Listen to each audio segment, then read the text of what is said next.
And in the words of Dale Brisby, it is rodeo time. Hello, everybody, and welcome to the Box Elder County Fairgrounds for our presentation brought to you by Addicted Power Sports. It's the 2023 Addicted Power Sports High School Rodeo Series.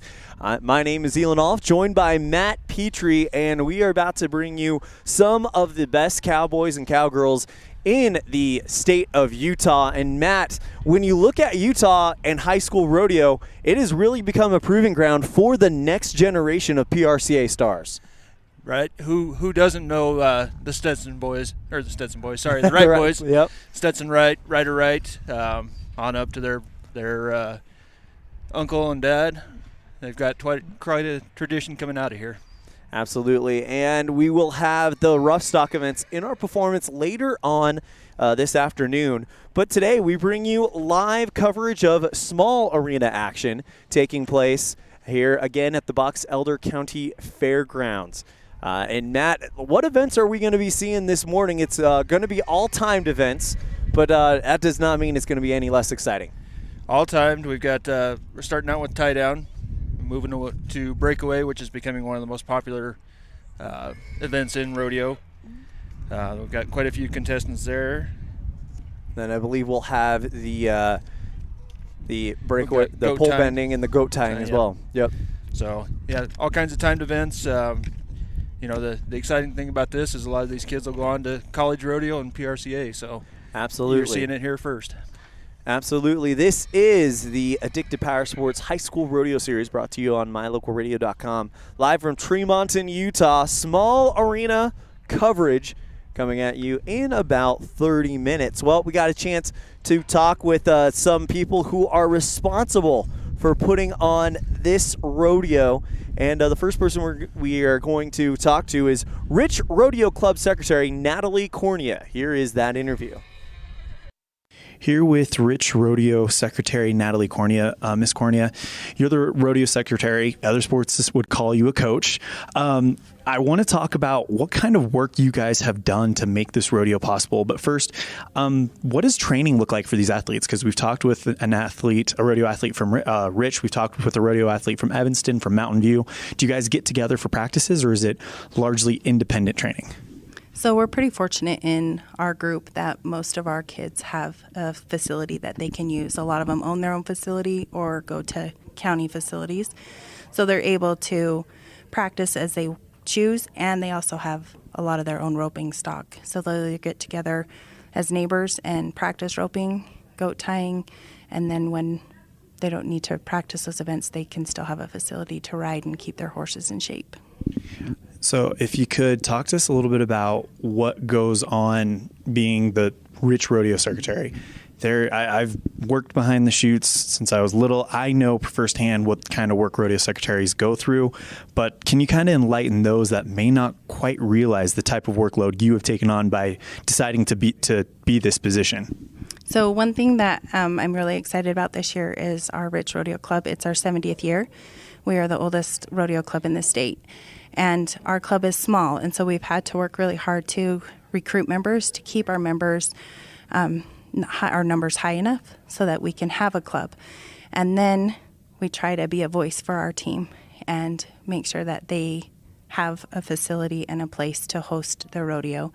And then as the rodeo gets closer, we find the stock contractor. We make sure that we have a good contractor that has safe rough stock, good timed event cattle, goats, things like that, so that the kids have a good opportunity to compete.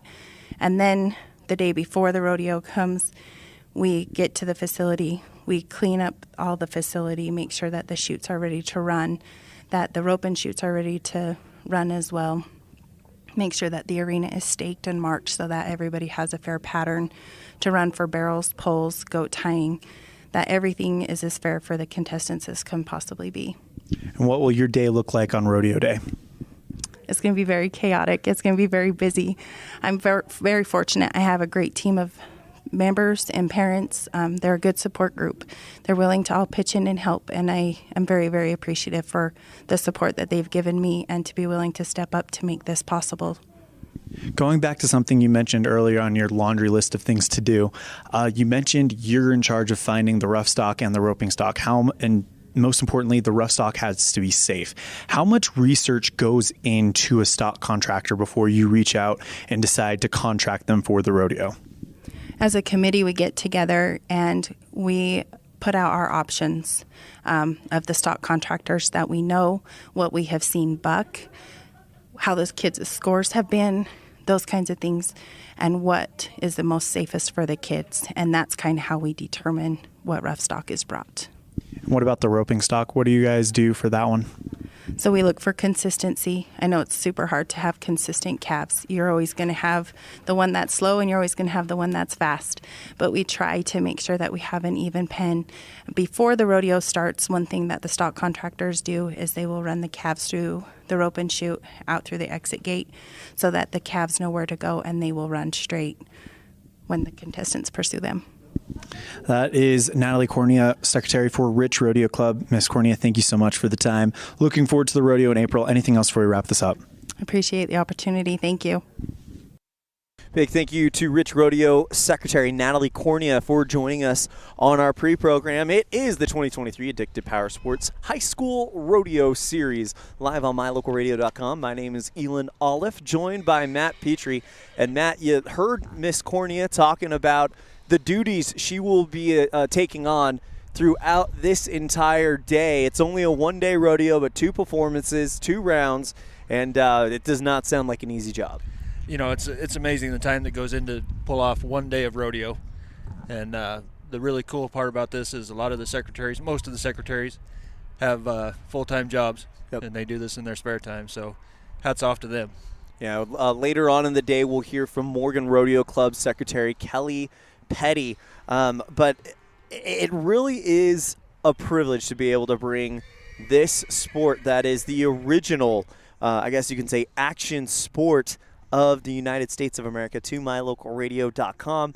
We got a chance to talk, and speaking of Morgan Rodeo Club, we got a chance to talk with a coach who will be very interested in today's events. It is the barrels and poles coach for Morgan Rodeo Club, Miss Sam Mercer, and here is that interview right now. Here with Sam Mercer. She's the barrels and poles coach with Morgan Rodeo Club. And Miss Mercer, thank you so much for taking the time to speak with us. First question I kind of have for you. I mean, I'm pretty well versed in the traditional PRCA program of events. That does not include pole bending. If you could you kind of explain pole bending to those of us that are new to seeing this event? Yeah, of course. So with pole bending, it's another kind of agility event. The girls will run down, turn that last pole, weave through 6, turn around that other last pole, weave through 6 again, and then turn around that last pole again and run straight home. It's super fun. It's super quick.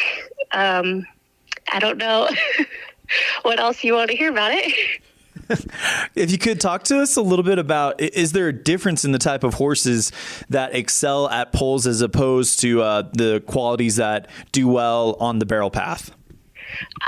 So you're kind of still working with the same principles of on poles that you would on barrels. So you're still going to want a horse that will be flexible and rate and be around in their turns and still get out and have that speed as well.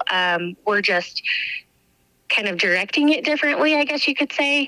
A lot of girls will still use their barrel horses for poles just to kind of keep their mind fresh on the barrels. It's kind of another set of things for them to do on the poles. There's other horses that just don't excel in the barrels as much, that kind of are better with the quick footsteps of pole bending versus the barrels. So they've got that speed between the poles, but not necessarily the same on a bigger barrel pattern. So it just kind of depends on the horse and kind of what their needs and likes are. I mean, just like us, just like people, we're all different and can excel at different things too. The horses are the same way. You just kind of have to go with what they like and what they feel good at. So.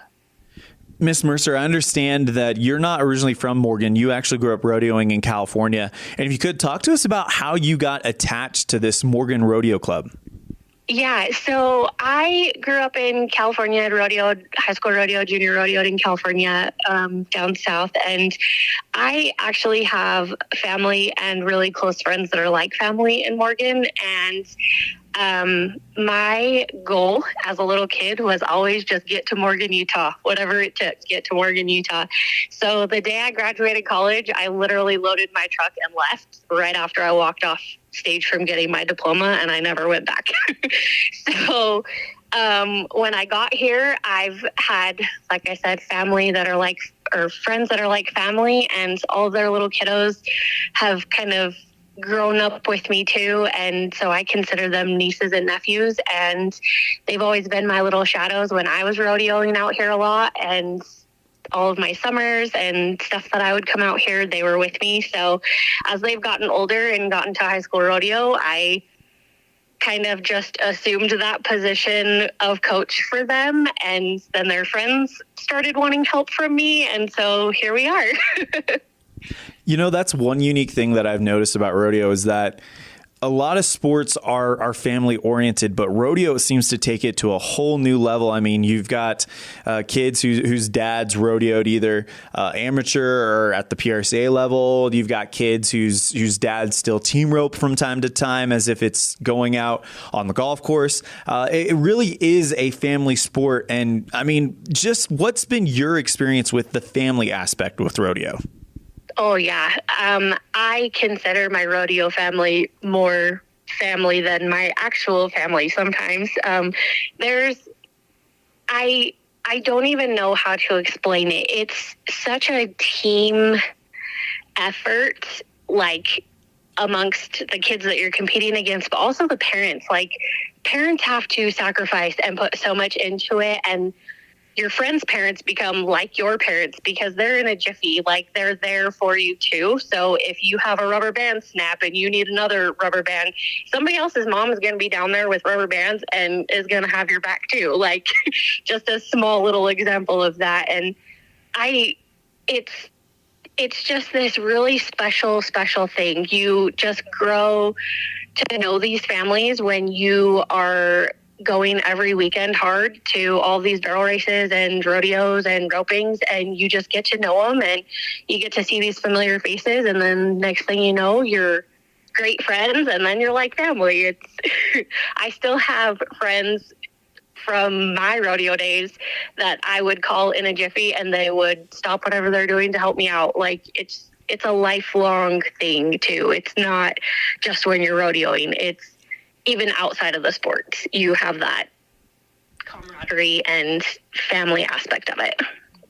And the great thing about it, you were talking about if you have a rubber band snap or you need a piece of equipment, it sometimes it's the people you don't know at all that step up. I mean, everybody really is there to help each other because they know without each other, this doesn't get done. It's too big of an undertaking to try to take it on all by yourself and have rivalries. And as you mentioned, once you're in rodeo, you're in for life. It's not a sport that has its time and then it's done. It really is more than a sport. It really is a lifestyle.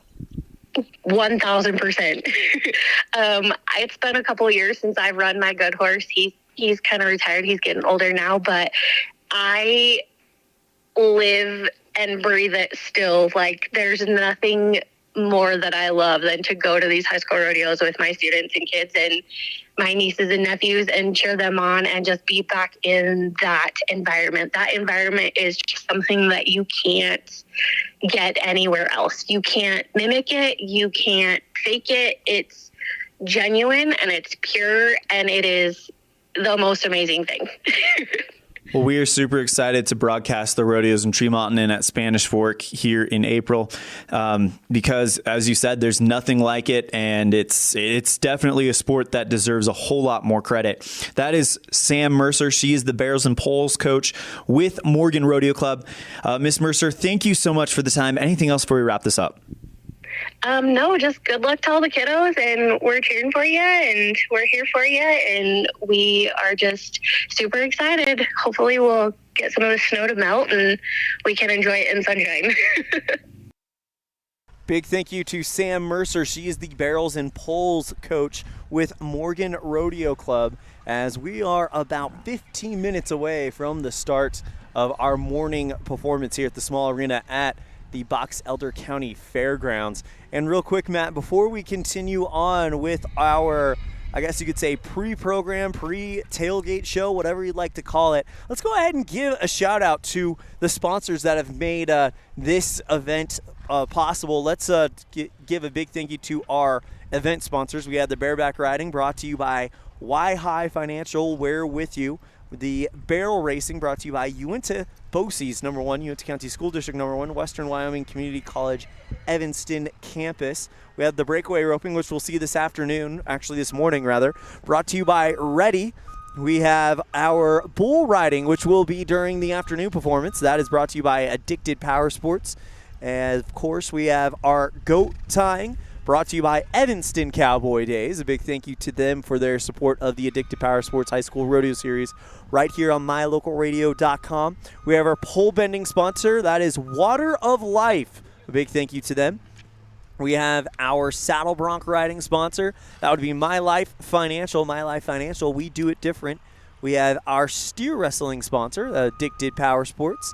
We have our team roping sponsor. That would be Cowboy State Realty. And our tie-down sponsor, that would be Les Schwab Tires.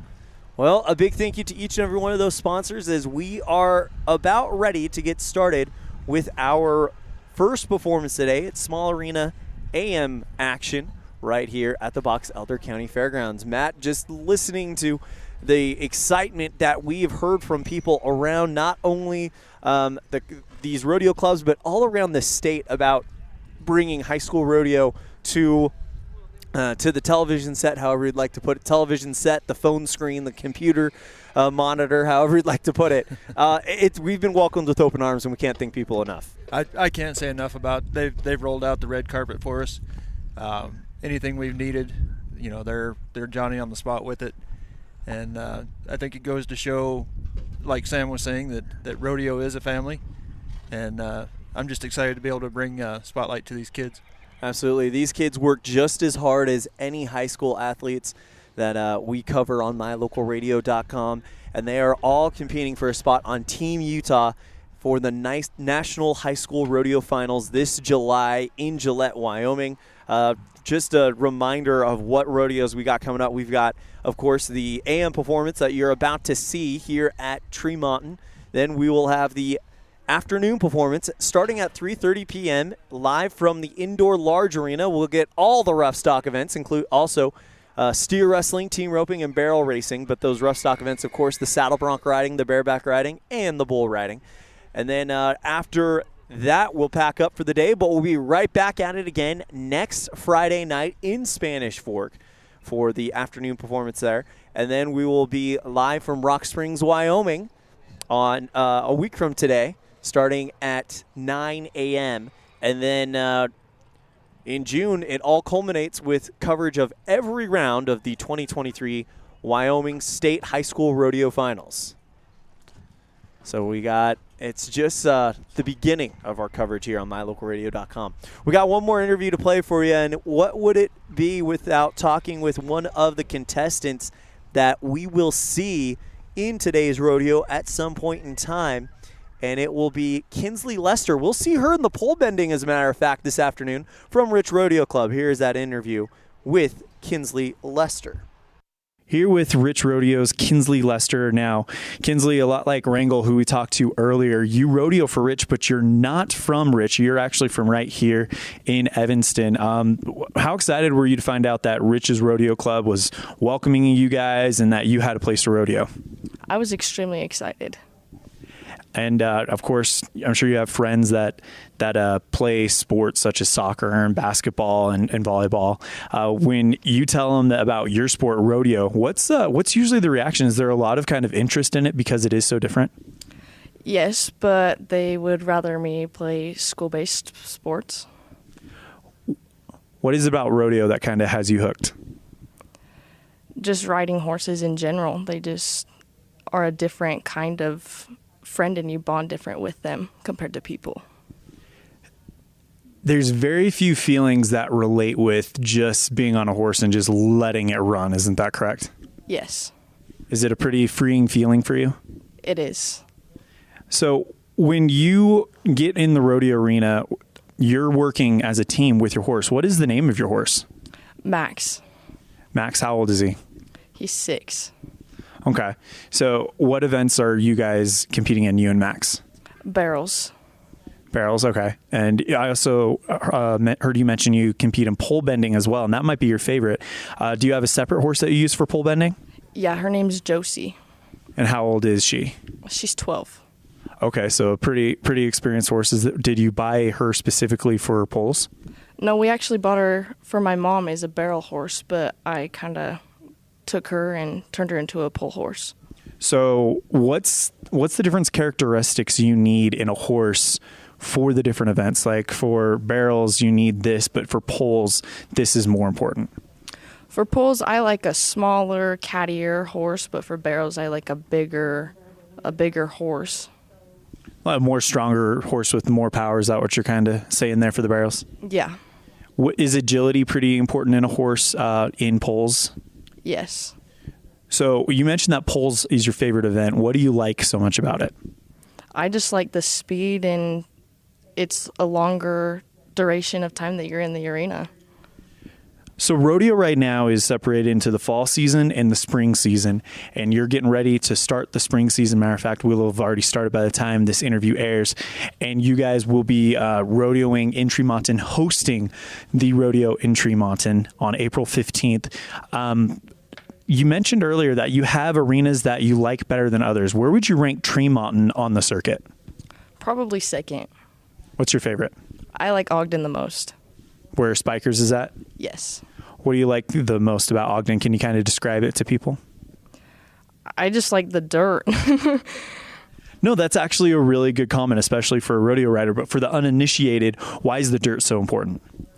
The safety of your horse is extremely important. So if your horse slips because the dirt isn't super good, it's crucial to have good dirt.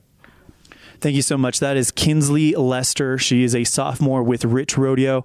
Kinsley, thank you so much for the time. Good luck this season. Cannot wait to watch you guys. Anything else before we wrap it up? No, that's it. Thank you. Big thank you to Kinsley Lester for joining us on our pre-program. We got to come up with a better name for that, Matt. Maybe tailgate show? I don't know. Tailgate show. Pre-perf. Pre-perf. I like that. Pre-perf. So pre-performance program. Triple P here on mylocalradio.com. As we are about 7 minutes away from the start, we'll have the grand entry, the national anthem, all of the stuff that you come to know if you are a avid rodeo fan. Myself, I grew up around the sport. It's probably the sport I have the most and earliest memories watching and participating. I didn't get a chance to ever participate, but I did work behind the chutes at the Turquoise Circuit Finals Rodeo a few years in my younger days with my dad and things like that. You've also gotten a history with rodeo as well, Matt. I did. Grew up in northern New Mexico and had a few horses, roped a little bit.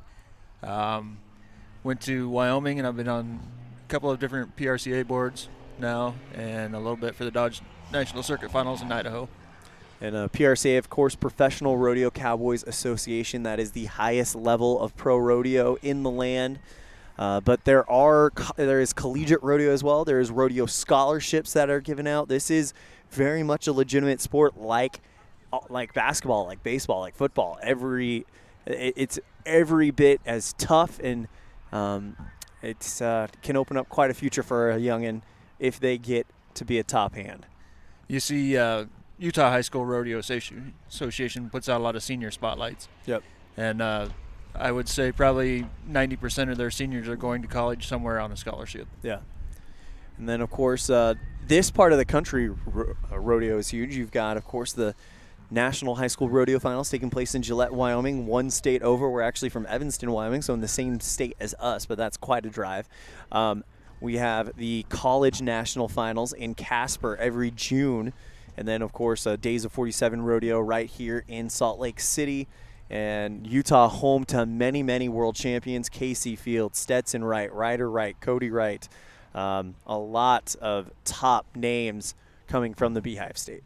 They have a nonstop funnel to the top of the PRCA. And Utah is almost always competing with the teams from Texas at the high school national finals, because there's also a team championship that they give out to find out which state has the best cowboys and cowgirls. And Utah is always in the discussion. And usually when you hear rodeo, you think Texas, which, yes, they are a very dominant rodeo state, but Utah is especially in the last decade, has gotten up there, especially in the rough stock events. Especially with the rights. But there are several cowboys and cowgirls that come out of Utah, and they're always top flight in the PRCA. About 5 minutes away from the start of this one, as it looks like we are going to get started with our tie-down roping. Again, our tie-down sponsor is Les Schwab Tires. Big thank you to them. Les Schwab Tire Center, go ahead. Home of the best value promise. That's Les Schwab for you. And again, we appreciate all of our sponsors. We wouldn't be doing this without them.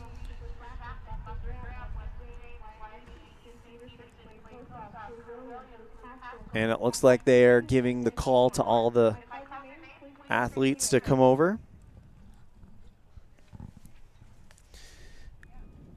Coming to you live from Tremonton, Utah, as the tie-down roping have some fun rules. Of course, it's the event where it's a single rider. He ropes a calf, and then trying to figure out where I'm going here. Tie-down roping is probably one of the oldest events in rodeo, born from true ranch work. And, of course, a timed event. Yep. Arena looks good today, so I hope we see some good times. Yep, and we've got how many tie-down ropers on the docket? Looks like around We've got about 31 of those. 30 of them, so should be a good time once we get started, giving them the first call. Now, the rider ropes the calf, has to tie down the calf with either 2 half hitches in a hooey or a half hitch in a hooey, and then the calf has to stay tied for, it used to be 7 seconds. I think they've shortened it to 6. I think it is 6 now. And that clock does not start until the rider gets back on the horse. If the calf gets up at any point before that 6-second time, then it is a no time. Another rule, of course, is the barrier. And that's a little bit harder to explain, but we'll do our best. But inside the timed event chute is the calf, of course, and they have a little bit of a collar around that calf. That collar is tied together. It's not a full collar. It's tied together, though, with a thin piece of string. When the calf gets out to a certain point, that collar breaks, and the barrier is let loose. If the cowboy leaves the roping box before that calf breaks that string or clears the barrier, then it is called a broken barrier. We call it a speeding ticket, and it's plus 10 seconds to your time, and it kills your run.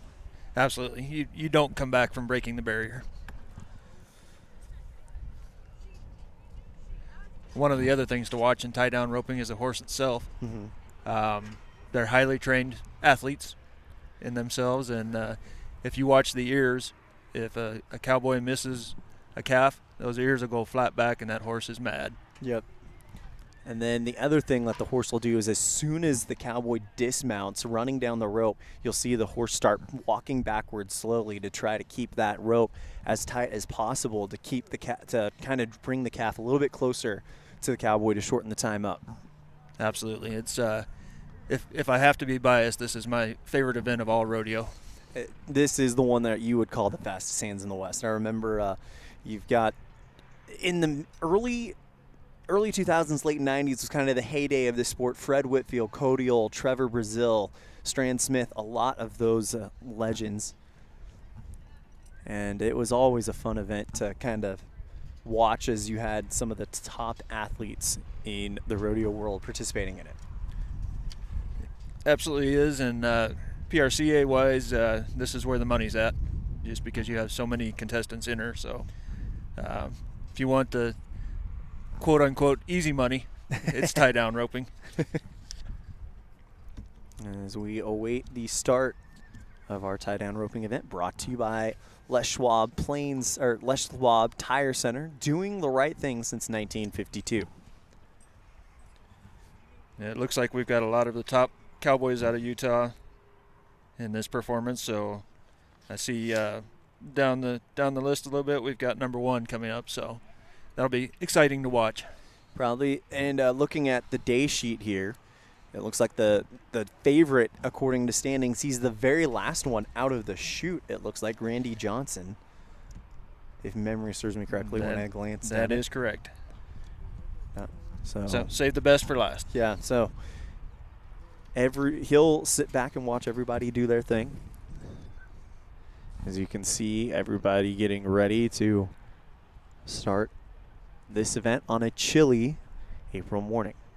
Chilly, but no clouds in the sky. I know, and that is something that we are very grateful for, especially this last winter here in the Rocky Mountain West.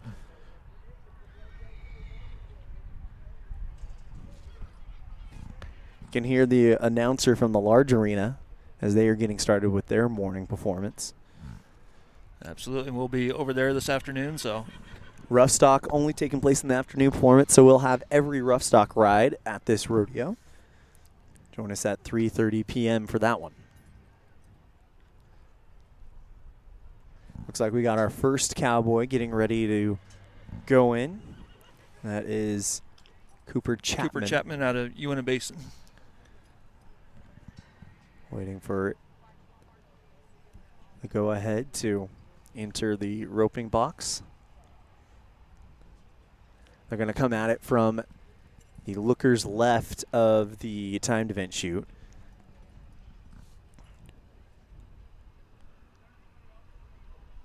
As the cattle are all loaded in the correct order. That right there is a chore in and of itself, is sorting the cattle and getting it in the correct order for the ropers, because each one of these ropers have drawn a specific stock and keep it as fair as possible. So they have to get the order perfect. You can't have anyone out of place. Just a side note to this, it's the kids from the rodeo clubs that load those cattle. So it is truly a family team event. We did a research trip, I guess you could say, to the Spikers Rodeo 2 weeks ago. And there was a lot of calls for, hey, if you are a member of the Spikers Rodeo Club and you're not doing anything, please help in the stripping chutes or in the sorting pen or wherever that is needed.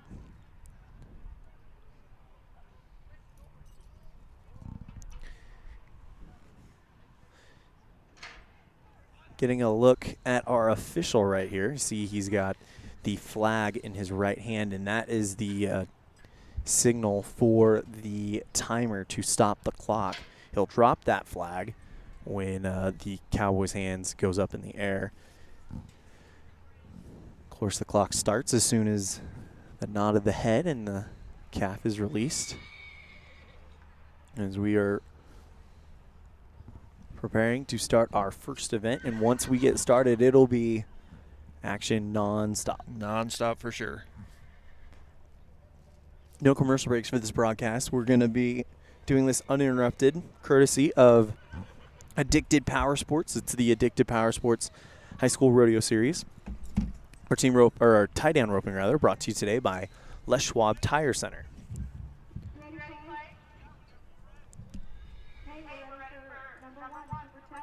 And here is Cooper Chapman getting the go-ahead to enter the roping box.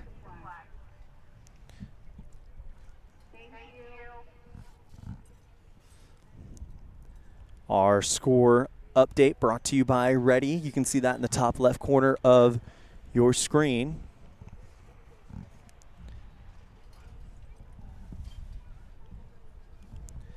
Keep that in mind, so you remember that your top left corner is black. So keep that in mind. Tell us a little bit about Cooper Chapman as he comes to us from Uinta Basin. Uinta Basin, he's not quite in the top 20 yet, but I'm sure he's fighting his way to get there. And we're underway. Calf takes off a little bit on him and catches him at the midsection. Chapman, now he's going to have to do what's called flank the calf. That's where he throws it down. Now strings that one. Oh, just kind of handles the legs a little bit, comes in, and that will be the first time of the rodeo.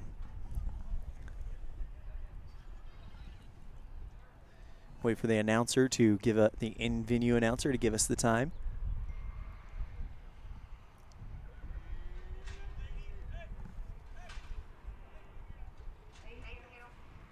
And he stays down for the required 6 seconds. We await the official time for Cooper Chapman.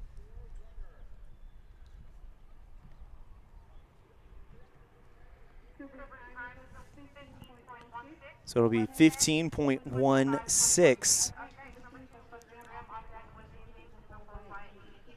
And that'll bring up our next rider. Next one would be Buster Graham out of Southern Utah Club, Spanish Fork. So Chapman sets an early lead at 15.16. Slow as that calf came out, it really did him no favors. Yeah, you could see the calf. We weren't quick enough on the instant replay. Big thank you to Cowboy Days for bringing us instant replay.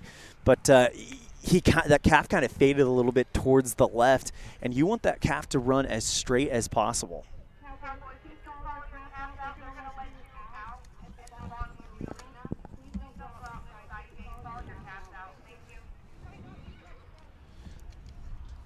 As you can see, the official right there, ready to go. These officials, former contestants themselves. Once rodeo's in your blood, it never gets out. Yeah, isn't that the truth? You always find a way to be involved. Here we go again. Here we go. Good run down the center. Nice and catch. Nice catch there for our rider. Oh, and he kind of slips away, but you see that horse starting to pull back, trying to keep that calf in position. Having a tough time flanking him as this calf sits down now. That's part of the rules. You have to bring the calf to the feet before you can flank him. There's also a time limit here. I believe it's 20 seconds, and it's a no time, but I could be wrong. As there's your time right there for Graham. Buster Graham.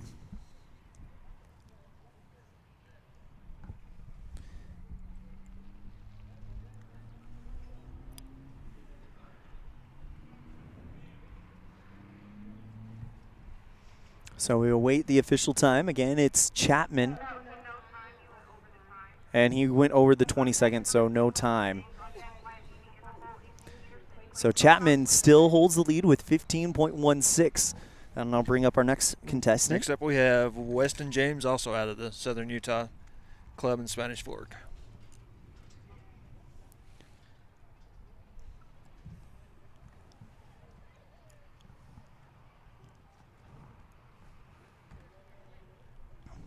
We'll be in Spanish Fork next weekend.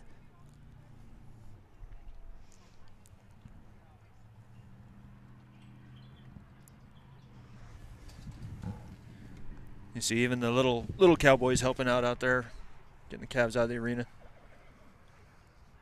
James Weston. Getting ready to go, carrying that pig and string in his mouth. And here we go. Good, nice, straight run. Chases this one quite a ways and misses it. Just missed him. And that's going to be a no time for Weston.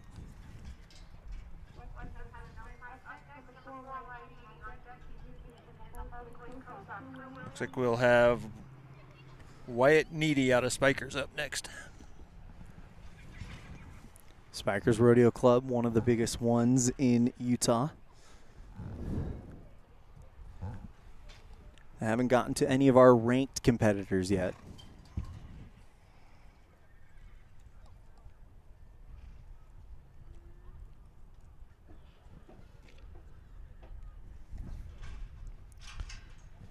And Needy with a good run here. Can he catch him early?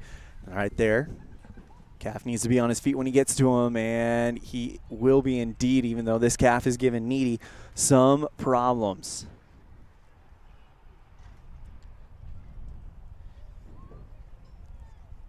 Needy with the flank. And stops the clock. There again, watch that horse work with his ears forward there.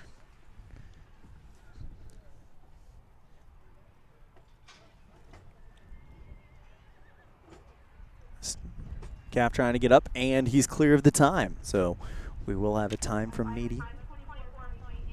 24.89 for Wyatt Needy. All right, up next we've got Easton Peterson out of the Uinta Basin Club. Chapman still your leader with 15.16. As that'll now bring up Easton Peterson from Uinta Basin. All over the place, Uinta Basin, Bear River. Only one recorded time right now, and that is by Cooper Chapman from Uinta Basin. First out, and he sits atop the leaderboard.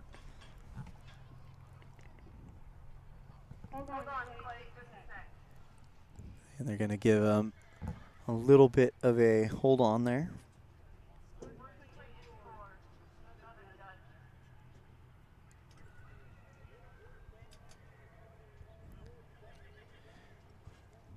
We got still to come, Quade Kosov from Bear River, Crew Williams from Spikers, Luke Haskell from SUC, Kyson Stevenson from San Pete, and Wacey from West Desert, as well as Caden Wilkerson from Uinta Basin. All those guys still to come. In the box right now, though, it is Easton Peterson from Uinta Basin.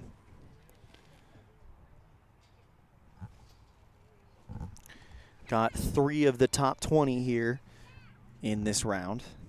Of course, that would be Luke Haskell from Spanish Fork, Britt Bradford from Spanish Fork, Cap Bridgerstaff from Uinta Basin, and of course Randy Johnson from Spanish Fork as well. And here we go. Good run, catches it around the midsection for Peterson. That calf is giving him some fits right here. Now it's tough to flank around when you've roped it around the midsection, because if you can get it around the neck, you can kind of use that rope as a handle to kind of use your momentum. But right now he's got no momentum, and he's going to have to bulldog this thing to the ground. That calf is as big as he is. Yeah, that's not the easiest draw, as that will go down as a no time for I believe that was Easton Peterson. Easton Peterson. That'll bring up Quade Kosov will be next out of Bear River, right here out of Tremonton. Of course, they are hosting this rodeo with the help of Morgan and Rich.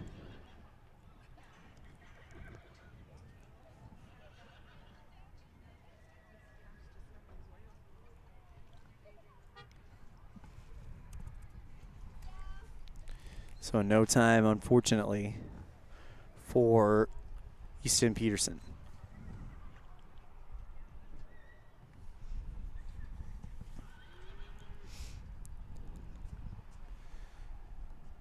Brings up Quade Kosov, Bear River. On deck, Crew Williams in the hole, Luke Haskell, Kyson Stevenson, Wacey Noor, and Caden Wilkerson still to come.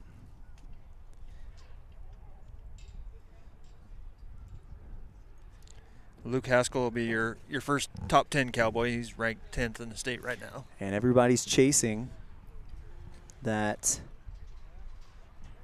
time set by Cooper Chapman. That's 15.16 right now.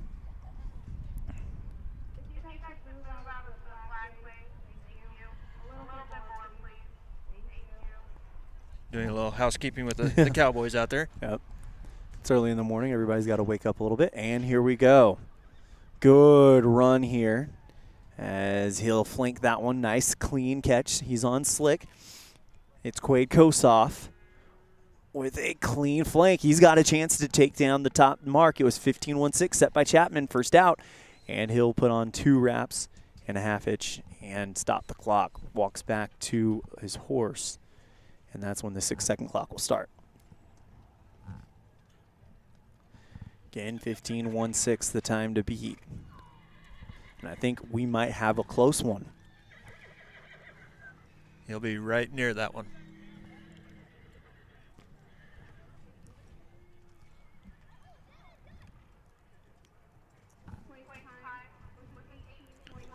So an 18.96, so not quite going to catch Chapman.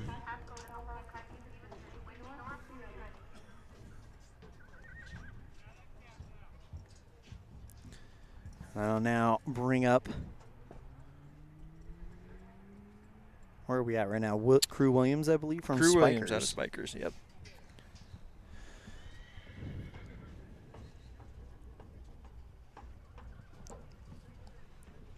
So Williams awaits his turn in the Ropers box.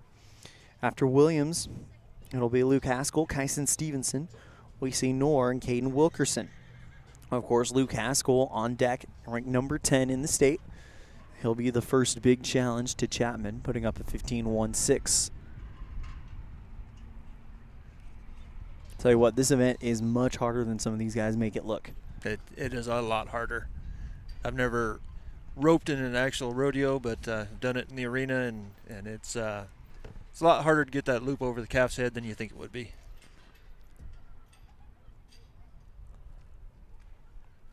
And entering the box, it's Crew Williams, again from Spikers Rodeo. Stock provided to this one by Broken Heart Rodeo, the stock contracting company here. Williams nods his head, and away we go. Looks to be clean at the barrier, but he'll have to chase this calf a while, and ooh, catches it by the leg. That is a disadvantage there as well, as he'll go ahead and tie him from the ground. And unfortunately, because he caught it by the leg, he's not going to be able to bring that third leg in until a little bit later. And Williams, I think, is just going to call it. And sometimes that's what you need to do. Sometimes it's not worth risking injury to you or the animal or anything like that. Show that Williams would much rather take a no time than risk hurting anyone. So good on you there, Crew Williams. Animal safety is always at the top of every cowboy and cowgirl's list. That's what's important to them.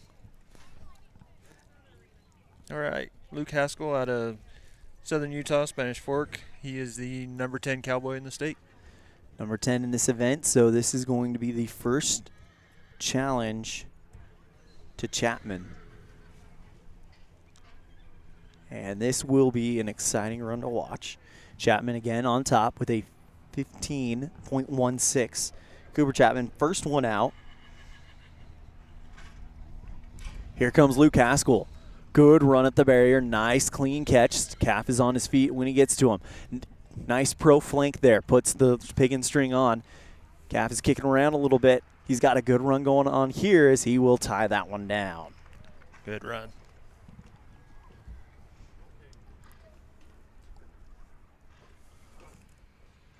Might just see a change in the leaderboard there. You see on the replay brought to you by Cowboy Days that calf was kicking around a little bit more than he would like.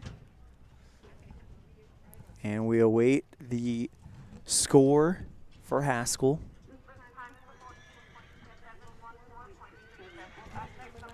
$14-27 for him. And that is your new leader, 14-27, as he will go to the lead, top 10 in the state. No surprise there. Looks like next we've got Kyson Stevenson out of San Pete. Now chasing that new mark of 14-27, set by Haskell.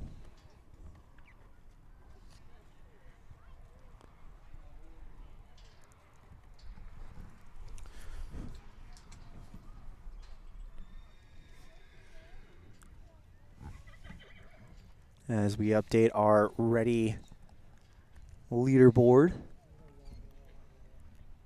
Haskell, though, he will definitely be in play for state championship the way things have kind of played out for him. And here comes the next one. And already off and running is the next one. Nice clean catch here for our next one, Stevenson. Thank you. Getting lost on the day sheet a little bit. Stevenson with a good run here, and he'll pull that one off. Stevenson caught him early. Looked like he was clean at the barrier, but it's hard to tell sometimes. As the clock starts, 6 seconds. Waiting for the official to give the go-ahead. And there it is. So we will have a time, and possibly Stevenson looking to challenge the lead. Let's see what comes with it. And that is your new leader, 13 and 23. So Stevenson just outside the top 20, but that could be changing. 13 and 23 for Stevenson, as he is now the new man in charge. Looks like next we'll have Wacey Noor out of West Desert.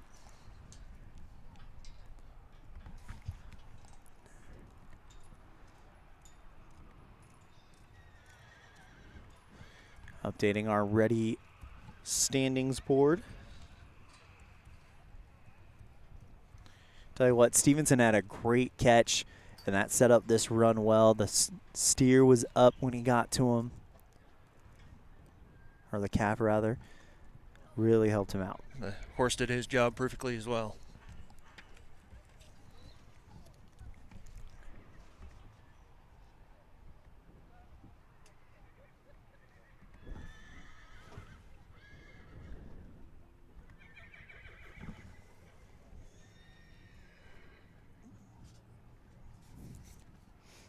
After this, it'll be Quade Wilkerson, Cole Dubois, and Corbin Todd Lloyd. Looks like Wacey's just about ready to go. And a nod of the head. Gets clear of the barriers. Calf veers a little bit to the left. Nice catch by Wacey. Comes in. Good, clean flank. Or that 13:23 now the new time to beat. And stops the clock there. A little bit of trouble with the pig and string. Might put him just outside of the top Cowboys right now. Look at this catch by Wacey, though, as that calf came out veering off towards the left, towards our camera, and he was able to do it. Pumps his fist when the clock goes by. So good run there for Wacey. 19.59 for Wacey.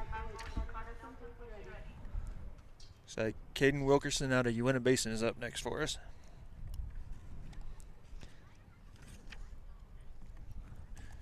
Well, we've got just a minute. We'll remind you that the tie-down roping is brought to you by Les Schwab Tire Centers, doing the right thing since 1952. So big thank you to them for their support of this one.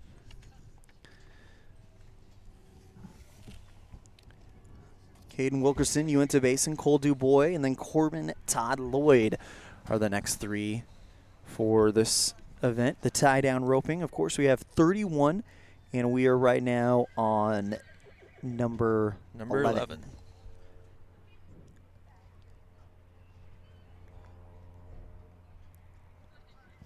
Our leader right now, Stevenson, with a 13:23 out of San Pete. Nod, and here we go. Chases this one down the arena. Good, clean catch. He's got him to his feet, struggling a little bit with the flank. This is going to be a pretty clean tie right here. And stops the clock.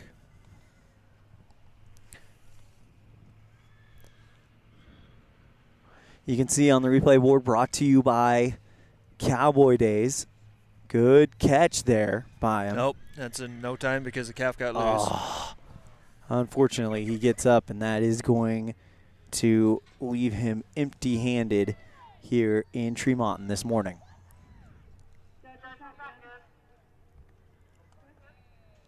Or did they call it? Hold on one second. And it will be a no time. They asked the official down in the arena, did it count? And because it was close, but unfortunately it is a no time for Caden. I'll now bring up Cole Dubois from Lehigh. Again, a thank you to Evanston Cowboy Days, PRCA, for our replay. fantastic rodeo over Labor Day weekend, and this year they're opening with Chancey Williams on Friday night. So visit evanstoncowboydays.com to get your tickets to that.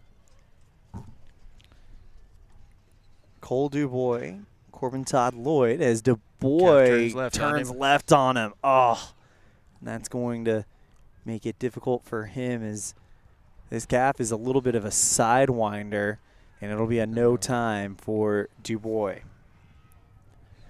Got the replay board here, as after that calf turns left on him, there's really not much he could do. And that will be the end of the run for Dubois. Looks like we've got Corbin, Todd, Lloyd up next out of Dixie. Dixie, of course. St. George. Have some fun winter rodeos down in St. George every year. That is the place you want to win a rodeo. Yeah, isn't that the truth? It's probably what, let's see. It's starting to warm up a little bit here. Sun feels good. Yeah, it does. Not a cloud in the sky. We'll be coming to you from the indoor arena this afternoon. Bareback riding, bull riding, saddle bronc riding, team roping, barrel racing, steer wrestling. Some of the classic events of rodeo, as, oh, unfortunately, it's going to be an illegal catch and a no time. The flagman already waved the flag, so getting off his horse and just trying to take care of things is Corbin, Todd, Lloyd.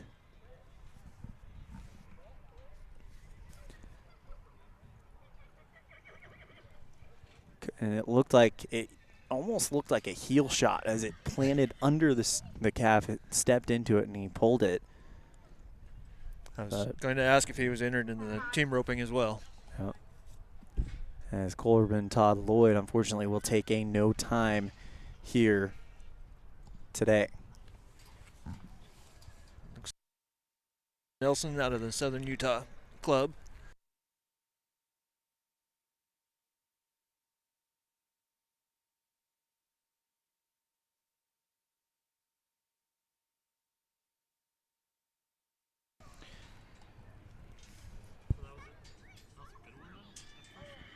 Carter Nelson will be our next cowboy up.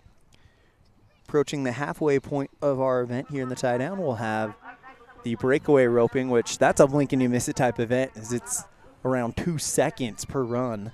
If you want to be in the tops, you're 2 to 3 seconds. After Nelson, it'll be Will Jeffs and Camden Coronado.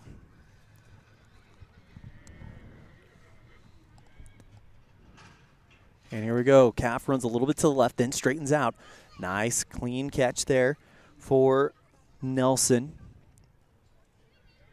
These calves are pretty big. The flank has definitely been something that has been the hardest. This is a good run there by Carter Nelson of Southern Utah Rodeo Club.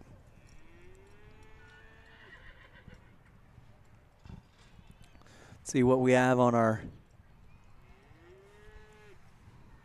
replay board. Unfortunately, it looks like the replay is having a little bit of trouble as it caught the very end of the run, but tell you what, a good job there by Carter Nelson, still chasing that 13:23 set by Stevenson earlier in the day.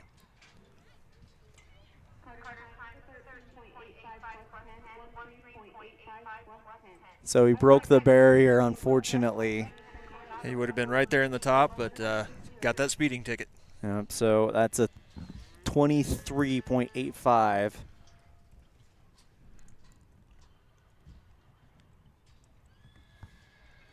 Looks like we've got Will Jeffs out of Emory coming in next.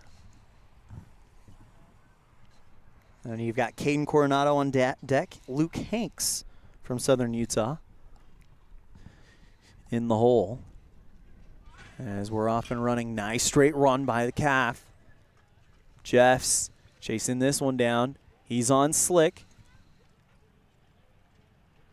Flank is clean. Definitely one of the smaller calves he might take advantage of. He did chase this one a long ways down the arena, though, as the clock stops.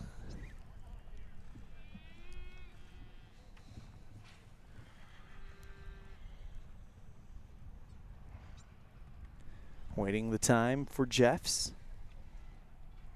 Out of Emory.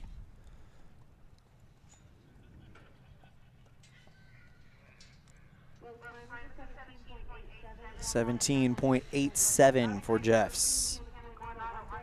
That'll bring up Coronado from Enterprise.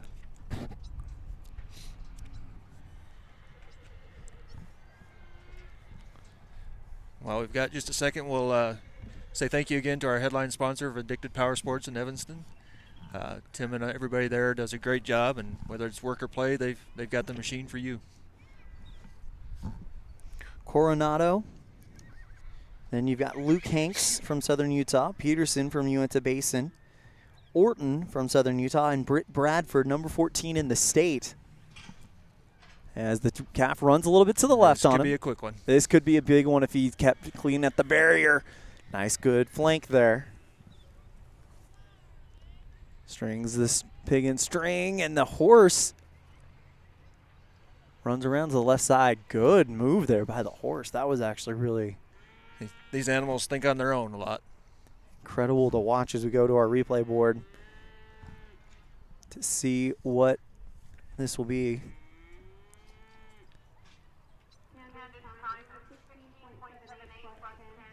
I was wondering about that. He caught him awfully quick. He did break the barrier. So it's a 26.78 for his time. All right. Up next, we've got Luke Hanks out of the Southern Utah Club again on a Spanish Fork.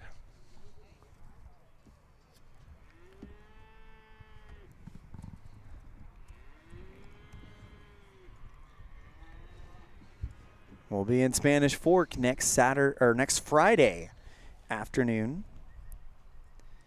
Got a lot of great events for that one. And then we'll be in Rock Springs next Saturday.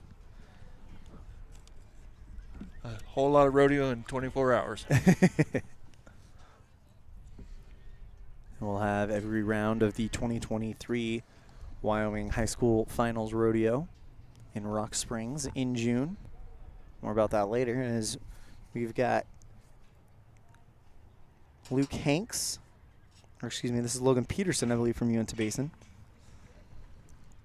And he's going to have to chase this one down a ways.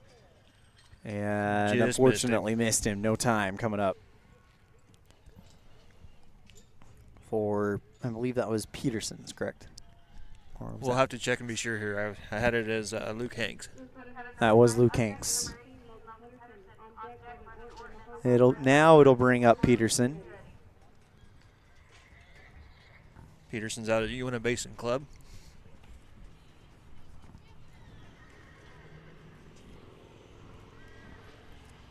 No time for Hanks, but he'll be back.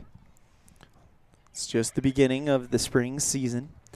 High school rodeo split up into two halves. You've got the fall season, then they break for the winter. And then you've got the run to the state finals, the national finals, all that stuff. So he's going to have to chase this one a ways. Calf went left on him, and unfortunately a no time for Mr. Peterson.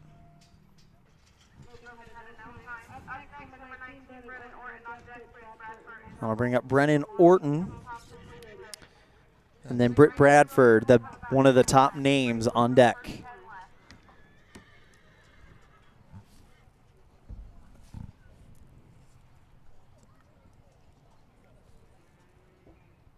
We've seen a few calves kind of veer off to the left.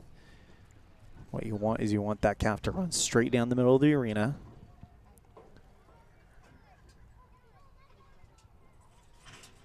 Away we go. Kind of veers off to the left, straightens out. This could be a good run. Nice, good catch here by Orton. Struggling a little bit with the flank, as that is not the easiest part. When you watch some of these people, they make it look easy. Good flank there by Orton. Calf kicking around a little bit as he tries to get 3 of those 4 legs tied up in that pig and string. Goes with the 2 wraps and a half hitch. Lost his boot on the way there. That's dedication right there. As we watch and see if that calf gets up or not. It's trying to. And he got the okay. But he did go over the time limit. So unfortunately, it's a no time. Struggled a little bit with that flank, as you can see there on our replay board, brought to you by Cowboy Days. All right, here's the number 14 man in state, Britt Bradford from Southern Utah Rodeo Club. I believe that's SUC, correct? It is. Southern Utah out of Spanish Fork. As the stands slowly begin to fill up, everybody's chasing that 13-23 put on by Kyson Stevenson from San Pete. If anyone could go after that, it's this man right here, Britt Bradford, number 14 in the state. After him, it'll be Hinkley Morley, then Caleb B. Thompson.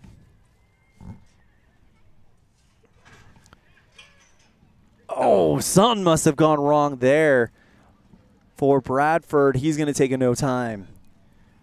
Just from the start, something just kind of, I can't explain what happened there. I am not sure. I'm looking at it on the replay board right now, and let's see if we can get another look at that. Almost like the horse might have stumbled a little bit, and it kind of shot him forward a little bit.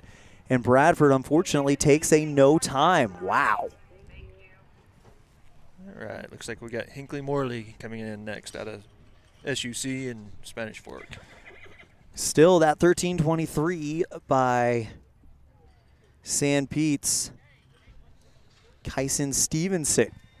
Looks to be the mark to beat.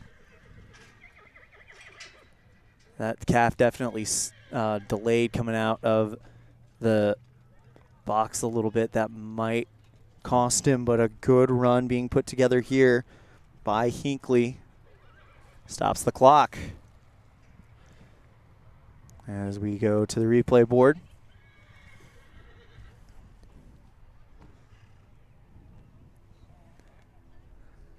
Brought to you by Cowboy Days.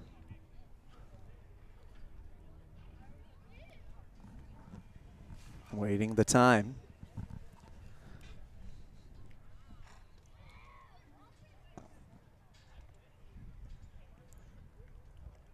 Number 13-23 by Stevenson. 13.76, just off of the mark. But a good run there by Hinkley Morley. Looks like Caleb B. Thompson out of South Summit will be next cowboy up.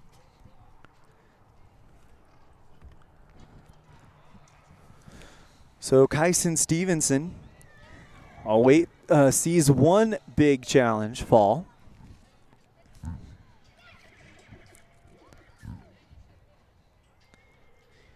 Big thank you to Ready for sponsoring our results board and our results update.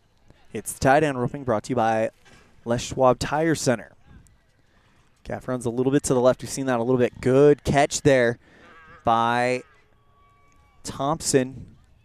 And a good run here where this could be, oh God, speed jammed a little bit at the end of the tie.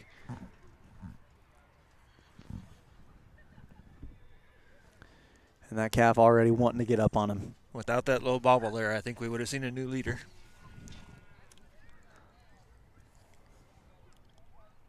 It's this bobble right here. And that was probably about a 2 second bobble there. Just costing him.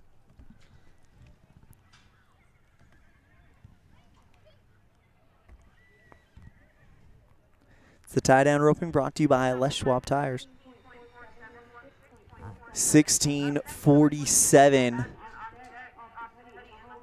Again, that bobble, we talked about it, could have cost him, and indeed it did. He looked like he had a great run going there. Looks like Ty Bastian out of Uinta Basin. It'll be the next cowboy. And we've got Austin Petty from Morgan. We'll talk to him in our pre-performance program in the afternoon. Cade Du Bois from Lehigh, and then Oxley Shaheen from Southern Utah. The next 3 to go, as things have really started to move now here in the tie-down roping.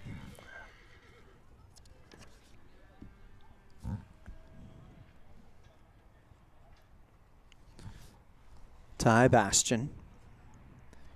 Uinta Basin Cowboy. Here he comes again. Good run down the center. Nice catch. Has a real chance to make a run here. Look at that horse work. Just start pulling back, keeping that rope tight. The flank, though, has definitely been the Achilles heel of these Cowboys today. These are big calves today.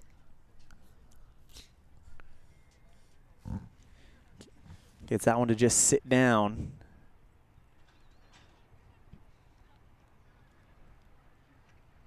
And that one's through. Oh, he's going to be close to the time limit. They called time right as his hands went up. And they're going to say he's just over it. That's a shame for Ty Bastian.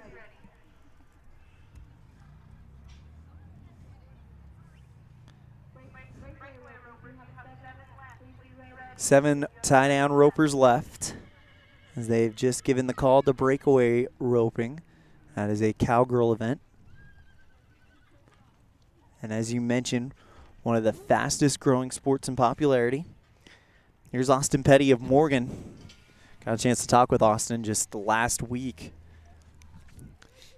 Real good young man there. Going to be a top hand at some point in his career. Just getting started, only his first year rodeoing. See if Austin can show the upperclassmen how it's done. That 13:23 by Stevenson still sits atop our leaderboard. After Petty, it'll be Cade Du Bois and Oxley Shaheen. And Petty takes a good run at the barrier. Nice clean catch there for Petty. We'll see if he got a speeding ticket. He's going to have to chase this one down, looking for the flank here.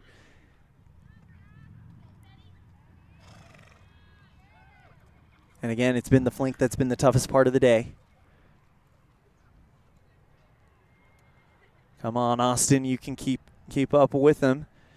And now that calf has wrapped him up. This is not the best situation that you could hope for. Petty with a good catch, as unfortunately the time is called for Austin.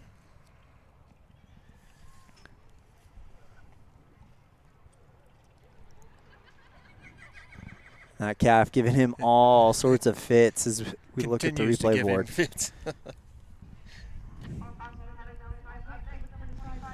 And it's a no time. That'll bring up, that's a shame. That'll bring up Cade Du Bois from Lehigh. And then on deck will be Oxley Shaheen and Cap Biggerstaff. Cap Biggerstaff is your number 7 Cowboy in tie down. So one that Kyson Stevenson will be watching with great interest.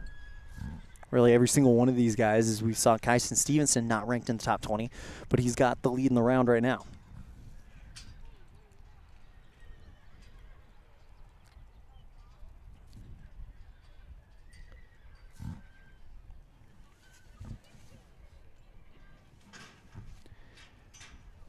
Good run here by the calf. Oh, just slipped in and out of the loop.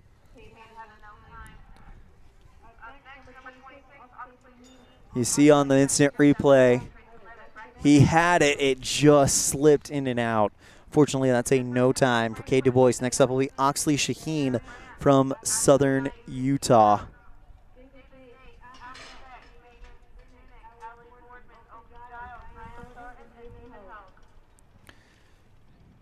After Shaheen, it will be Cap Biggerstaff, then Trayson Levitt of South Summit. Oxley from Southern Utah. They will host the rodeo in Spanish Fork next weekend. We'll be there Friday night, part of our Addicted Power Sports High School Rodeo Series.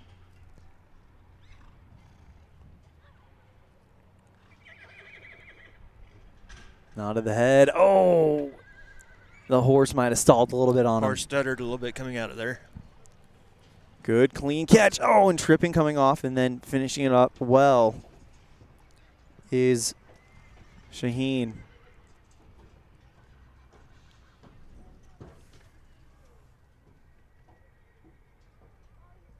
Oxley trying to get that calf down to the ground so he can put a tie on it before the time expires. Such a difficult event. 1 wrap, 2 wraps, and then the half hitch. Unfortunately, it will go down as a no time for Oxley Shaheen. Up next, we've got a top 10 cowboy and Cap Biggerstaff out of the Uinta Basin.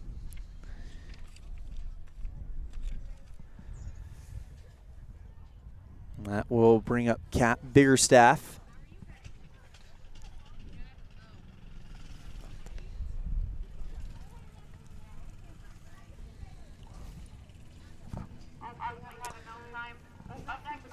And then after Biggerstaff, it'll be Trayson Levitt, then Brickin Burnett from Spikers Rodeo Club.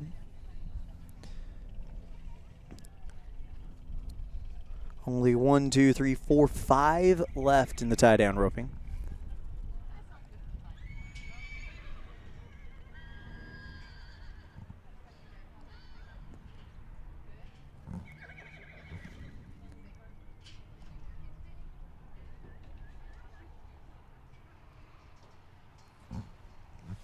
I'm trying to make sure that calf is faced the right way, because if it's faced off, then it is going to naturally want to veer off.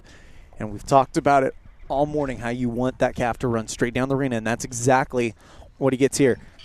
Nice clean catch here by Bigger.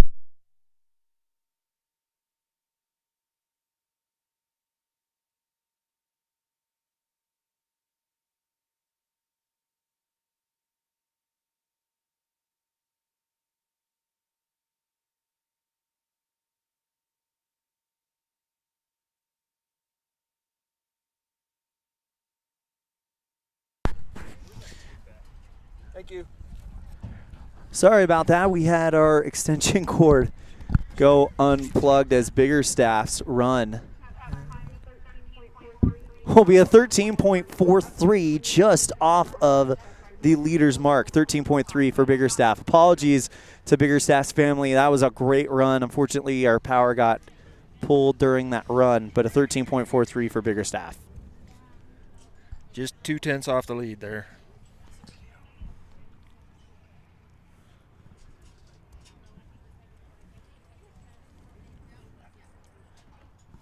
So, Biggerstaff looking for a high finish here in Tremonton. I'll now bring up Trayson Levitt.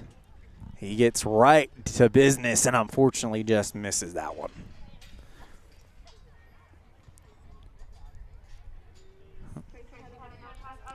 And looking at our replay board, that's actually Oxley Shaheen on the replay board.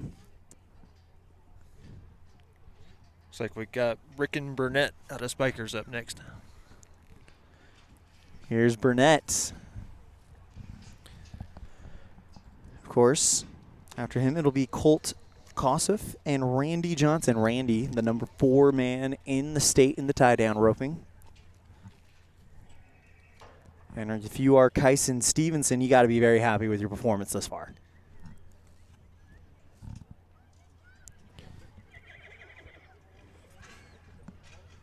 And right down the middle. Good catch here from Burnett. Oh.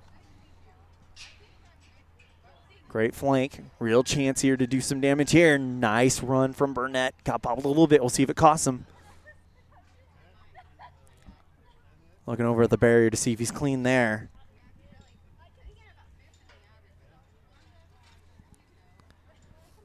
On our Cowboy Days replay board.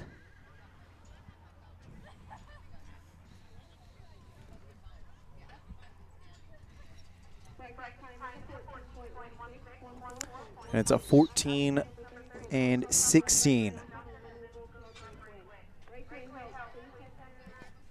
As the time for Levitt. Here comes Quade Kosov.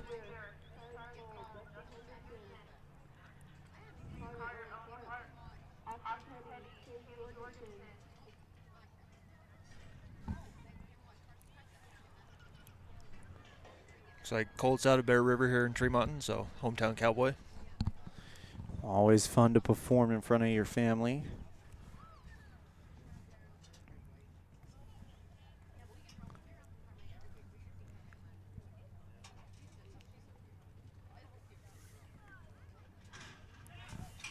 Here we go, off to the left a little bit. See if he can chase that calf and then has to reset, try it again. And unfortunately, he throws that one and misses it. So that's a no time for Kosov. And now that will now bring up the number 4 man in the state. Probably the favorite according to the rankings, Randy Johnson from Southern Utah Rodeo Club. And that will conclude the tie-down roping. So Kyson Stevenson guaranteed a top 2 finish. 13:23 the time to beat. We'll see what Randy Johnson is able to do. While Randy's getting ready, we'll thank Les Schwab Tire Centers again for the sponsoring this broadcast of Tie Down. Les Schwab Tire Centers, home of the best value promise.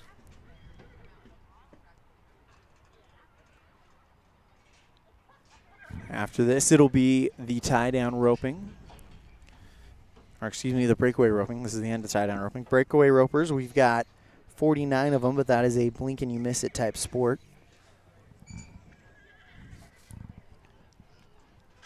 And here we go. Here comes Randy Johnson, number 4 in the state. Chases this one just a little bit down the arena. Now gets to a flank, cleans it up nicely. Here comes the tie. This could be a lead. The question is it enough?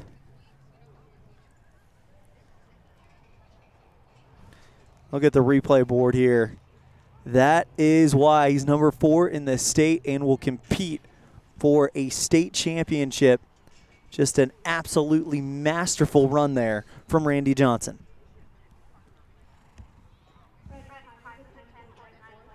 $10.14. Wow. The answer is it enough? Yes.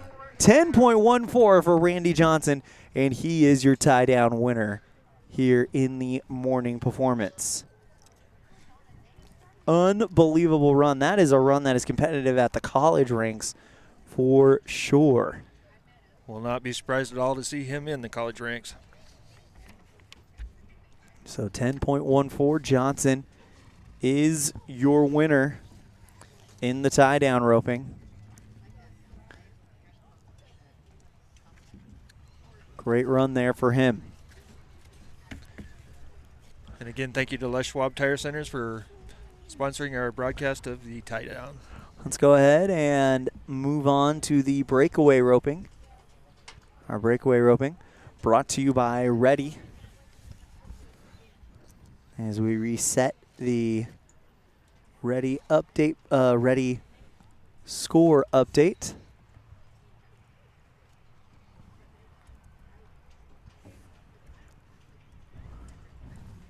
Our first breakaway roper will be Ellie Stevenson.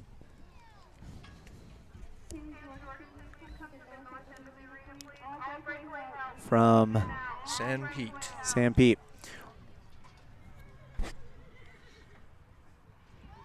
As the breakaway ropers, we'll get going. And breakaway, it's exactly as it sounds. It's kind of like tie-down roping, except minus the tying part. It's the rope breaks away as soon as the calf runs a certain distance away from the roper. And the clock stops as soon as the rope hits the ground. You'll get an idea as Ellie Stevenson from San Pete gets ready to start us off. Do not look away from your screen for a minute or you will miss this run. Yeah. And then after this, we'll have the goat tying. So let's run through the first 4 to go. Ellie Stevenson from San Pete, Sarah Brandt from Wasatch, Addison Knight from Wasatch and J.C. Fox from Southern Utah, the first 4 to go in the breakaway roping.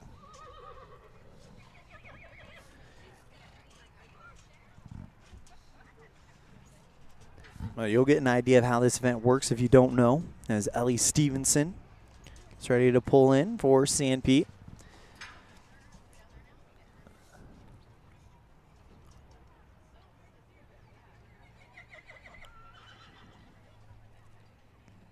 Big thank you once again to Les Schwab for Tire Center for sponsoring our tie-down roping as we move on to our breakaway roping, sponsored by Ready.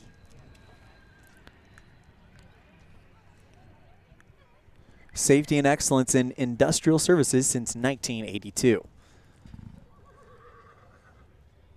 As we prepare ourselves for this event. Again, after this, we'll have the pole bending, I believe, and then the goat tying. Or actually, it'll be the goat tying, then the pole bending. Yep. All 3 of the events yet to come. All events for the Cowgirls. And the breakaway roping, similar to the tie-down roping, except there's no tie-down part. The barrier is in play. The calf is what they are going after. The clock stops as soon as that rope breaks away and hits the arena dirt. Times could be in anywhere from the 7 to 2 second range. It's a very fast event. With some of the top contestants here, I would expect to see some in the 2 to 3 second range. Yeah, we have 1, 2, 3, 4, 5 of the top 20 in the state here, including number 1 in the state, South Summit Sage Webster. She'll be later on in the program.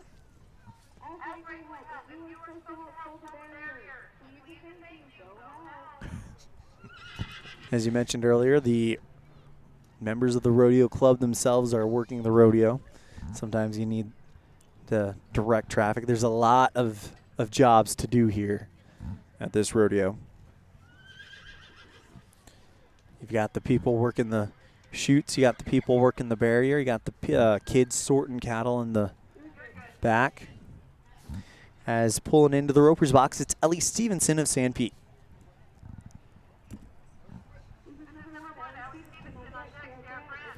It'll be Sierra Brandt next and Addison Knight in the hole.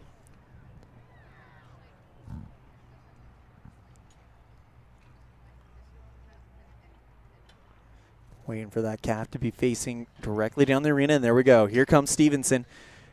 Chases it down the arena and just misses it. Unfortunately, it's a no time for Stevenson.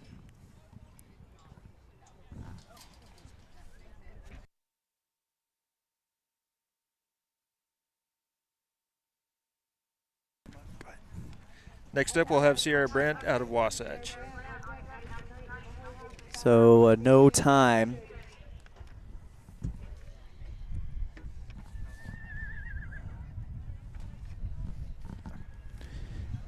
For Ellie Stevenson, that'll bring up Sierra Brandt from Wasatch. Wasatch, of course, over in Heber, host of the state finals rodeo in June. First full week of June. Be a beautiful spot to be in right there. Absolutely. Got a beautiful spot that we have right here as well.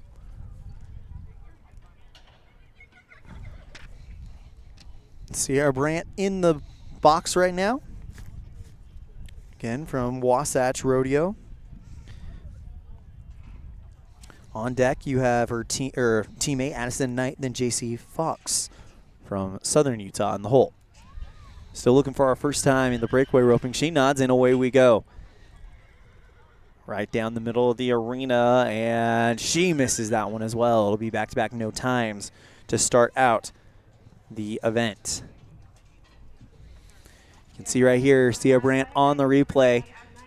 Good timing with the calf, but unfortunately just couldn't get it to go. I'll now bring up Addison Knight from Wasatch. Two of the first 3 from Wasatch. Of course, San Pete's Ellie Stevenson led things off.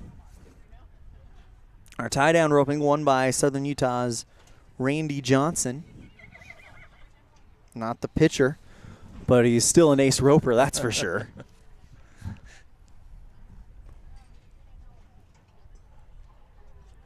We started out a little slow and tie down too, so expect things to heat up here. Addison Knight getting the second call, and if she doesn't show up soon, they'll move on, and that's it. So Addison Knight will be a no-show. Moving on to J.C. Fox from Southern Utah. Jada Jocks from West Millard on deck. Afton Beck from Lehigh in the hole. And they're just going to turn out the calf that was intended for Knight. So they'll escort that little guy out and get ready to set things up for J.C. Fox from Southern Utah. There's no nonsense here in high school rodeo. You got to be where you need to be. You can't keep hold it moving. up. Yep, you got to keep it moving. Show must go on.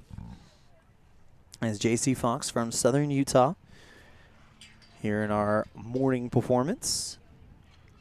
Big thank you to each and every one of you tuning in to the first rodeo of the first Addicted Power Sports High School Rodeo Series presentation live from Tremonton. Small arena action happening right now. We're in the breakaway roping, brought to you by Ready. We have gone through our first 4 no times for all of them. Man, that calf started to veer off towards the left a little bit, and she will unfortunately miss that one as well. So a no time for J.C. Fox. Here comes Jada Jocks from West Millard.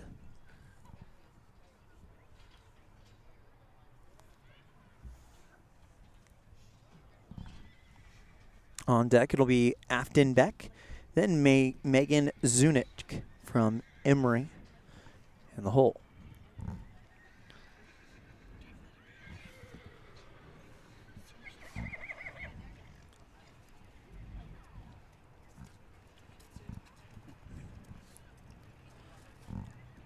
Big white horse for Jada's being a little frisky out there. I'd say it's a beautiful horse there for It Jada. is a beautiful horse. She gets ready to pull in. Breakaway roping for a while was strictly a Women's Professional Rodeo Association event. Now it's worked its way into the PRCA, the WCRA. It's become part of the typical pro rodeo program. And these girls know how to rope, that is for sure. Some of the angles that they're able to snag these things in is just impressive. I would not want to compete against them. Especially in an event where literally 1/10 of a second is the Right. difference. Jada Jocks from West Millard chases this one down for a minute and gets that one to go around the hindquarters and slips off the tail. So unfortunately, that is our 5th straight no time. Here comes Afton Beck for Lehigh.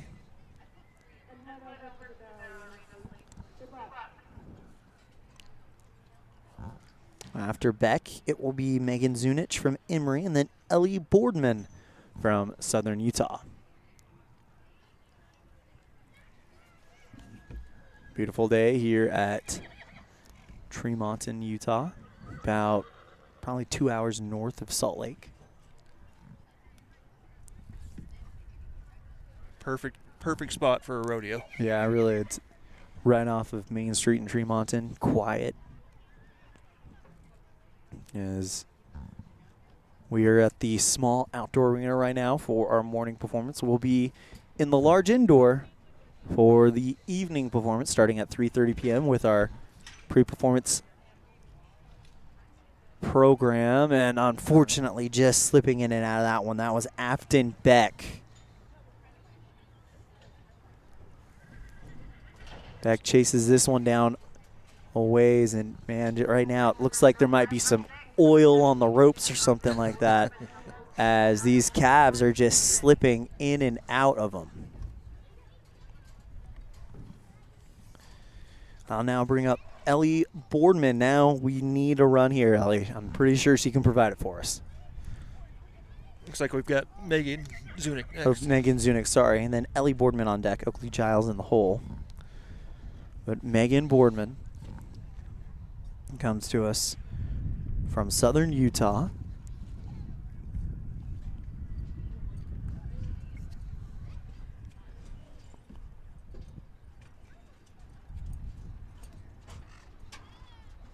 We get down in the roping box. I'm not sure I see anyone in there quite yet. There's not anybody there yet.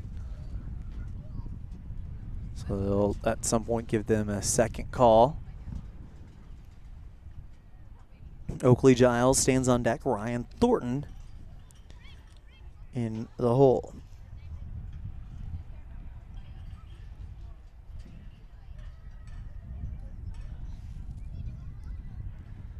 So waiting the arrival of Ellie Boardman. No times across the board right now, as we are 7 through, our 8th one getting ready to go.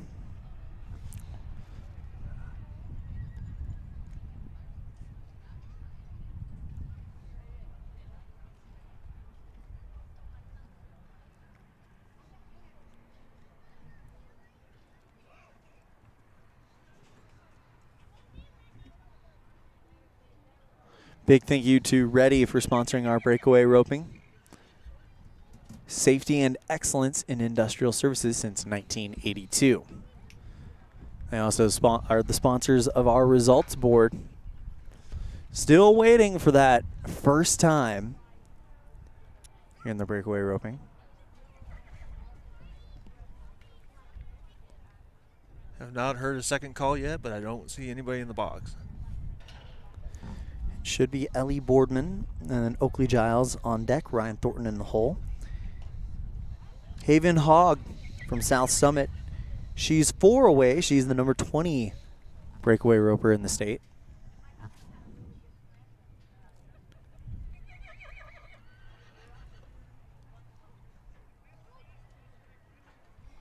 Looks like we're having some issue with some of the cattle in the roping area.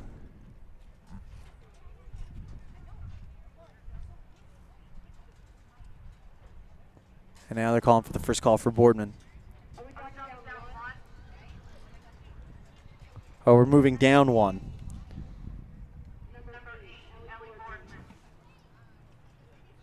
Okay, this is Boardman. This is Boardman right here. So did we not get a time from for Megan. Megan Zunick? So she turned out today. Here comes Boardman. We need a time here as we are on roper number 8.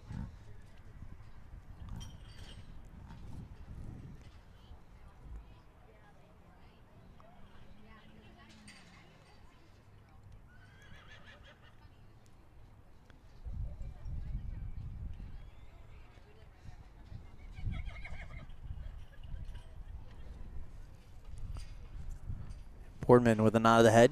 Good looking calf run straight down. Boardman with a real chance here. Got it. There we go. Nice run. And that's your new leader right there. As Boardman, you see it right there. Got it to fall. And we await the time official from Boardman.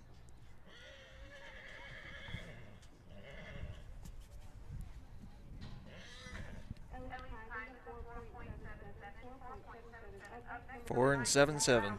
4.77 for Boardman. And she will set the stage here.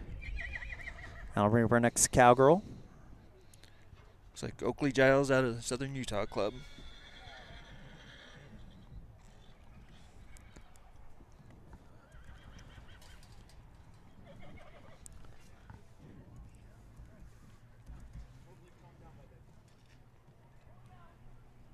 So a 4.77 from Boardman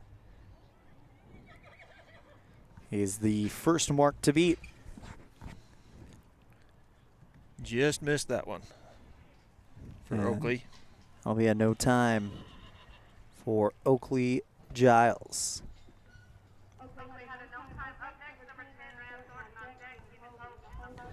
Ryan Thornton out of Southern Utah again, teammate of Oakley's, is up next. Now we've got a time, and it'll probably move fairly quickly.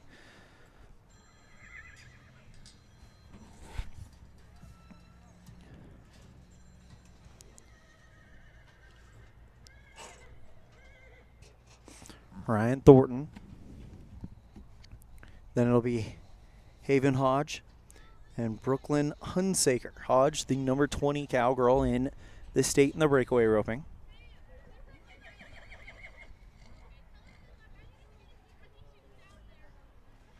And here she comes.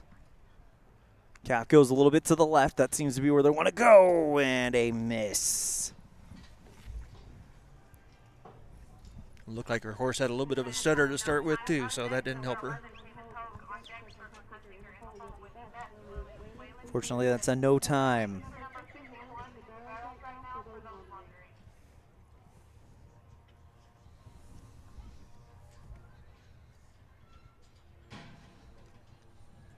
Fortunately, a no time for Thornton. That'll bring up Haven Hogue, Brooklyn Hunsaker, and Whitney Vest. Haven Hogue, though, number 20 in the state.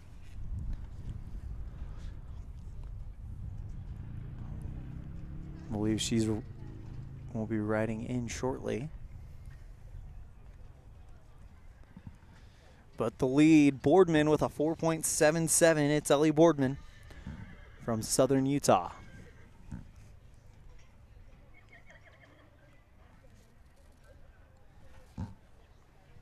Here comes Haven Hogue from South Summit.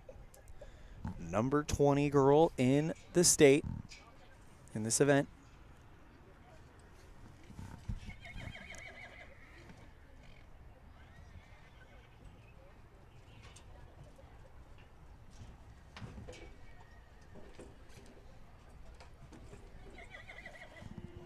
Got the barrier strung. Here we go. All right. Chasing this one. Hogue. Oh, is just not going to get it done. And Hogue will take a no time. So Boardman has the lead at 4.77. And that'll now bring up Brooklyn Hunsaker.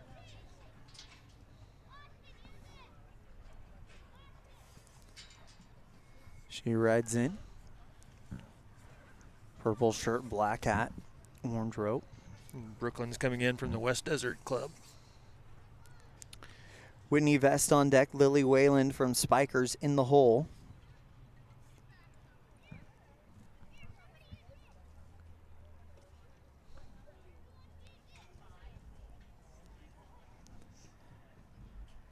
As they prepare to stretch that barrier for her. It's Ellie Boardman from Southern Utah on top, 4.77.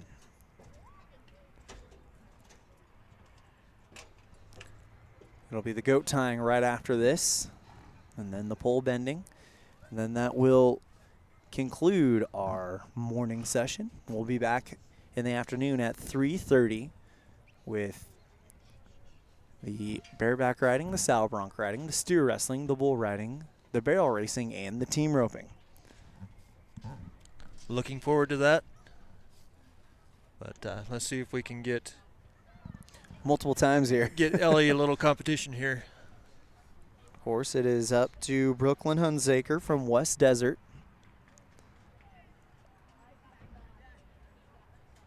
Into the box. Waiting her run here at Tremonton. Of course, we'll be at Spanish Fork next week. That'll be the last Utah rodeo that we'll have this season. And then it'll be to Wyoming with us for the Rock Springs Rodeo next Saturday. And then the state finals of Wyoming, June 5th through the 10th. June 5th through the 10th. We'll have all the events plus the rein cow horse and the cutting competitions as well.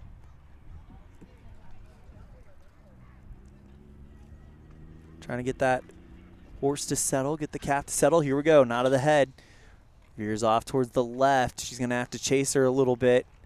Throws the loop Just a and little short. just missed it.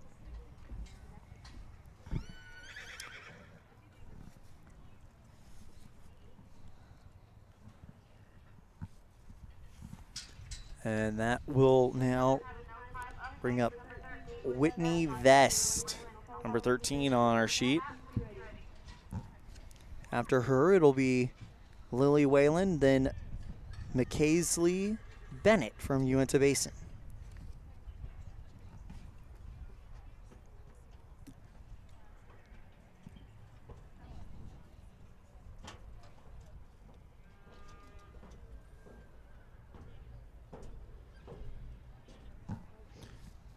Hot pink shirt, you're not going to miss her. Not even me. And this one, slower on calf, down the middle. There we go. Good time for Whitney Vest of Southern Utah Rodeo Club. Look at this run on our Cowboy Days score replay board. That calf went towards the left. 5.16, but she broke the barrier. Wow. Puts her in second place currently. On a 5.16 Looks like we've got for Vest. Lily Weiland out of Spikers coming up next.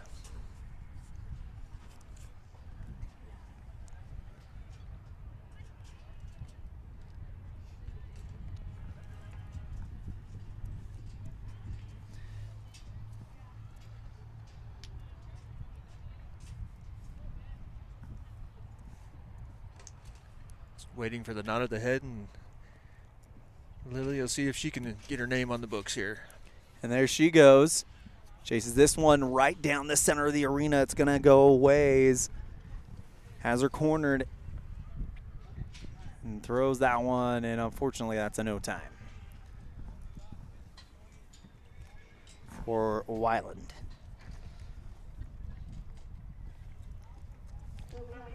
McKaysley Bennett out of Uinta Basin will be next up.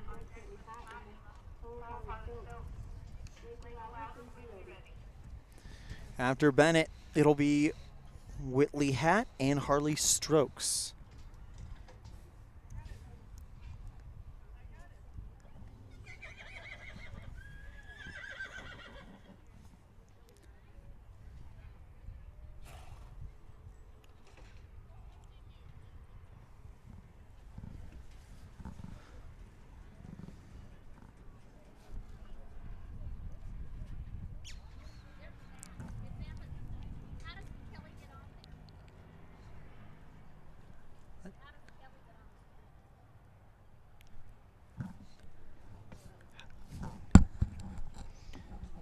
So that'll be McKaysley Bennett. Whitley Hatt up there. I believe this is Bennett, is that correct? Yes. Bennett, Hatt, and then Stokes. Through the barrier. Again, that cap veers to the left, but we got ourselves a time.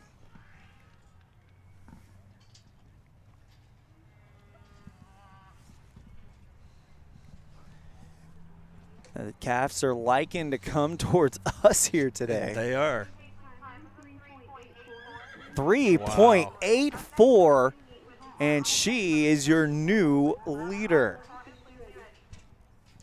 So Bennett takes the lead with a 3.84.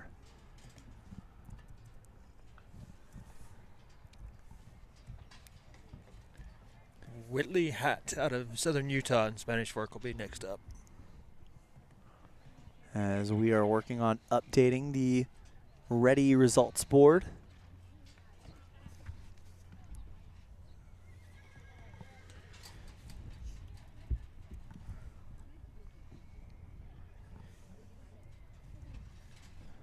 But a 3.84 by Bennett. Now the new mark to beat.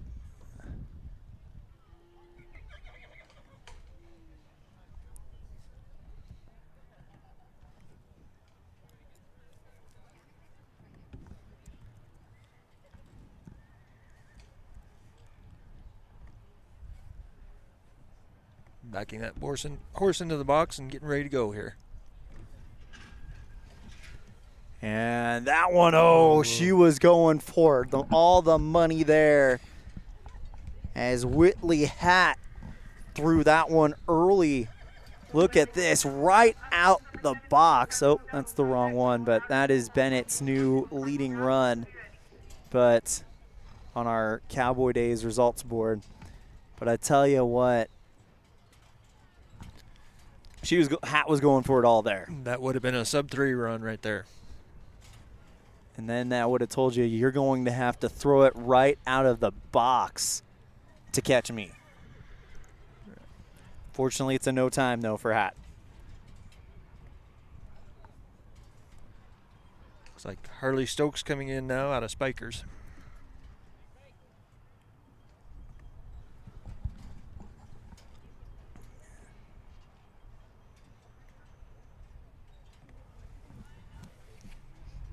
Stokes will be followed by Lackle Louder from South Summit and Austin Thornton from Southern Utah. Spikers, of course, one of the biggest rodeo clubs in the Cowboy State, or excuse me, in the Beehive State. I'll talk about Cowboy State this time next week. Just practicing. Yeah. Here we go. Good looking run here by the calf. Oh, and she just missed it. Needed to extend that arm just a little bit more as it came down onto the back of that calf. And that will unfortunately be a no time.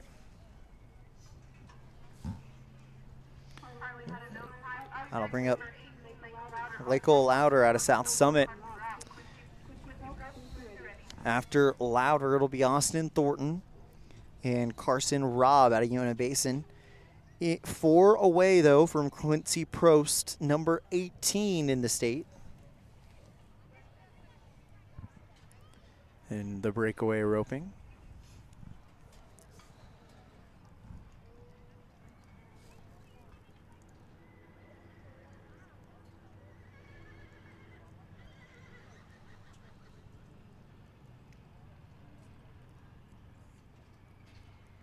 Trying to get her horse to calm down, and here we go. Chasing this one a ways, and oh, barely by the ears. Does that one hang on?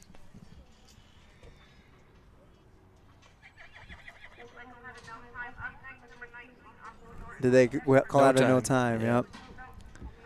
So, unfortunately, that does go down as a no time.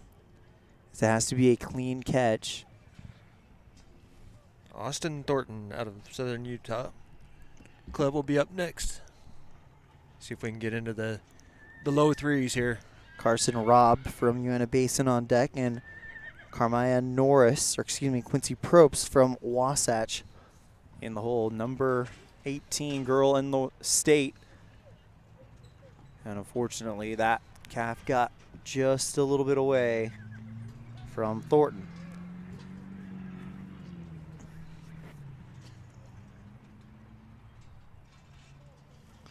I'll bring up Carson Robb.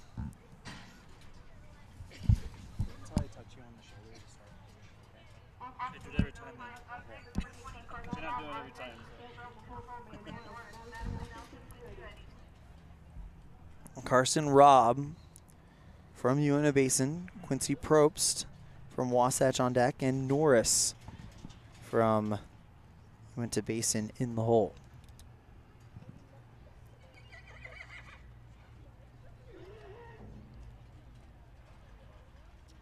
It's the 3.84 by Bennett in the lead, and unfortunately, that will go down as a no time for Robb. Here comes the number 18 girl in the state, Quincy Probst.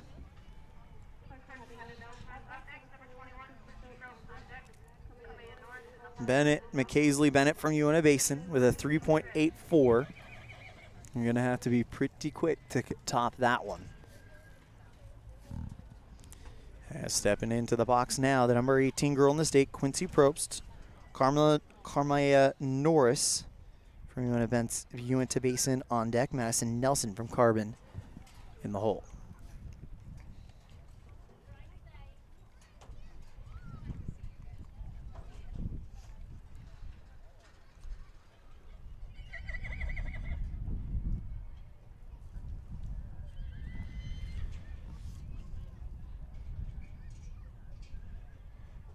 Already punched her ticket to state, trying to get something good here. Oh, big run there for Probst. Does it beat the 3.84?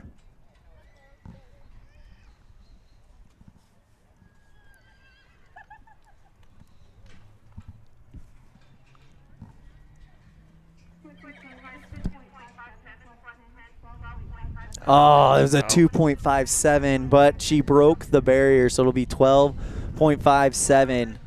So unfortunately, that is a speeding ticket, and it kills your run.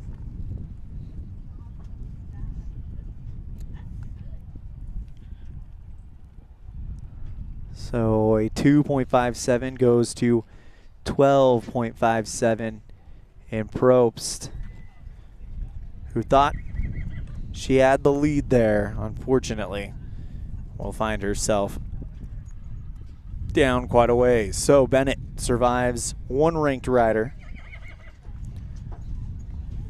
And it was a good looking run too there by Probst. Great run, just a little early.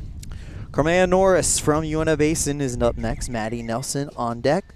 Haley Wilson from Wasatch in the hole.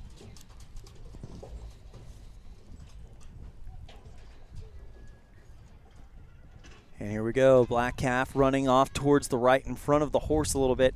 Chasing this one, and unfortunately can't hold on to it.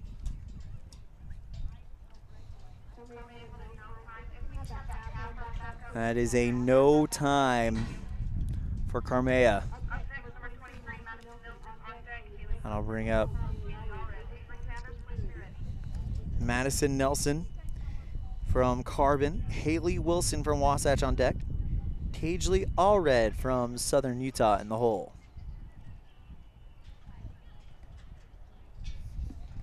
I believe this is the first contestant we've seen from Corbin today.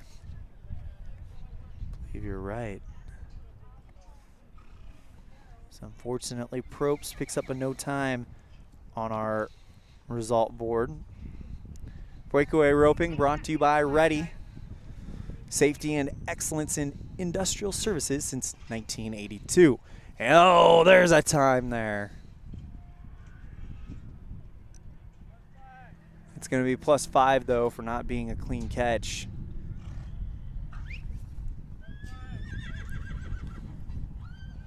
So it was a quick time, but the official automatically signals it'll be +5.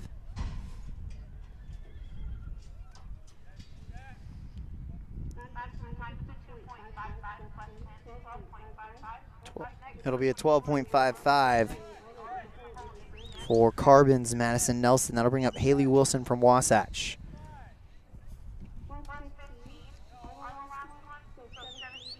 No, just +5 it looks like. So that'll be a 7.55. Or they say, oh, she broke the barrier as well, so it is a 17.55. Tough break there. Yep.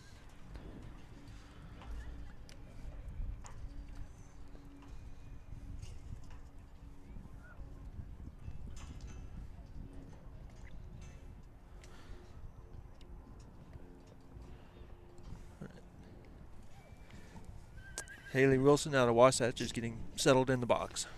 Wasatch, of course. The Heber area. That's where every single one of these cowboys and cowgirls are competing to get to. It's not the top certain amount of kids that qualify for state. You have to have a certain amount of points in order to qualify.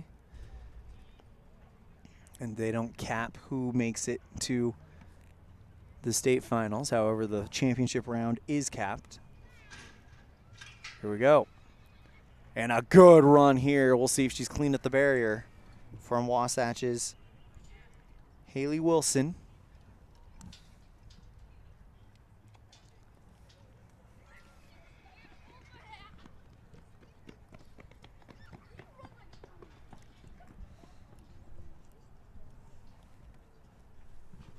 Waiting for the time here for Wilson.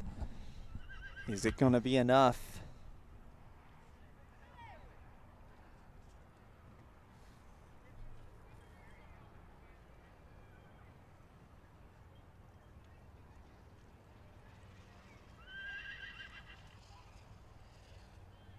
Is it going to be enough? Still waiting for the announcement of the time for Haley Wilson for Wasatch.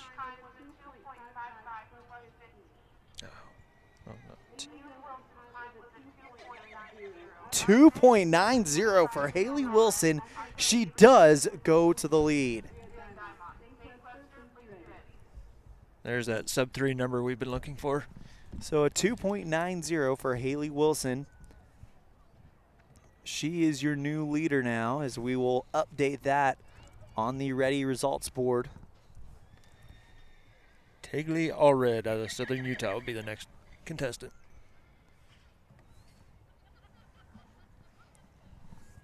So now you're going to have to be sub-3. You're going to have to catch that thing right out of the box in order to give yourself a chance here. You've got about 3 steps. Yeah.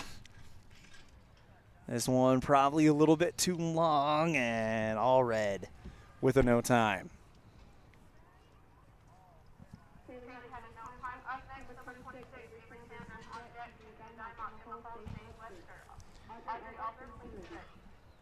So after all red, it'll be Avery Sanders here in the breakaway roping.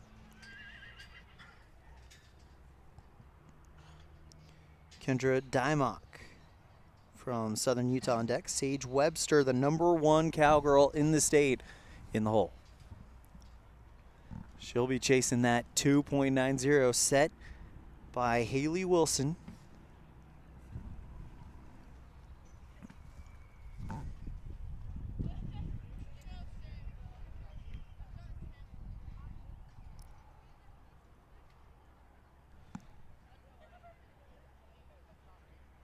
I believe this is Avery Sanders. Avery Sanders out of Spikers Rodeo Club.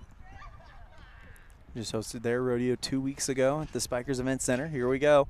Good looking calf here, but the calf kind of stalled under her. And unfortunately, that might cost her.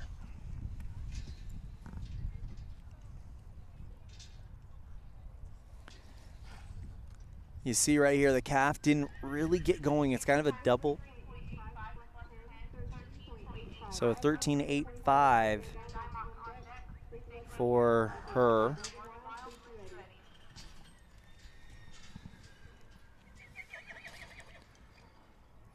But it's kind of a double-edged sword. You want a fast calf to get out in front of you so you can extend, but you don't want too fast of a calf to get away from you.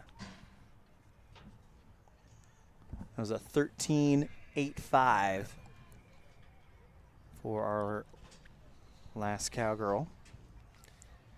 Kendria Dimmick, looks like, out of Southern Utah, will be the next cowgirl.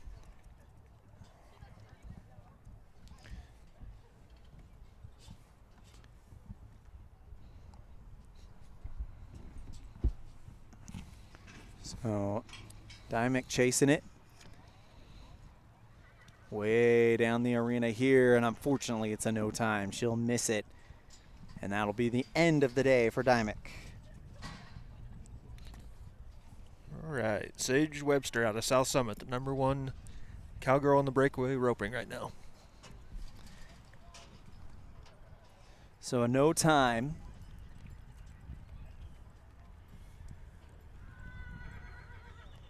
For Dymick. And now, here is the one that they are all chasing in those state standings. Sage Webster. And that would be why. And it was a blink and you missed it. Sorry, we didn't have the camera set on that one. And Webster waiting for her time. We'll see if she hit the barrier.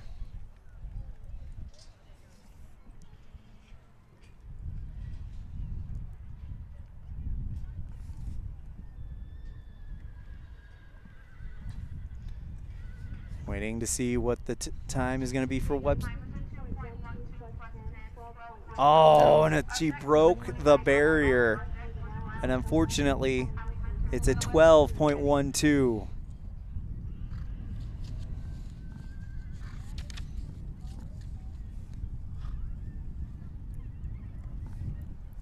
Looks like Audrey Alder out of West Desert is getting ready to go.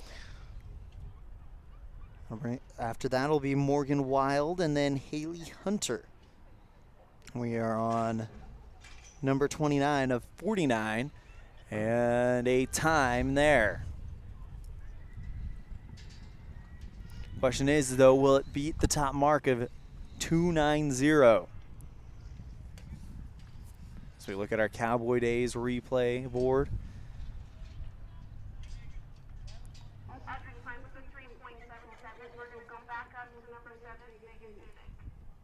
3.77, and it looks like we're going to go up to number 7, Megan Zunick. So Zunick, she must have been competing in the barrel racing over in the other arena or another event, and then got here. So Zunick, we'll get ready.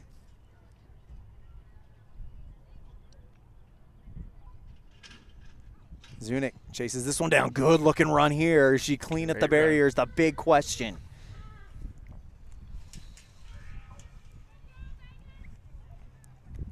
.290 from Wilson is the time to beat. Is it enough?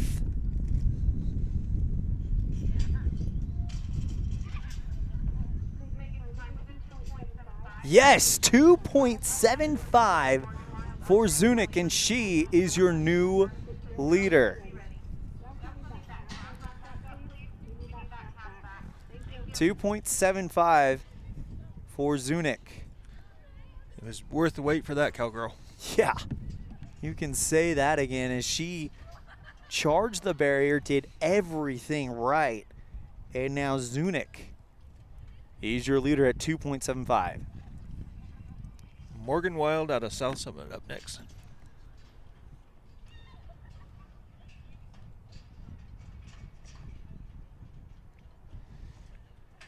So we peek behind the scenes. We are updating the results board as Wild is on a wild ride here, and unfortunately it's a no time.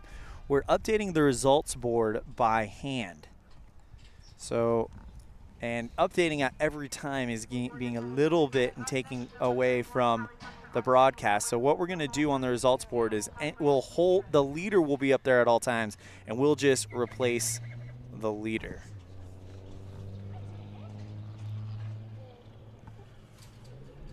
Thanks again to Ready Services for sponsoring that results board.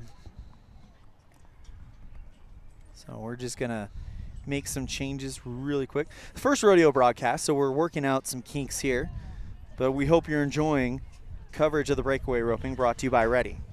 But it's Megan Zunick with a 2.75 in the lead. Our tie-down roping won by Randy Johnson earlier with a 10-second run. He's number 4 in the state right now. As that will now bring us to where are we at? Hallie Hunter out of Uinta Basin. Hallie Hunter, number 31 from Uinta Basin. Hannah Weston from Spikers on deck. And Madison Fitzgerald from South Summit in the hole. Oh, and it looked like the horse might have gotten tangled up with the lasso. That's unfortunate. And a tough break for Hallie Hunter.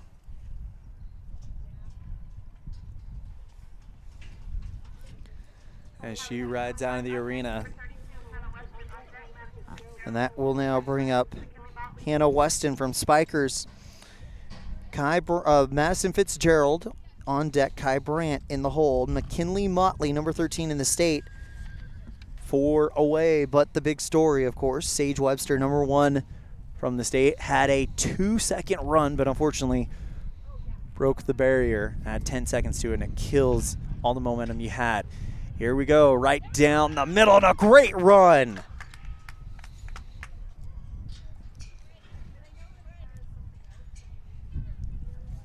A great run there for 3.31 for Hannah Weston from Spikers. Won't take the lead, but it's a respectable run nonetheless. We got Madison Fitzgerald from South Summit as our next cowgirl, I believe. Am I on track Madison there? Fitzgerald, followed by Kai Brandt and McKinley Motley.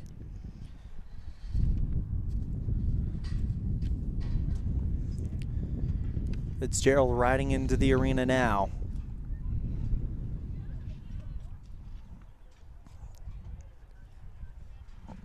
Stands starting to fill up here at the small arena. Big thank you to the Utah High School Rodeo Association for allowing us to broadcast today. And of course, thank you to Ready for not only sponsoring our breakaway roping, but the results update, the results board. Here we go, new run right here. Veering off to the left. Oh, just ran through the lasso of Madison Fitzgerald. Really had a chance there. Calf turned right when she went left, and that was the end of that run.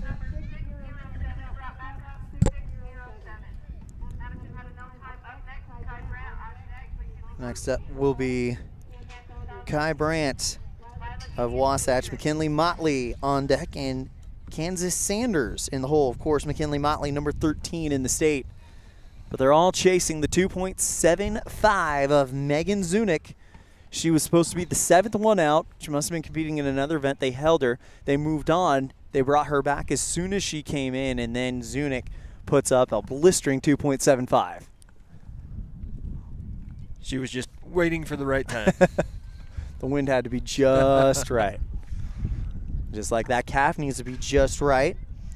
As Brandt, man, that was a slow one out of the barrier. Expert move there by Brandt to chase this one down, and unfortunately is not going to get it.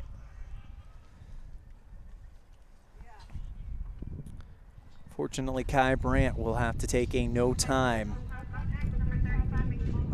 And that will now bring up McKinley Motley. Yep, out of Wasatch, number 13 in the state.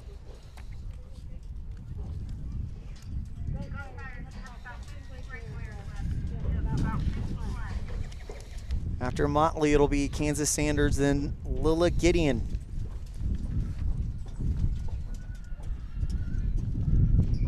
Motley, number 35 of 49.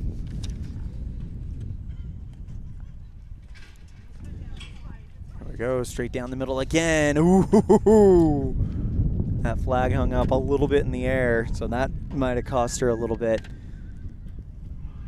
We'll see what the time is, chasing that 2.75 from Megan Zunick. 3.16 for Motley. So unfortunately, it is going to be just shy of the 2.75 mark. Next up will be Kansas Sanders from Spikers, Lilla Gideon from Spikers on deck, Kinley Jensen from Emory in the hole.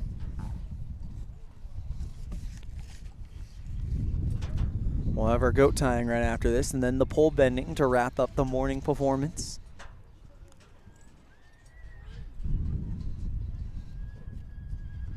Here we go. Sanders chases this one down a ways. Ah, and unfortunately, no time. Caught the heel of the calf running away instead of the head. And that will now bring up Lilla Gideon from Spikers Rodeo.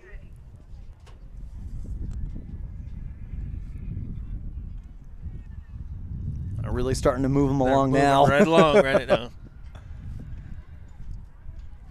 Oh, still chasing that 2.75 mark from Megan Zunick.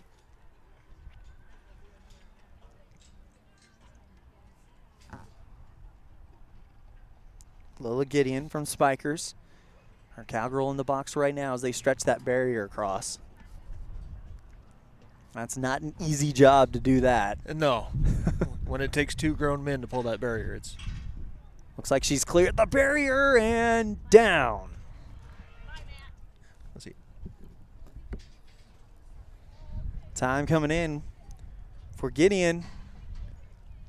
Is it enough?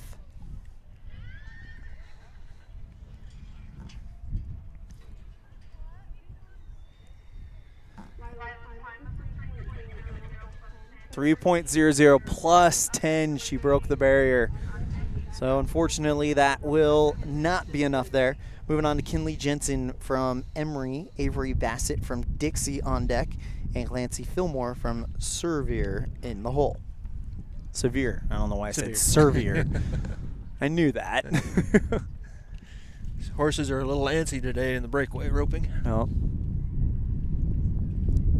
invite you to join us at 3:30 this afternoon. We'll have afternoon performance action from the big arena indoors. We'll have the rough stock, bareback, saddle bronc, bull riding. On top of that, we'll have team roping, barrel racing, and steer wrestling. Here we go.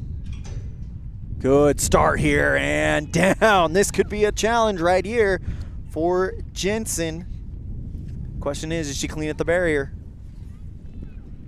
That's always the question in these timed events. That barrier is such a big deal.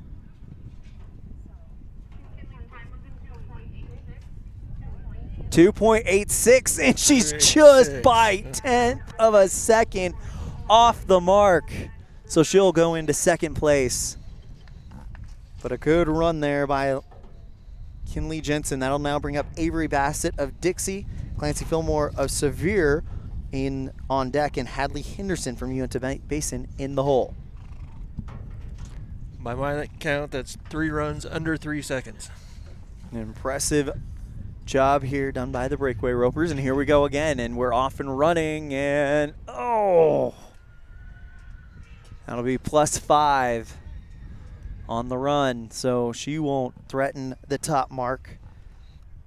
Avery Bassett from Dixie. That'll now bring up Clancy Fillmore from Sevier.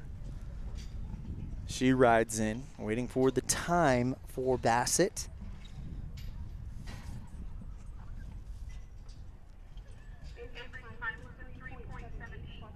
.378 plus the penalty. I'm gonna get 8.78. That will now bring up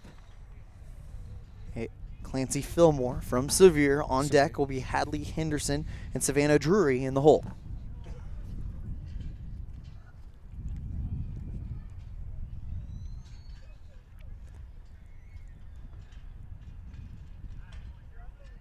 Here we go. Light nod. Away we go. Chases this one a ways, and it'll be another 5-second penalty.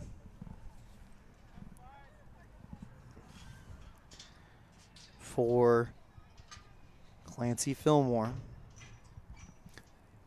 So unfortunately, she will not challenge for the lead here today. 9.51 for Fillmore. That'll now bring up Hadley Henderson from Uinta Basin, Savannah Drury from Southern Utah on deck, Shani Fox from Emory, in the hole.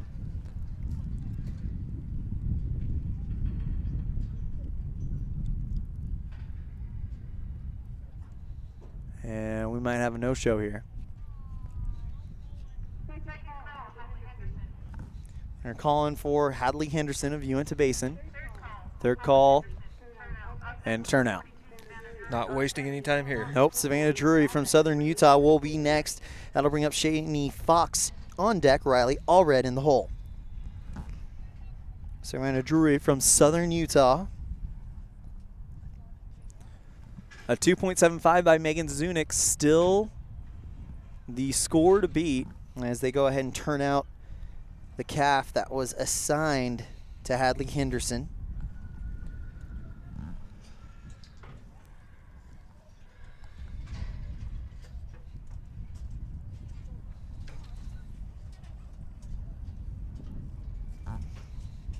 So Savannah Drury from Southern Utah still chasing that 2.75 mark set by Megan Zunick. Fun story there. They gave her a grace, I guess you could say. She wasn't there at the time, probably competing in another event at the other arena. Came back, said, all right, I'm ready to go, and then laid down a 2.75. Just had to get her horse warmed up. Yeah. Savannah Drury from Southern Utah. Next cowgirl up.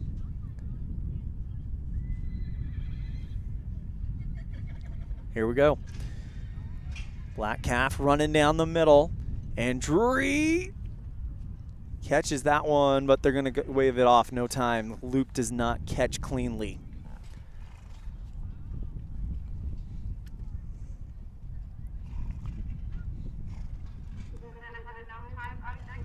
So unfortunately, that now brings up or a no time for Drury. That'll now bring up Shaney Fox for Emory, Riley Allred on deck, and Raleigh Davis in the hole. So Shaney Fox from Emory. Maroon hat, don't see a lot of those very often.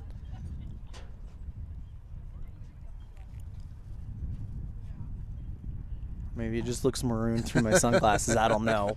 It's definitely maroon. And a good time there for the maroon sharpshooter. Waiting for the time. Does it catch the 275 set by Zunic? What's your impression there?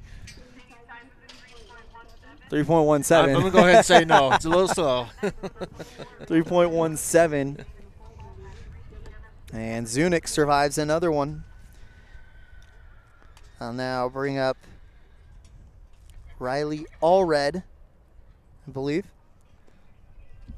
Riley Allred out of Emory. Yep.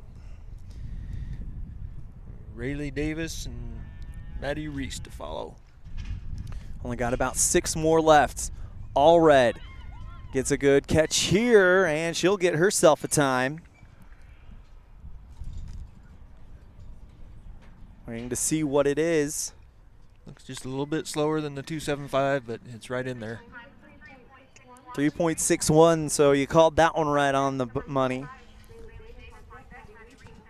I'll now bring up Rayleigh Davis, Maddie Reese on deck, Jenna Pepperson in the hole. Only 4 more tie-down ropers remaining. Can't believe we've gone through almost 50 contestants already. In one event. In one event. Here we go. Oh, calf stumbled. Calf stumbled. We might get a rerun out of that one. Not sure. But not giving up on it in a no time. I don't know. I've never, and usually if something like that happens to rough stock, you get a reride. I'm not sure what would happen in timed event. I think they're just going to go no time with it. I'll now bring up Maddie Reese from South Summit.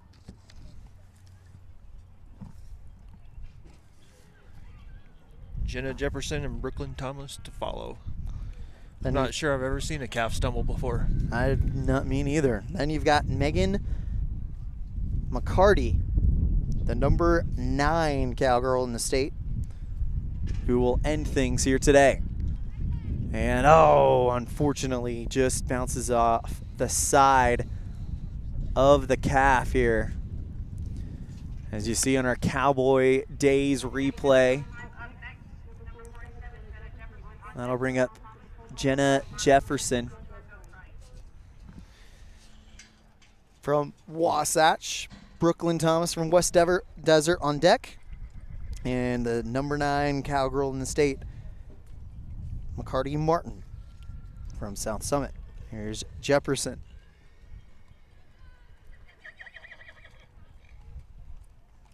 We are moving now. And the pole bending, they'll be moving pretty quick as well, and the goat tying. We don't have any commercials, but we will kind of take a little bit of a voice break after this event as they prepare for the goat tying. Invite you to stick around.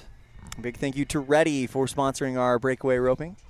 Safety and excellence in industrial services since 1982. Jefferson trying to get that calf and to stand up straight, get the horse in the spot that she needs him to be. And here we go. Almost another trip out the gate there, but that calf keeps its feet and just got away from her a little bit there. Just a little short. You'll see on our Cowboy Days replay, and it's a no time for Jefferson. And they're asking for help in the goat tying event. Of course, they'll have a goat out in the middle of the arena, and it'll be a timed event where the cowgirl will come from the roper's box, except there's no barrier there, no reason to have it, and it'll just be a run to the middle of the arena. How fast can you tie up the goat and get out of there? Next up will be Brooklyn Thomas from West Desert.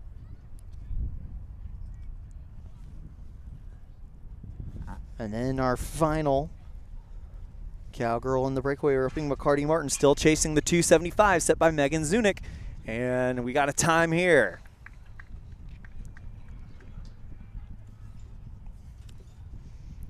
Look at our Cowboy Days replay board as Thomas gets a good run here. We'll see what the time is, if it threatens 4.12. And that'll it'll bring up McCarty Martin, the final tie-down roper, number 9 in the state, chasing the 2.75 set by Megan Zunick from Emory. So it'll be South Summit or Emory. One of those two clubs will take the win.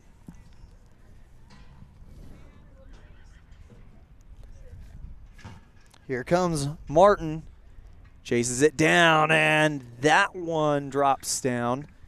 We'll see what the time is, but you can see on the Cowboy Days replay board, number 9 cowgirl in the state.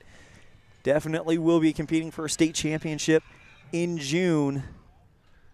That was fast, but I don't.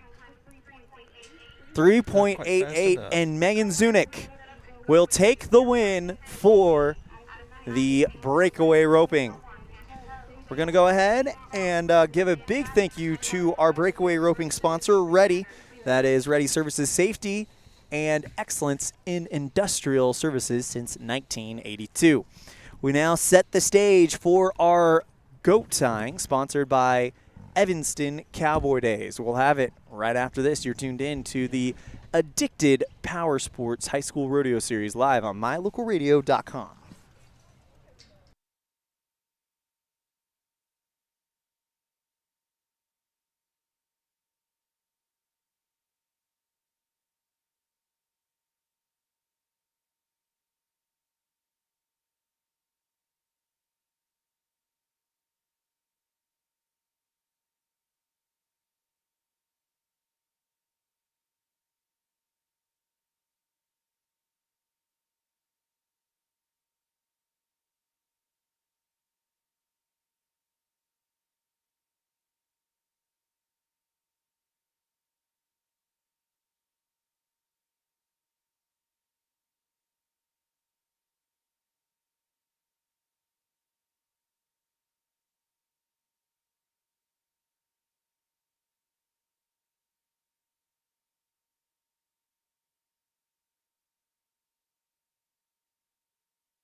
And we welcome you back to the Box Elder County Fairgrounds for our goat tying event. Brought to you by Evanston Cowboy Days, the biggest little rodeo in the West. Thank you. I was like, I know there's a biggest thing on there. Elan Olliff and Matt Petrie bringing you the action live from the small arena where we've seen tie-down roping, breakaway roping.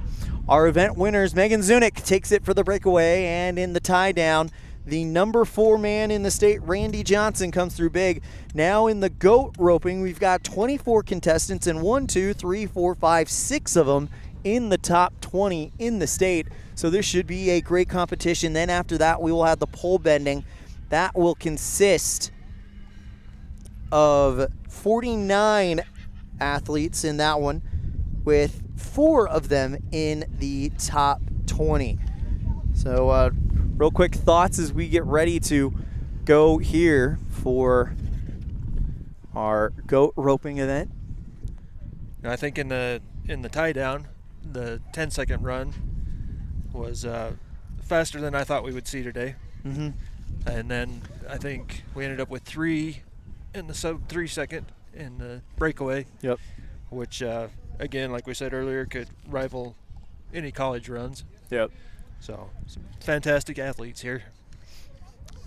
We've got 24 goat tires, and this event, they'll start in the roping box, but there is no barrier since it's not a roping event. They'll ride the horse down to the end of the arena, jump off their horse, and tie the goat up, much like what we saw for the boys in the tie-down roping. And then after that, it will be the pole bending, which is a whole nother show in and of itself. I think up your alley, Elan, is can you equate that to slalom skiing? Absolutely. And you'll see more on that when we get set for this one. But the goat tying will be next to go. It'll be Addison Knight from Wasatch to lead things off. Peyton Alfred, from Lehigh, and then Severe's Clancy Fillmore. So some all-around cowgirl contenders coming up, as we saw Fillmore in the breakaway roping. So we get set for our goat tying, brought to you by Evanston Cowboy Days, the biggest little rodeo in the West. Over Labor Day weekend. Of Yep. course, kicking it off with Chancey Williams this year. Yep, that's the Friday night concert. For tickets or the schedule to the rodeo, go to evanstoncowboydays.com. Just another scene setter for the goat tying. It looks like after every 5 contestants, they'll change out to a new goat. And then you can see them right now on your screen. That's what they're going to be tying. Said they're ready whenever you are. As the contestants are lined up. This is, I believe, the smallest event in round 1 in the first round today. Only 24 contestants.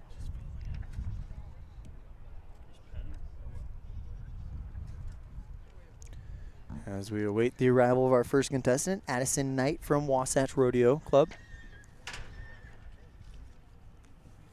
Of course, the large arena taking place this afternoon. We'll have the bareback riding, saddle bronc riding, bull riding, the team roping, steer wrestling, and barrel racing. We'll have a full slate this afternoon. Yep. Between this morning and this afternoon, we'll have every event covered in high school rodeo with the exception of the rein cow horse and the cutting. We will have that on the Wyoming State Finals in June.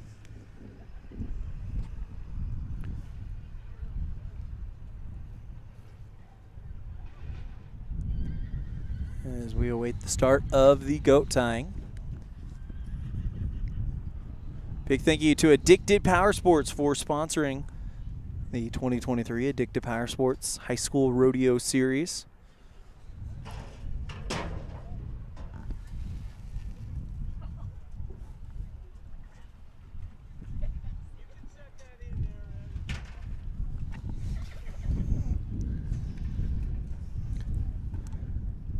As the wind begins to pick up a little bit here in Tremonton.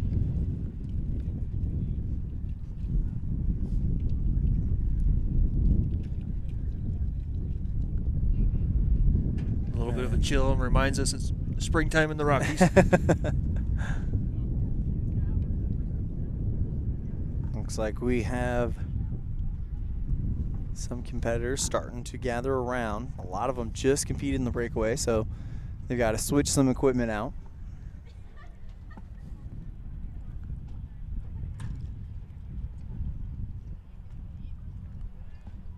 A lot of these competitors will ride many different horses in the same day, depending on the event. That is the meaning for the delay right now.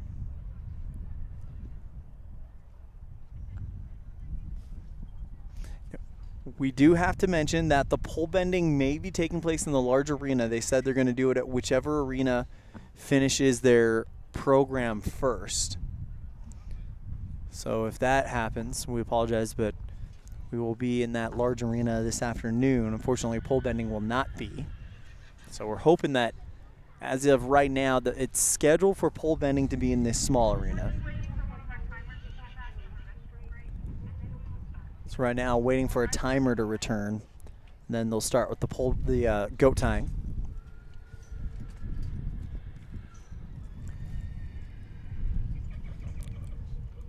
First time we've ever been able to do high school rodeo on mylocalradio.com.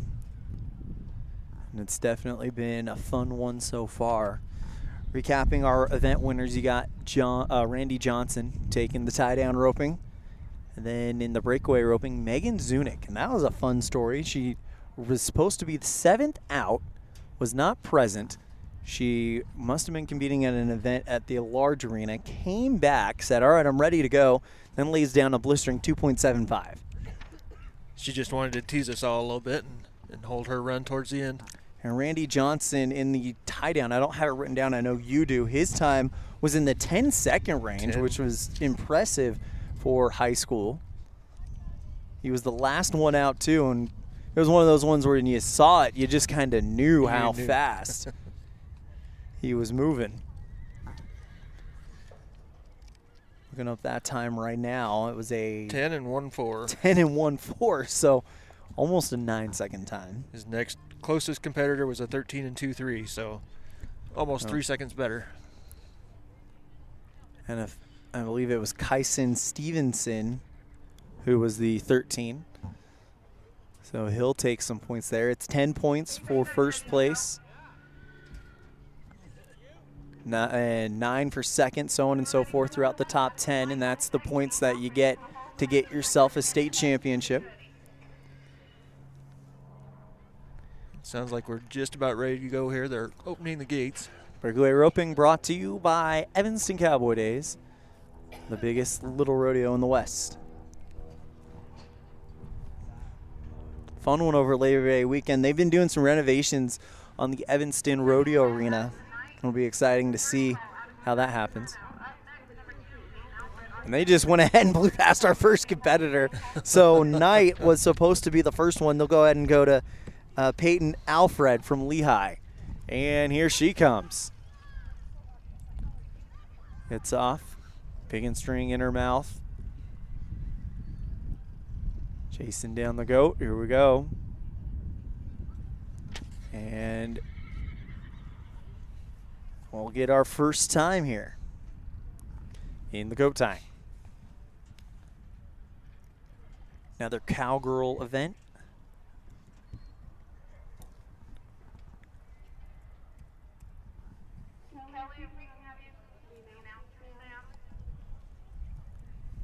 Waiting for the time for Alfred.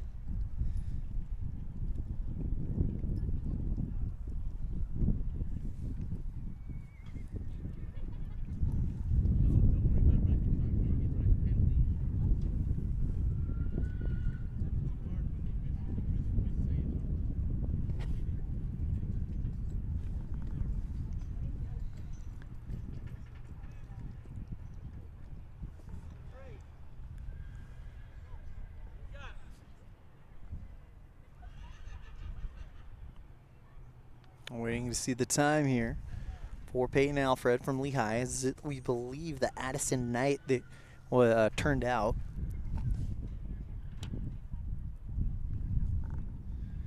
Let's see how Alfred sets the bar here. Can't go until we have that time from the previous cowgirl. As you can see from the first run, it's much like tie-down roping.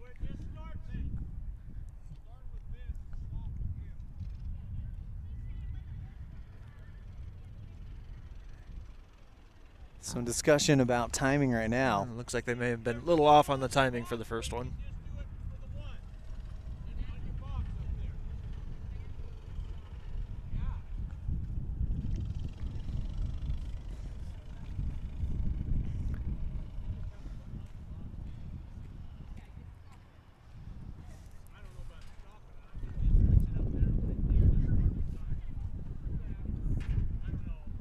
Our official in the zebra stripe vest.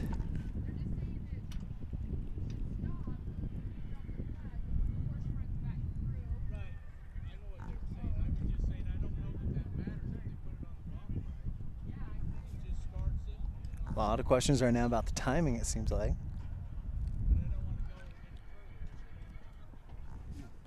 Looks like the official's walking back over to check one more time.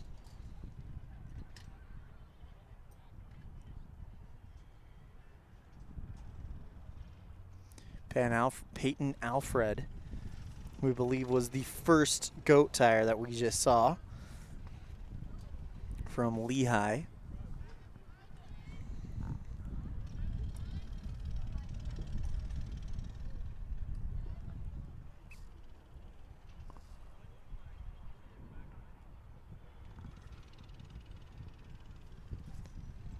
So you see on the screen, Dennis wants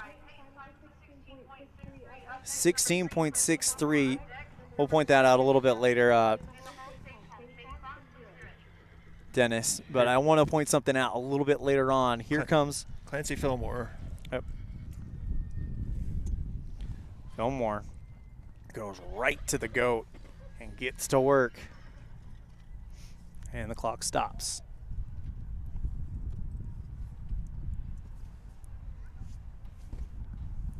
Dennis, I'm going to ask you to put the oh, and it's a no time as the goat got up. Dennis, I'm going to ask you to put the camera towards the officials real quick. So you see the official standing there next, well, he's kind of covering it right now, but there's a tripod that he's standing in front of. That's the eye. As soon as the horse crosses across that eye, that's when the time starts. So you'll see those in the barrel racing and the pole bending as well. No time. Okay, so I believe that was Peyton Alfred who we just saw.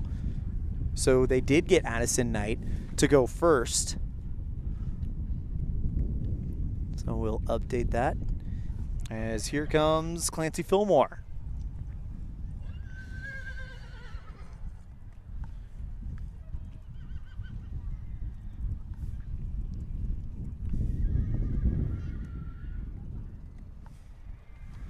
And the time stops. We'll see what her time is.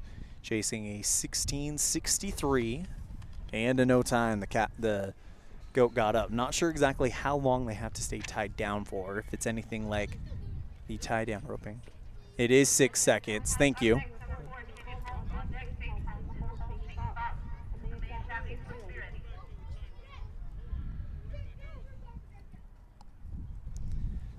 All right. We got Sage Holmes out of Wasatch next.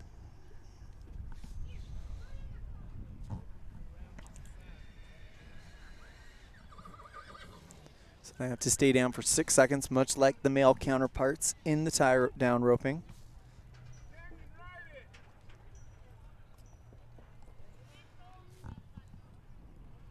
So they'll actually enter through that open gate right there, not through the roping box.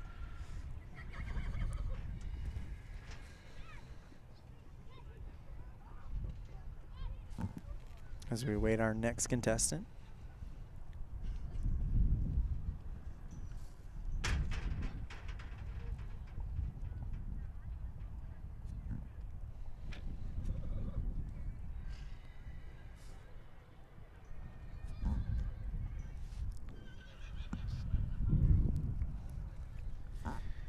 And we believe it's Sage Holmes.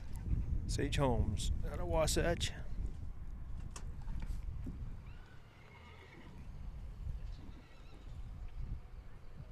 And here she comes.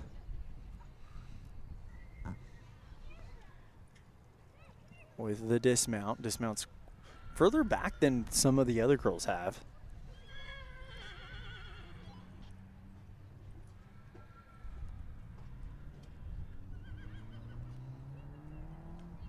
And the clock stops. And it gets up, no time. Tough break there for Holmes.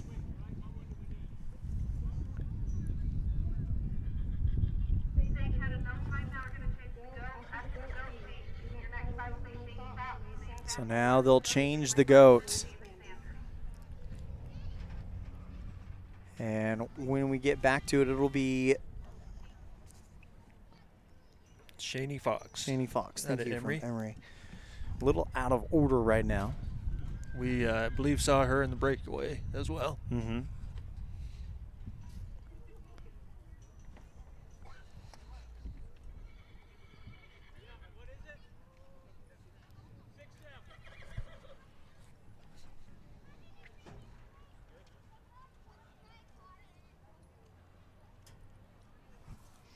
Getting the new goat ready to go.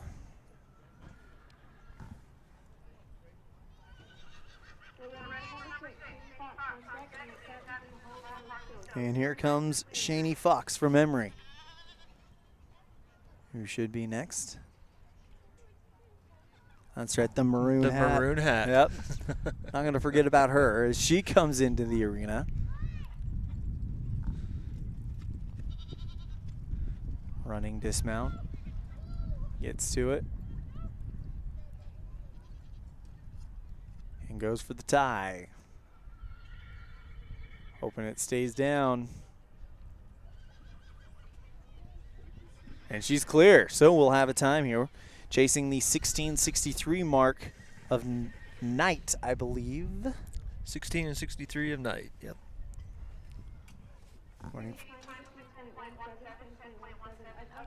10 and 1-7, so that is your new leader for Fox. 10 and 1-7.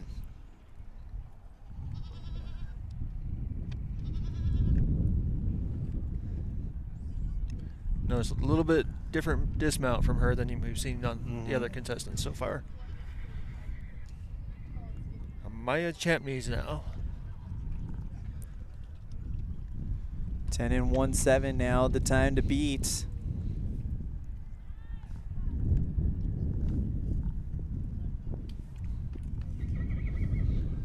And a good run here for Maya Champneys. Thank you. 11.78, so it won't break the time of Fox. That'll bring up Harley Stokes from Spikers Rodeo Company. Spikers Rodeo Club. We saw her in the breakaway roping.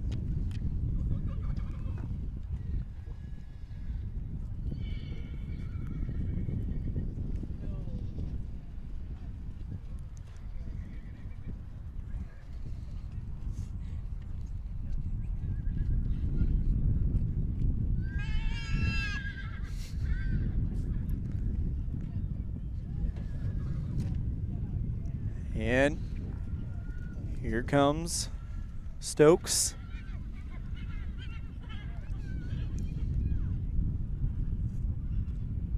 And the clock stops there. Again, that 10-1-7 is the time to beat.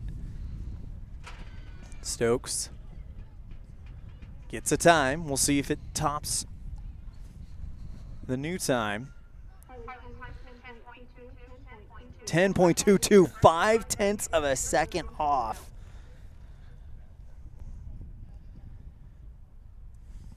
That'll now set the stage for Avery Bernstein from Spikers.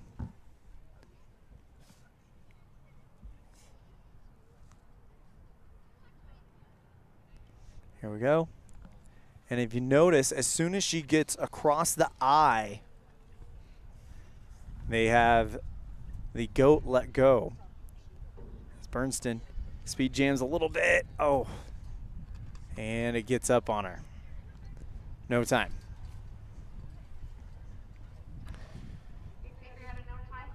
That'll bring up Avery Sanders from Spikers.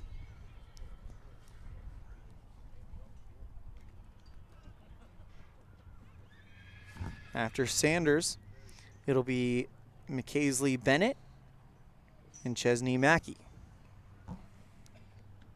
Mackey, of course, from Rich Rodeo Club. As here comes Avery Sanders. And the time starts, runs in.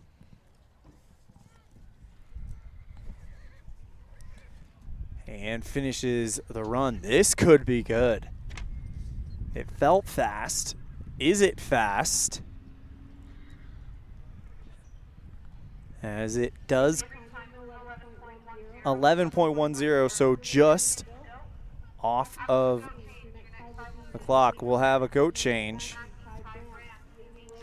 And that will bring up Chesney Mackey from Rich Rodeo Club.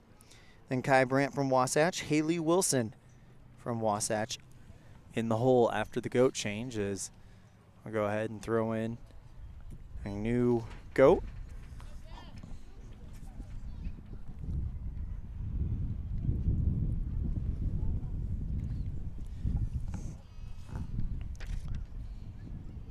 And by the way, Shani Fox, the number 10 cowgirl in the state, on top with a 10.17.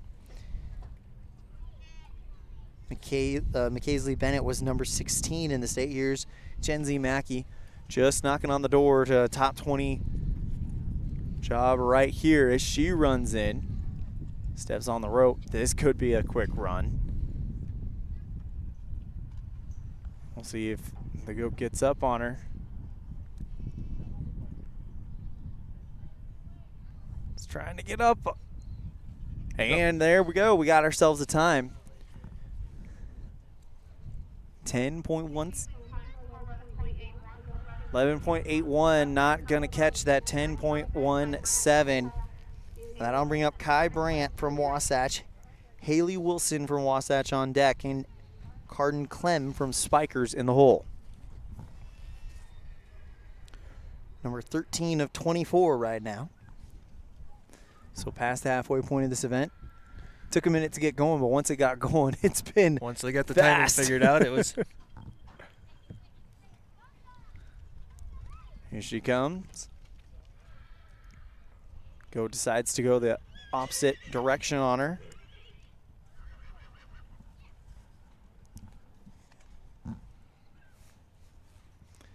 And now stops the clock. The anxious 6 seconds begin, and she's good. Getting that 10.17 by Fox is the time to beat. And it's a 13.18. I'll bring up Kai Brandt's up Kai now. Brandt. That was Chesney Mackey out of Chesney Ridge. Mackey out of Rich right there. So it was Bennett who actually was close, and now Kai Brandt out of Wasatch. Yep. And then Haley Wilson from Wasatch, and then Carden Clem from Spikers in the hole. Brandt, we saw her in the breakaway roping. And puts on a nice tight tie there. Clock begins to roll.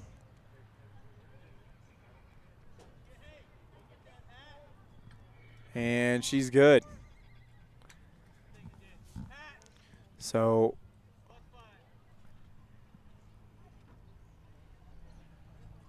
I think she just got a dress code violation. Yep. So +5. For no hat. Yep. 19.21. Yeah, you have to be in Western attire. It's part of the sport. And I think they gave her a dress code violation there for Kai Brandt. I'll bring up Haley Wilson from Wasatch. Here she comes. Gets off the horse, starts the dismount.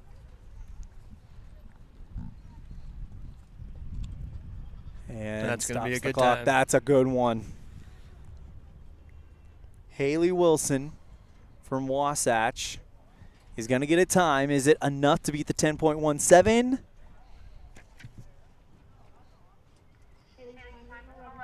No, 11.24, just off the mark. I'll now bring up Carden Clem from Spikers. Then it'll be Katie Agard, Peyton Anderson from Lehigh in the hole. Clem, the number 14 cowgirl in the state. Oh, and she comes down a little bit hard there. Pops right back up and gets to work. Nice quick tie. That would have been a quick run if it wasn't for the little stumble she had on the dismount. And she'll get a time, but everybody chasing the 10.17 of Shani Fox from Emory. 12.57. That'll now bring up Katie Agard, Peyton Anderson on deck, Austin Thornton in the holes. They'll get a goat change right now.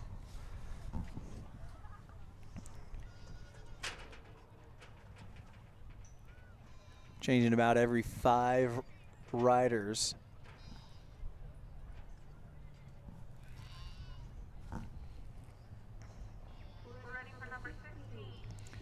Katie Agard from San Pete.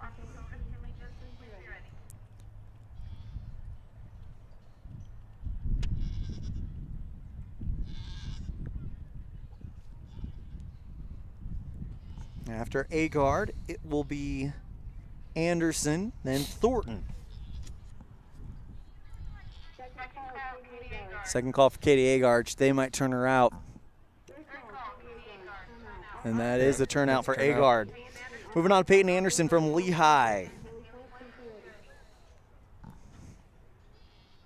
Austin Thornton on deck. Kinley Jensen in the hole. Here comes Peyton Anderson from Lehigh. The dismount on this event is what looks like the hardest. And she stops the clock. Oh, but the goat gets up on her. No time for Peyton Anderson. That'll now bring up Austin Thornton.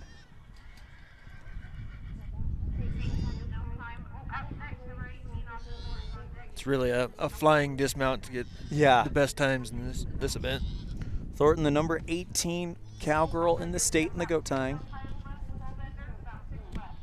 6 left until we will get the pole bending in the small arena. They just announced that.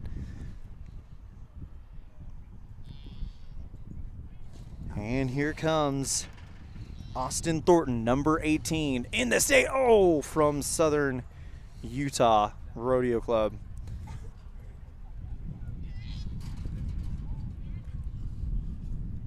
And she'll stop the clock. Brush a little dirt off. Oh.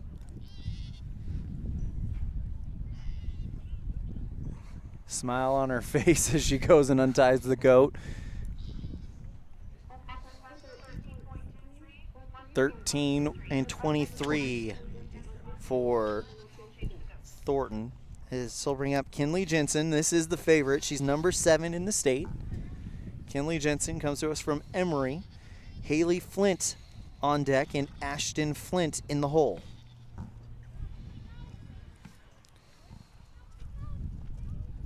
Comes in, and the goat kind of gives her a little bit of a run around. And a quick tie there, 10.17.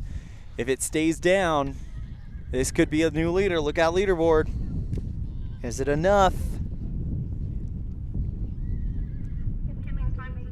Oh, yeah.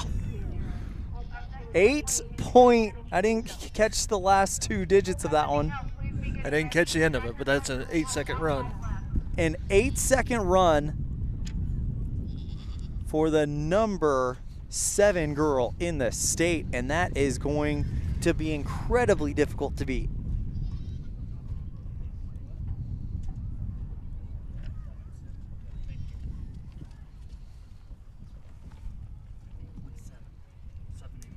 .70 for Jensen.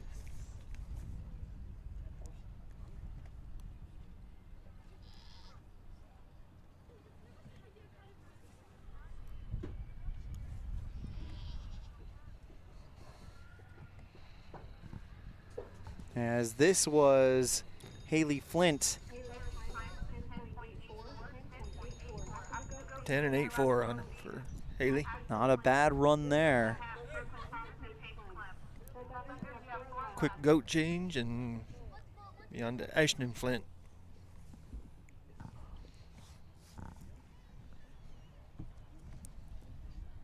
Updating the ready leaderboard. as the number 7 girl in the state, Kinley Jensen, takes the lead with an 8.70.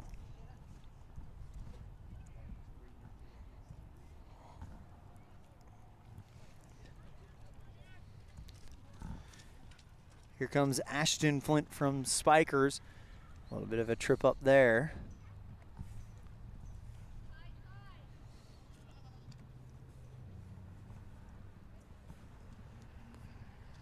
Goat trying to get up on her.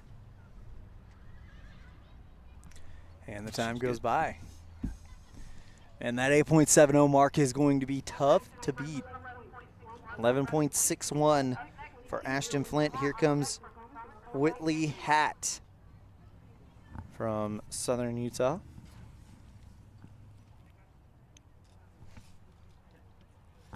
After Hatt, it'll be Brooklyn Thomas from West Desert, then Paige Clem from Spikers, and that'll be the goat tying event. Most of the group is around the 10 or 11 seconds, so that 8.70 is definitely going to be tough to beat. And it was put down by Kylie Jensen of Emory. Here we go. This is Whitley Hatt from Southern Utah Rodeo Club.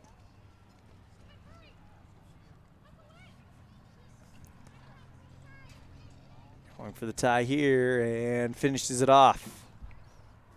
See if the goat stays down, trying to get up. And she's good. 8.70 by Jensen, though, is the score to beat. 10.98, very respectable time there for Whitley Hatt. Next up will be Brooklyn Thomas from West Desert. Want to give one more thank you to Cowboy Days for sponsoring our goat tying. Cowboy Days, the biggest little rodeo in the West.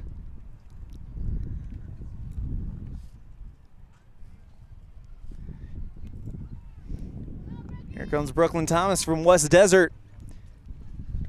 On course, or in the arena. Nice flank there for Thomas.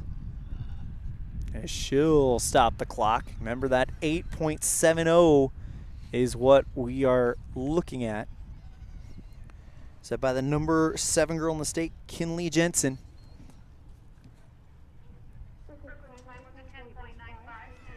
.95, and Brooklyn looks pumped as she's running back. Next up will be Paige Clem, the final goat tire of the event from Spikers Rodeo Club, and then we will set for our final event of the morning session, the pole bending.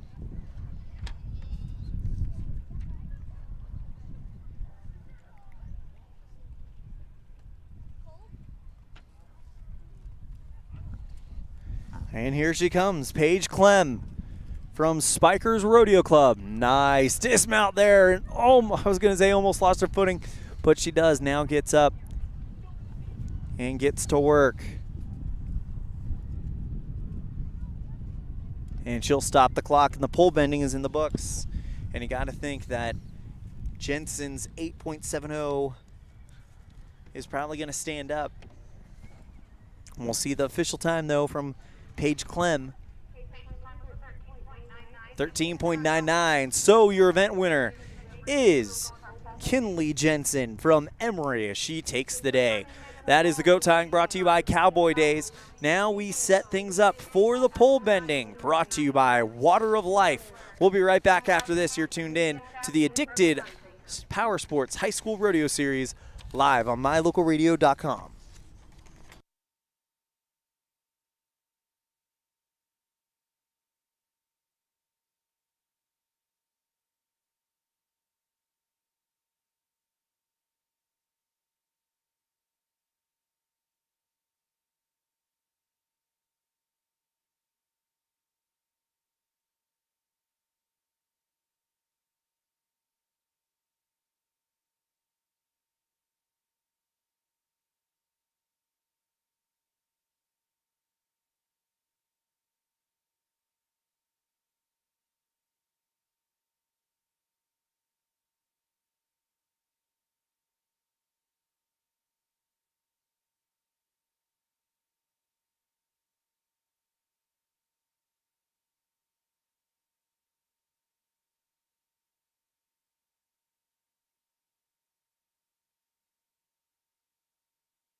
Welcome back to the 2023 Addicted Power Sports High School Rodeo Series, live on mylocalradio.com. Elan, Olliff, joined by Matt Petrie, as we have our final event of the day, and it is the pole bending. And it's, you mentioned it, you kind of alluded to it, Matt. It's kind of like slalom skiing on a horse. So what's going to happen is there are 6 poles set out in the course. They're going to run to the all the way to the far end of the 6th pole, then weave their way through one time, then turn around, weave their way through a second time, and then sprint across the finish line, and that's going to be the time. If you knock down a pole, it's +5, much like in the barrel racing. This is really a compilation of both the rider and the horse. Much like the barrel racing as well. Right. So, as you watch these horses, they know what they're doing almost without the rider. yeah, you just kind of let them run. We've got 49 cowgirls competing in the pole bending, but it'll go by fairly quickly. Katie Agard from San Pete will lead things off. Cody Stowell from Enterprise will be on deck. Lily Hiko from Spikers in the hole. As the sun gets covered up by some clouds. Not great for the warrants, but I tell you what, looking at a computer screen, it's helping me out a lot.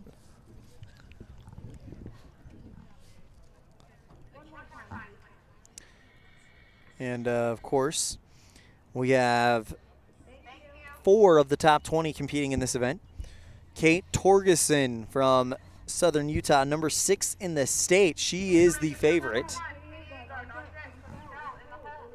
Katie Agard from San Pete leading things off.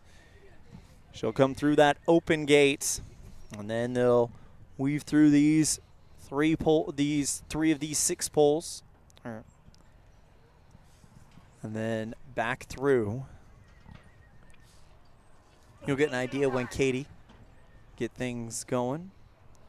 Oh, second call, Katie Agard. Turnout for leadoff person, Katie Agard.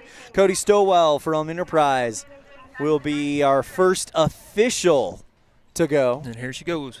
And here she goes right here. Pink cowboy hat. Goes from one end to the other. And now weaves in between each of the poles. So this is definitely an agility. Knocks over one. That's +5. So that's unfortunate there. Agard goes through another one, knocks down a second one, so she's looking at +10, brings it through, and now she will sprint all the way home. We'll see what Stowell's time will be.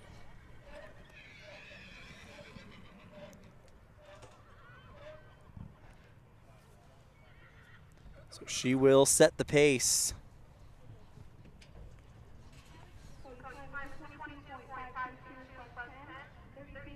So it's a 32.522. 32.522 for Stowell to start things off.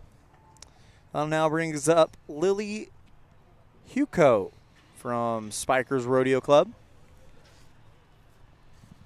as they are resetting the poles, making sure everything is back even and ready to go after a 2 knockdown. It's Water of Life sponsoring our pole bending. Water of Life is a family-owned business serving western Wyoming and the surrounding region for more than 25 years. Improving and purifying your air and drinking water is what we do. Give us a call today to find out how we can help you. Phone number 307-230-0406. Waiting for Lily Huco for Spikers Rodeo, and here she comes. Huco on a nice dark horse now. Goes from one end to the other, and as you can see, this is where you have to have control of the horse, directing it around the poles. Good job through one.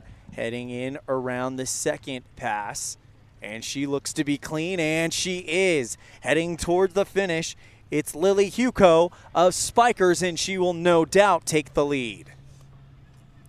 That was a nice, clean run.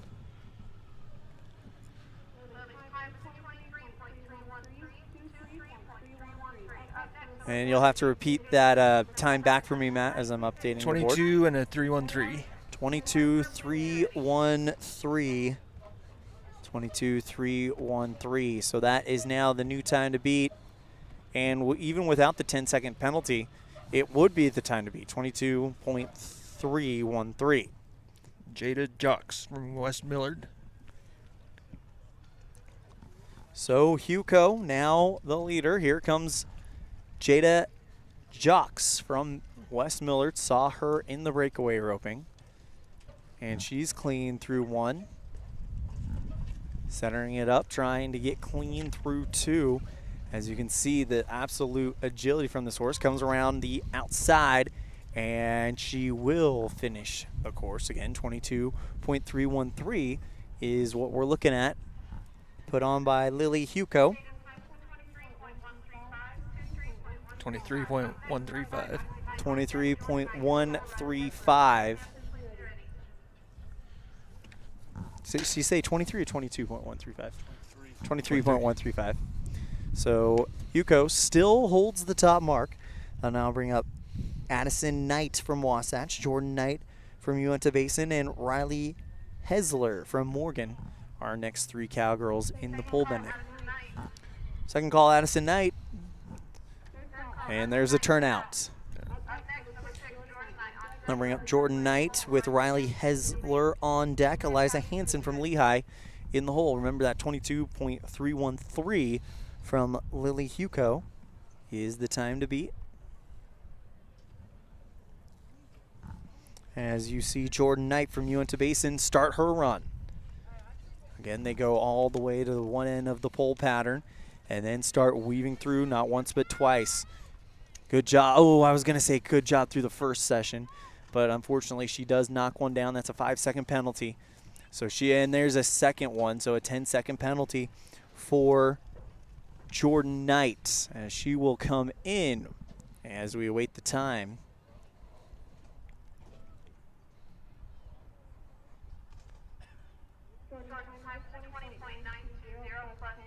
So a 30.920.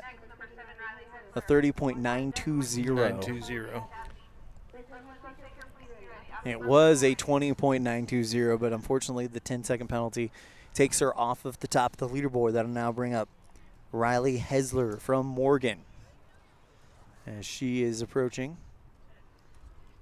And here we go. Gets a run. Starts the clock. And away we go. Goes from one end to the other. Weaves in and out. Took that first one a little bit wide, but man, she's really tightening it up here in the first pass. Around the first and now down the backstretch into the second pass. Tighten things up. Really good job by that horse. You can tell she wants to run. And now barely keeps that final pull up. A great run by Hesler from Morgan.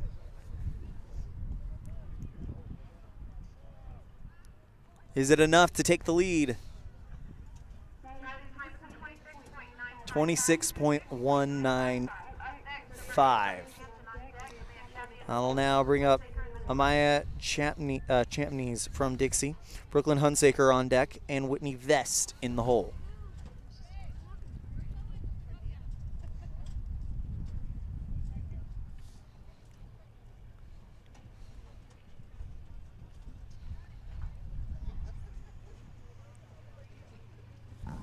Already through almost our first 10.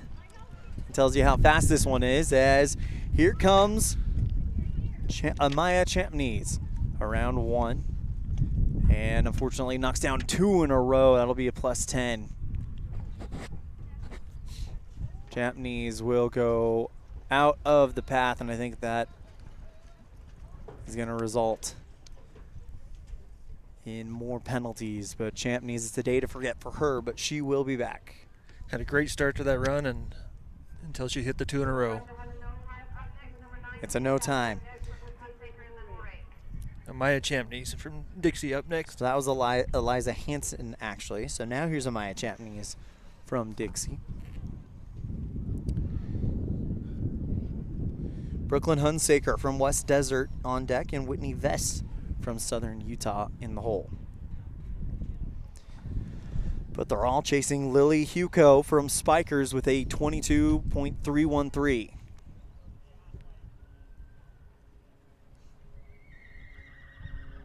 Looks like they're going to have to straighten out a pole real quick. Make sure it's in line. Has to be perfectly straight down the line. Get the thumbs up from the judge at the end.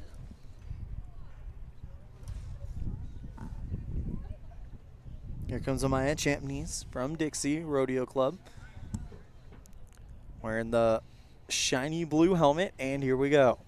Champneys, we saw her in the goat tying as that horse comes a little bit wide. Going in to the first pole, now starts the weave. Comes in and now straighten it out. Really letting that horse run in between the poles, and now Champneys sending it home.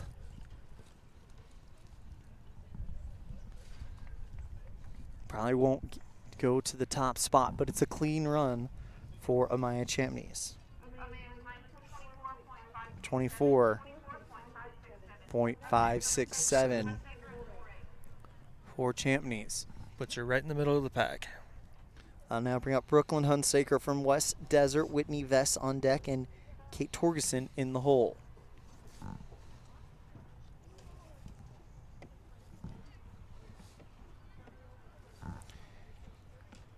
This is Brooklyn Hunsaker from West Desert. Go through the first few poles, looking to really tighten it up. Directs that horse around the end pole. Now brings it home. Good clean run there by Hunsaker. And she'll stop the clock. 22.313 is the time to beat.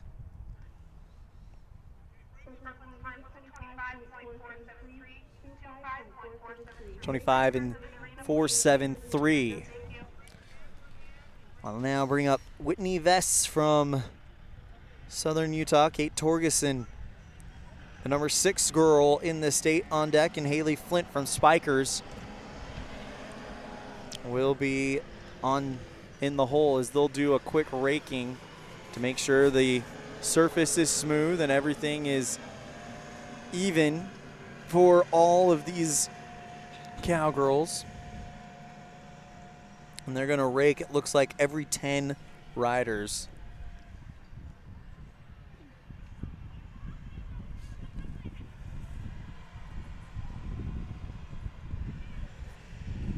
As you can see, the hard-working crews out here, as it takes a village to put on one of these events.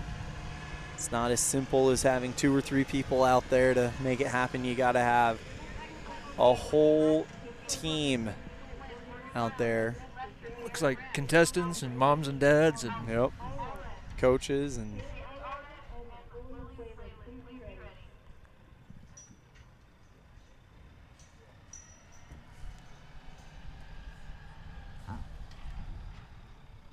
Whitney Vest from Southern Utah will be our next cowgirl. It'll be Katie Torgerson after her, and Haley Flint from Spikers in the hole. Then after that, we will see Morgan Wild from South Summit, Kinsley Lester from Rich. We talked with her in our pre-performance program. And then after that, Sierra Brandt from Wasatch. But all eyes will soon be upon the Southern Utah Rodeo Club member, Whitney Vest.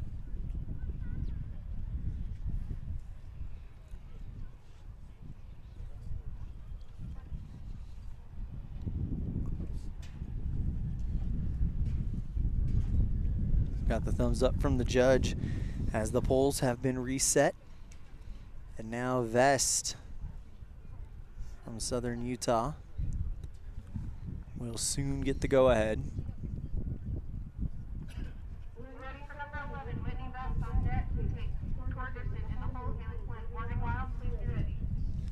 Here comes Whitney Vest. Hot pink shirt. And she's got a fast little horse here. Vest around one pole.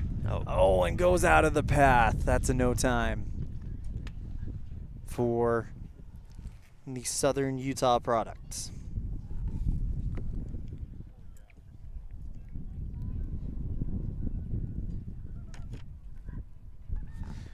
And I'll now set the stage for Kate Torgerson. Thank you. From Southern Utah, Haley Flint from Spikers on deck, Morgan Wild in the hole. A shame for Vest as she had a fast run, the beginnings of the fast run started. Fast run, nice tight turn at the end, and horse just went a little wide on her. Here comes Torgerson. Through one, now begins the weave. Do this pattern twice as she comes around that far pole. And good through pass number 2. Now it's a sprint all the way to the finish, and the clock stops. Remember that 22.313 is the time to beat.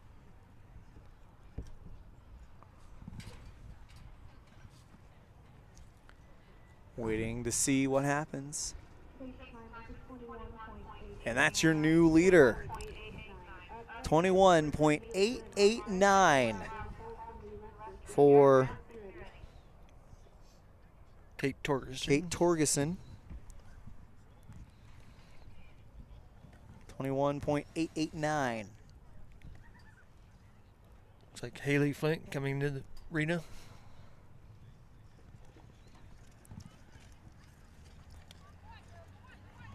Torgerson. Now, and Flint knocks down the two middle, so that will effectively kill the any shot she had.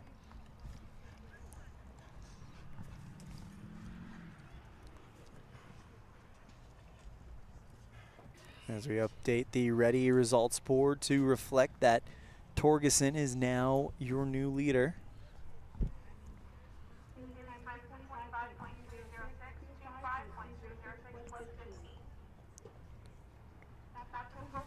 Torgerson. 15 seconds in penalties on that last one.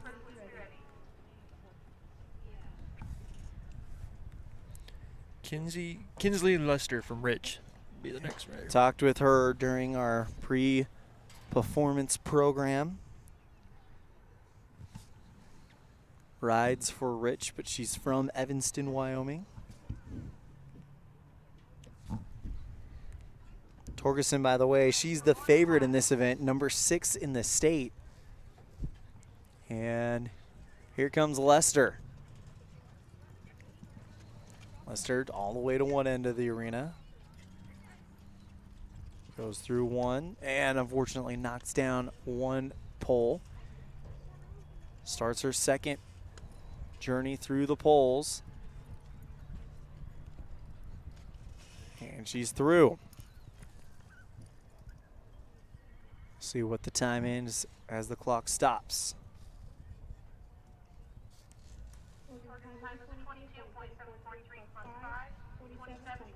27.743. Actually, that was not Kinsley Lester.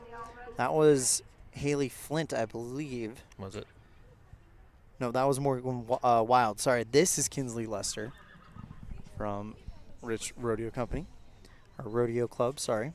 That was Morgan Wild, who just went through with the 27. Okay. Here comes Kinsley Lester from Rich Rodeo Club.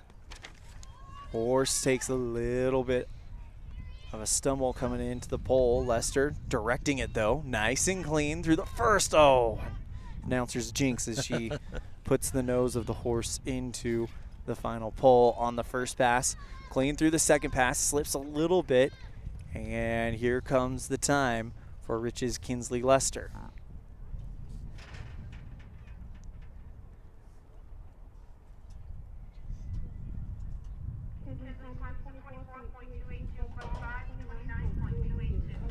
.282. Sierra Brandt from Wasatch will be next up.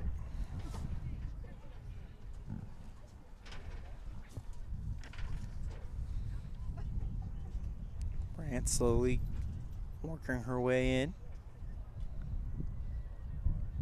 First, they got to set the poles up before the judge gives them the go-ahead.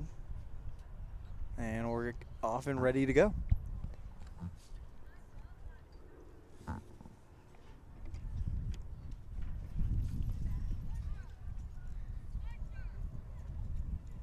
And Brant begins, goes a little wide on that one. Now starts her first pass through the poles.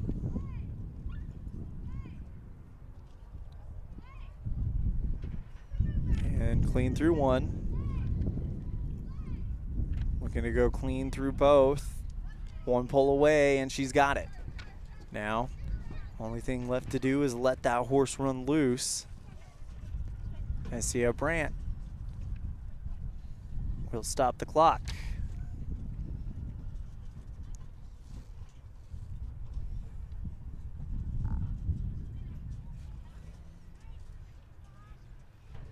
The time for Sierra Brant, 34.121. This will be Peyton Allred now from Lehigh, followed by Riley Allred from Emory and Tagley Allred from Southern Utah. And already up and running is the first Allred, Peyton Allred. Alfred, excuse me. Peyton Alfred. She was the first of our goat tires earlier, and she comes through with a fairly fast run. We'll see if it's enough to touch Torgerson. Waiting for the time to be announced. 22.446 for Alfred. Next up will be Riley Allred, then Tagley Allred, then Lily Wayland.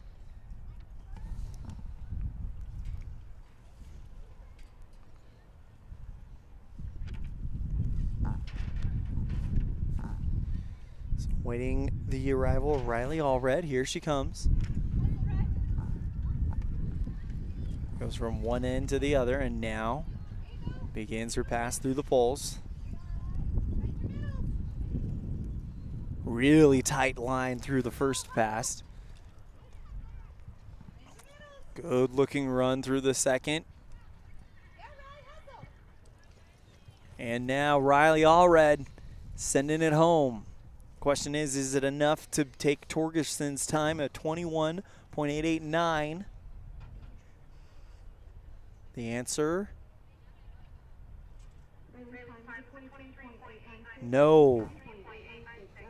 23.889, or 22, sorry. 22. That looked a little faster to me, but. Yep. Now brings up Tagley Allred. And a good start here for Allred. She's through the first looking good. Now heading for the final push. And we will await the time of Tagley Allred.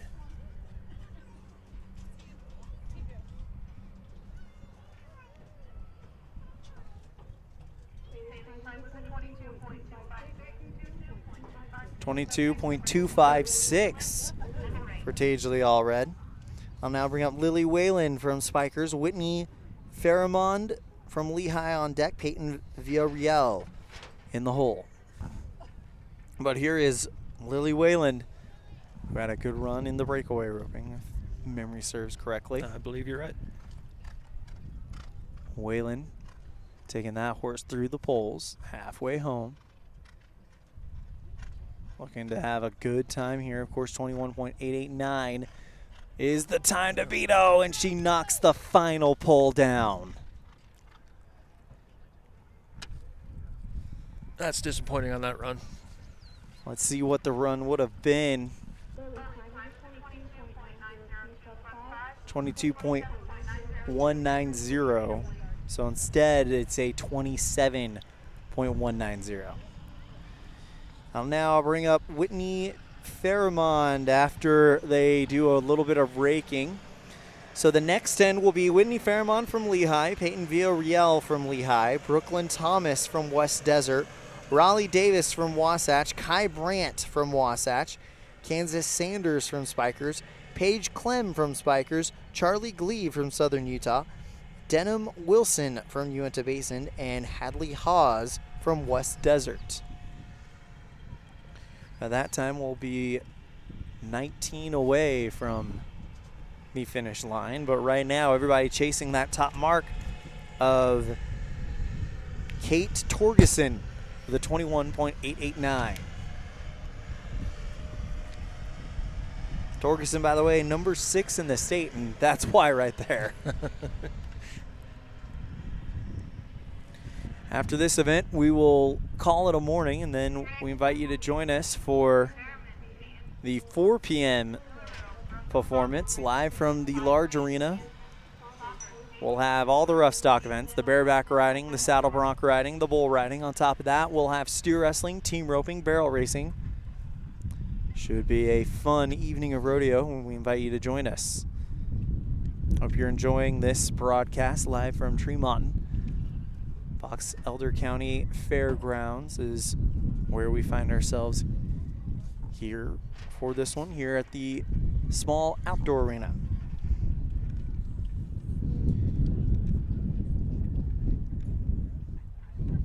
Whitney Fairmont from Lehigh will be our next cowgirl. She'll be followed by Peyton Villarreal and Brooklyn Thomas, the next 3 to go.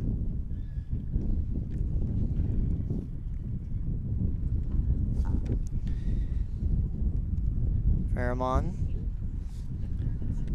waiting the go-ahead as they are lining up the poles right now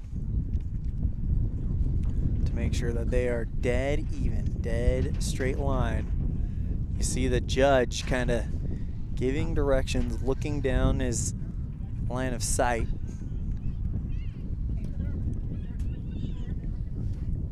And we get the thumbs up. Whitney Fairmont from Lehigh now will take to the arena.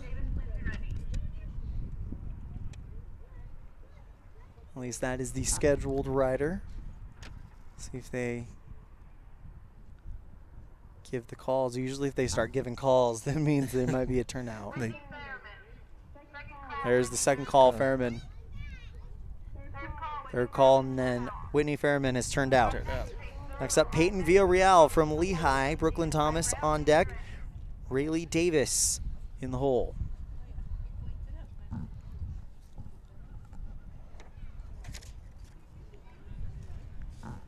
Here's Villarreal from Lehigh. Goes from one end to the other. And that's one pull down, so that's 5 seconds there. And unfortunately, with that 21.889, and it's almost impossible to take over the lead, especially when now you knock over a second pole. That's a 10-second penalty for Villarreal. And she'll stop the clock.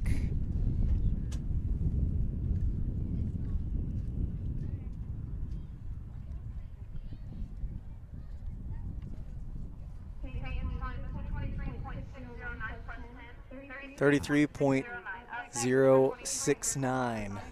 or 609, I believe. 609. Yep. For Peyton Villarreal, and that'll now bring up Brooklyn Thomas from West Desert. Thomas has had a few good runs in other events today.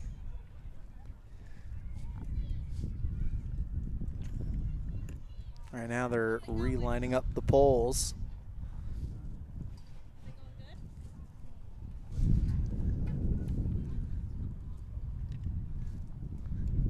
Trying to get Thomas ready to go. And we have to go ahead from the judge. And here comes Brooklyn Thomas from West Desert. Oh, thought she was coming there. Now the horse decides to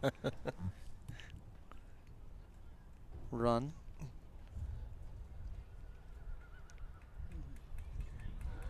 Horse definitely giving her fits right now.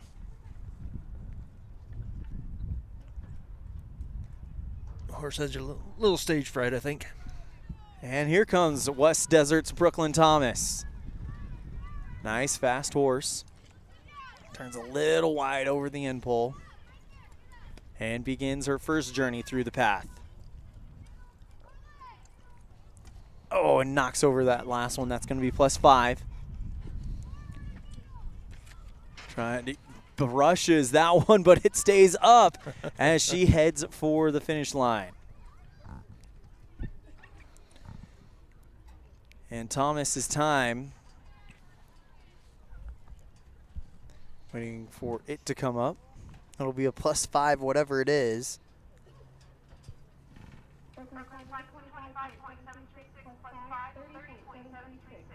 30.736 for Thomas.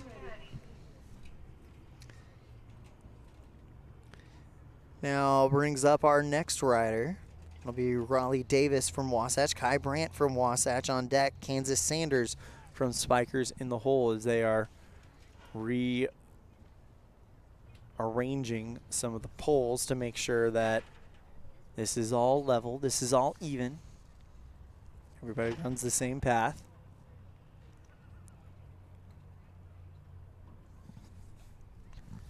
It amazes me how many different events these cowgirls are in. Yeah.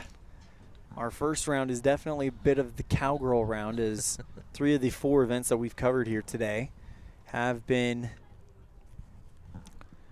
the cowgirl events. We had the tie-down roping lead things off, where Randy Johnson won it, but we'll talk more about that in a minute. Live action, and away we go.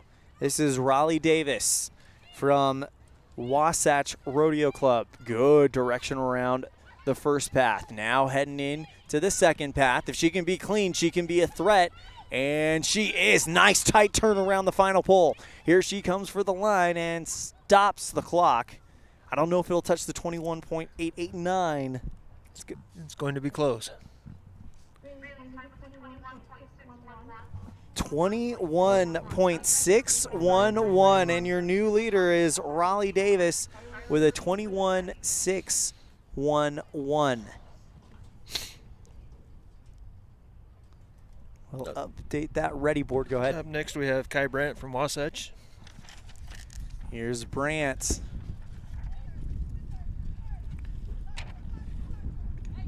Now chasing that new best time of 21.611.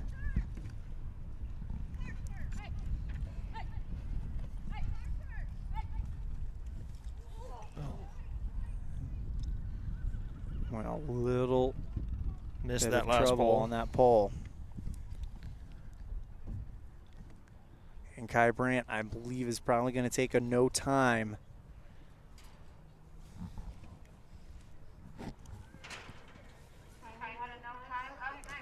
And that is unfortunate for the Wasatch Cowgirl. Next up will be Kansas Sanders from Spikers.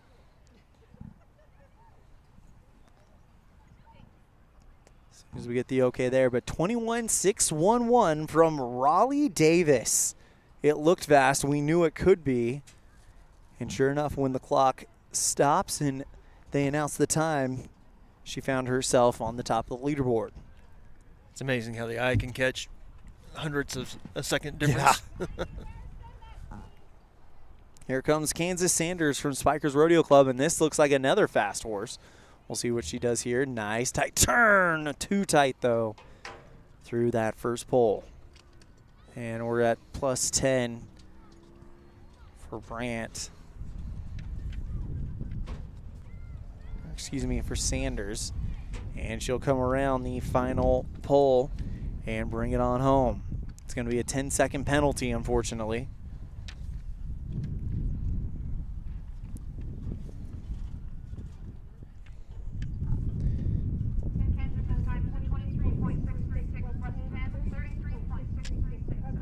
.636 for Sanders. Next up will be Paige Clem from Spikers, Charlie Glee from Southern Utah on deck, then Denon Wilson in the hole.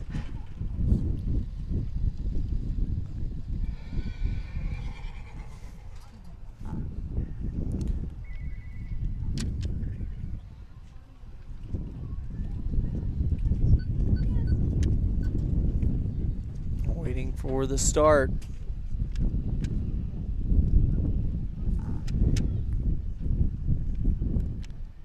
As Paige Clem is our next cowgirl.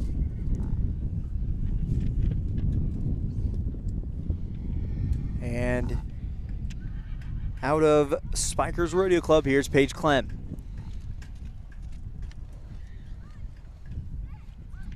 Begins her first path through the poles.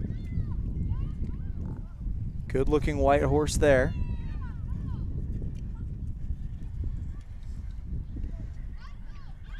Around the final pole, and Clem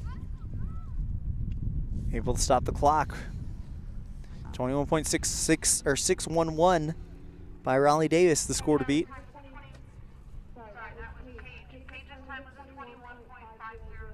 .500, and Paige Clem goes to the top of the leaderboard. 21.500 for Paige Clem.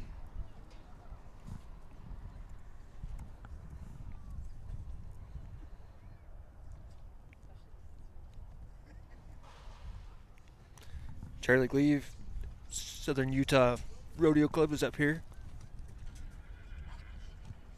Gleave directing that horse through the poles.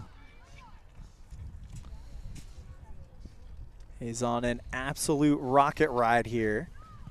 And she looks to stop the clock. That 21.5, is it 550 by Clem? 500. 500 by Clem is the new mark to beat. 22.177. As that'll now bring up Denham Wilson, and then they will rake after this one, it sounds like.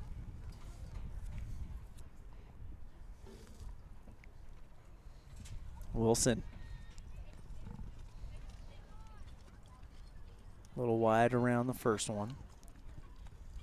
Gets back to work. Look at this. This could be a run to talk about later on, as she is doing a good job. Good turnaround that last pole. And stops the watch.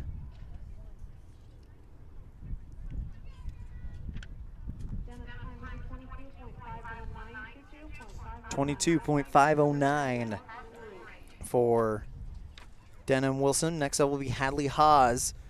And then they'll rake as we are approaching number 30 of our 49 pole benders. Your pole bending brought to you by Water of Life. Call 307-230-0406 for more information. Also, our result board brought to you by Ready Services. Big thank you to them. Here we go. This is Hadley Haas from West Desert. You can hear her shouting out her horse, giving directions as he gets around the pole. And Haas. Nice run. Good run for her as she will come to the finish. And that run honestly looked like a horseman with a lot of future potential there. Absolutely. Talked with that horse all the way through it. 24.855 for Hadley Haas. And now they'll go ahead and rake. And the next 10 to go will be Emily Malcolm from West Desert, Ashton Flint from Spikers, Tiffany Oldham from Panguitch, Avery Bernstein from Spikers, Afton Beck from Lehigh, Tylee Torgerson from Southern Utah. It was Torgerson who we just watched win the, I believe it was the Goat Time. Goat Time, right. Then you've got Madison Nielsen from Corbin, Oakley Payton from Southern Utah, Rainey Wallace from West Desert, and Caitlin Lucero from Morgan. And those will be numbers 31 through 40 of our 49 pole benders. Coming to an end here in our first broadcast today. We invite you to join us at 3:30 p.m. for live arena action, or live large arena action. We'll have the bareback riding, the saddle bronc riding, the steer wrestling, the bull riding, the barrel racing, and the team roping. Live from the large arena starting at 3:30 with our pre-performance program. It's been a lot of fun this morning. So we got started at 9:30 a.m. hitting the 1:30 mark. It's been every bit as much fun as we thought it would be. Absolutely. Sorry, Matt, taking us a little bit to hit a rhythm. This is the first time we've ever done high school rodeo on mylocalradio.com, but I guarantee you it will not be the last, as we already have scheduled broadcasts at the Spanish Fork Rodeo next Friday. I believe that's starting at 4 o'clock. And then we'll be at Rock Springs, Wyoming next Saturday, starting at 9 o'clock.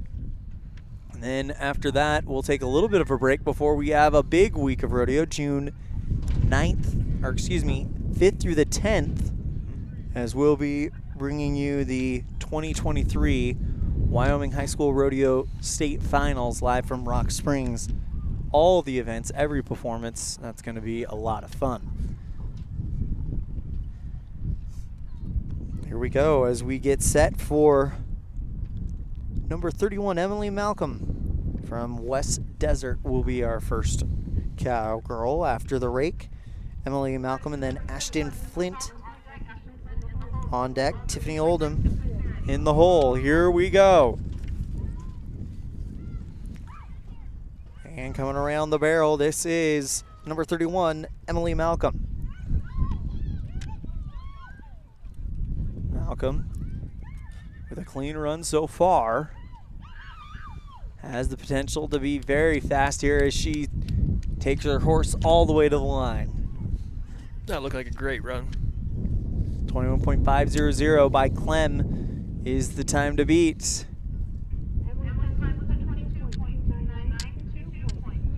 22.299. So right there on the verge, but still in the lead. Representing Spikers Rodeo Club, it's Paige Clem. Next up will be Ashton Flint from Spikers, Tiffany Oldham from Panguitch on deck, Avery Bernston in the hole. This is Spikers Rodeo Club, Ashton Flint. As that pole barely stays up. She's got a clean run here, looking fast. All you got to do is come around that final pole and let her loose, and that's exactly what Flint is going to do. Coming to the line and stops the watch. Wish there was a way we could see the clock ourselves, but 22.101, 22 and 101 for Ashton Flint. Next up will be Tiffany Oldham from Panguitch, Avery Bernston from Spikers, and Afton Beck from Lehigh are your next three to go.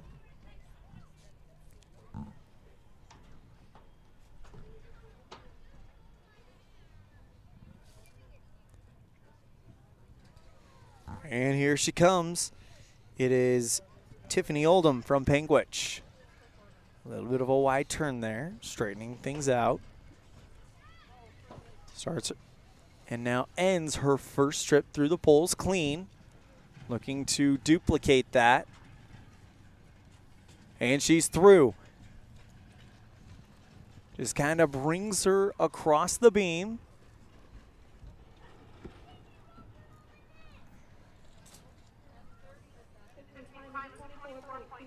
.223 for Tiffany Oldham. Avery Bernston from Spikers will be next. Afton Beck on deck. Tylee Torgeson in the hole. Torgeson, we watched her put on a heck of a goat tying run.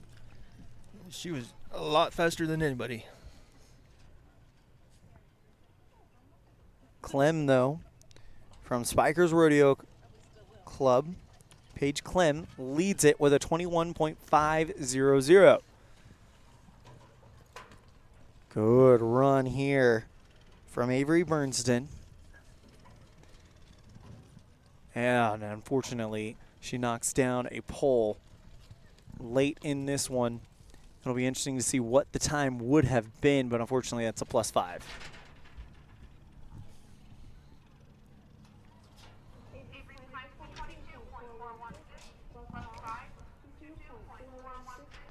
So 27.416 for Bernston. She was right there. As that'll now bring up Afton Beck from Lehigh. Everybody's still chasing Paige Clem atop the leaderboard at 21.500. Here comes Paige Clem, or excuse me, Afton Beck. She's through one pole, but can't leave the second one up. So that is a +5 penalty for Beck, as she will direct her horse across the finish line, and here she comes. Beck stops the clock for Lehigh.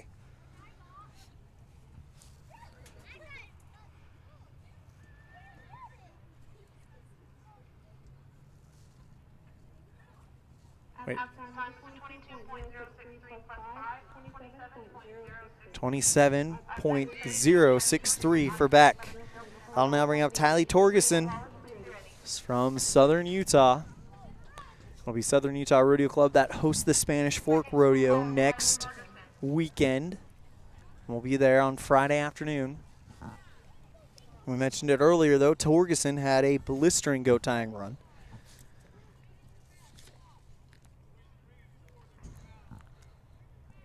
Paige Clem, though, with the 21.500 on top of the leaderboard right now. Only Torgerson just turned out, though.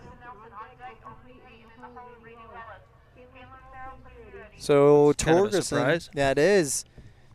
I'll bring up Madison Nielsen from Corbin. Here she comes.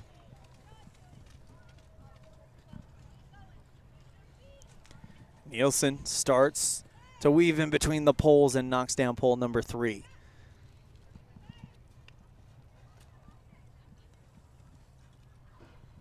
As Nielsen comes around, nice tight turn around that final pole.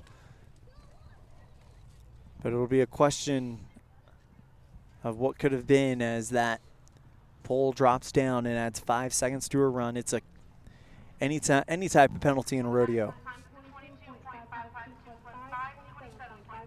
27.552, but any penalty in rodeo is a run killer. You've got the 10-second penalty for the barrier, the 5-second penalty for knocking down a pole or barrel. You've got the 5-second penalty for a hind foot in the team roping. It's really tough to overcome some of these penalties in the sport of rodeo. Now bring up Oakley Payton from Southern Utah. It'll be her, then Rainey Wallace from West Desert. But here's Oakley Payton from Southern Utah Rodeo Club, as she is able to get through the first, but she knocks down pole number 3, and she breaks the pattern. I think that might be it, as Oakley might have saw what was going on and said, you know what, it's maybe not worth it to run it. Let's come back and try this next weekend. Yep. And indeed, she will be back next weekend. Every single one of these cowboys and cowgirls, if they have an off day today, you got a week to put it out of your mind, get back to work and train, and get back on it. It's a circuit, so everybody competes at the same spot. This is the place for high school rodeo this week in the state of Utah, right here in Tremonton.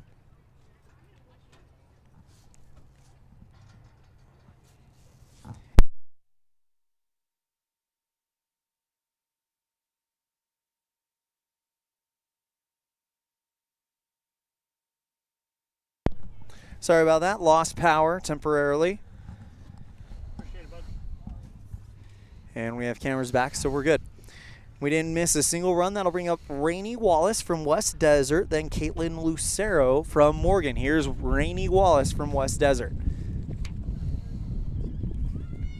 Gets around the pole and then continues to weave through, but it's that third pole that has been causing problems for some of the cowgirls here today. This cowgirl talking to that horse that entire time. Here comes Rainey Wallace as she will come across the line and stop the clock.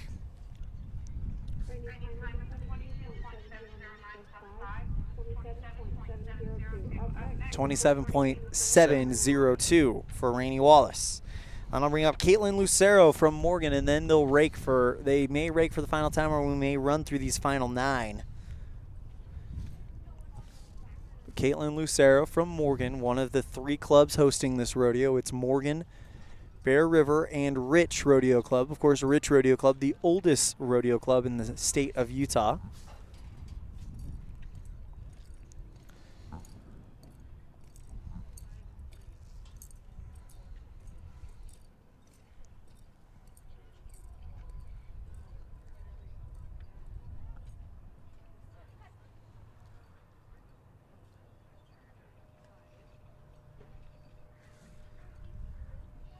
Waiting for Caitlin Lucero from Morgan.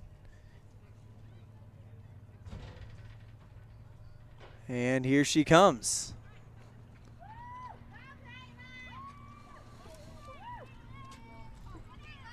Lucero around the first pole. And it gets through the problem pole, no problem. Nice paint horse. Oh, but it's a 4th pole that is going to be the undoing of Lucero's run. She will continue this one because sometimes it's more important, even when the run is gone awry, to finish it to get that experience, as Lucero will stop the clock after a 5-second penalty.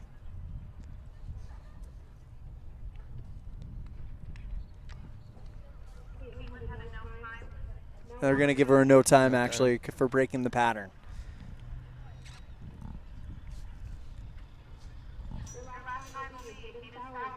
They're going to do a hand rake real quick, it looks like. And then we'll have our final 9 pole benders. Actually, here comes the tractor.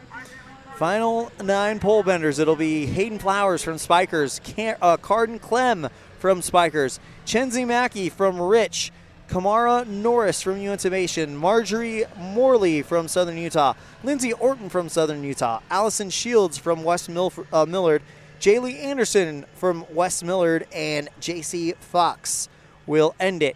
3 of the final 9 all ranked in the top 20 in the state. We could see some shaking in the leaderboard, as right now they are all chasing the 21.500 by Spikers. Paige Clem came out of the 27th spot and has held on ever since then. She's had some close competition, but no one quite able to get there. Not quite there.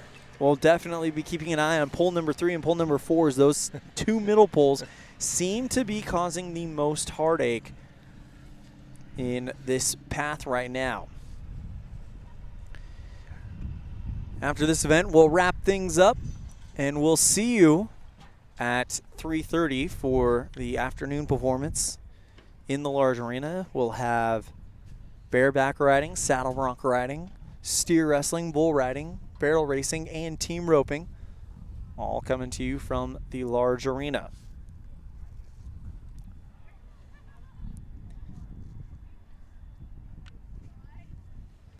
The rough stock events, always so much fun to watch. The ones that make you hold your breath. We've got a good field of bull riders and saddle bronc riders, and of course bareback riders competing tonight. If you look at some of the bull riding day sheet, we've got the #1 man in the world, or excuse me, in the state. You hear #1 in the world a lot when you watch pro rodeo, but we've got the #1 man in the state competing. Got the #2 saddle bronc rider in the state scheduled to compete tonight. And then the bareback riding, it's just a who's who of Utah high school bareback riding. And then you've got team roping, which will be a lot of fun, of course. And then the barrel racing and the steer wrestling. Some classic rodeo events going down at the large arena here at Box Elder Fairgrounds.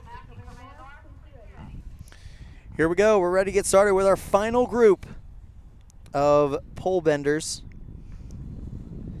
Hayden Flowers from Spikers Rodeo Club will be first. She'll be followed by Carden Clem from Spikers.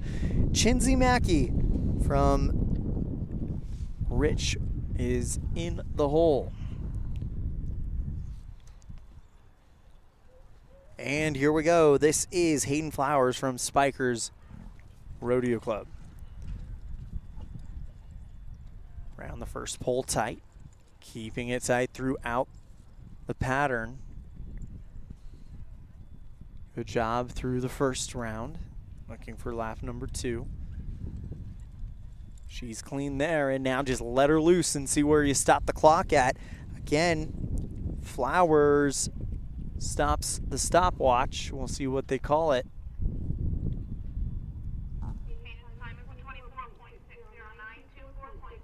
24.609. Here comes Carden Clem, number 11 in the state in this event from Spikers Rodeo Club.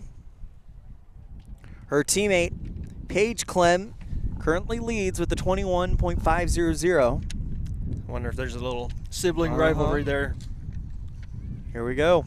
This is number 11 in the state, Carden Clem. Oh, and she knocks over the pole right off the get bat. So unfortunately, that will effectively kill her run, but she is going to look to continue this one, and there's pole number 2 down, so it's a 10-second penalty coming her way at the end of this run. And Carden Clem will reset and look to compete another day.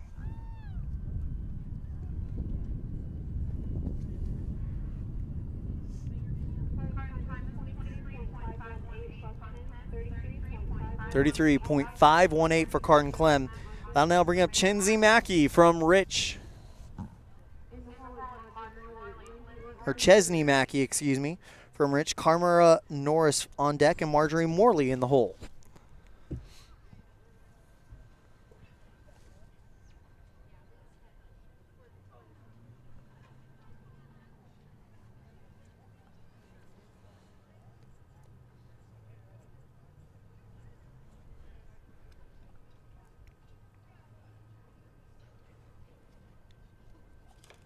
Here comes Rich Rodeo Club's Chesney Mackey.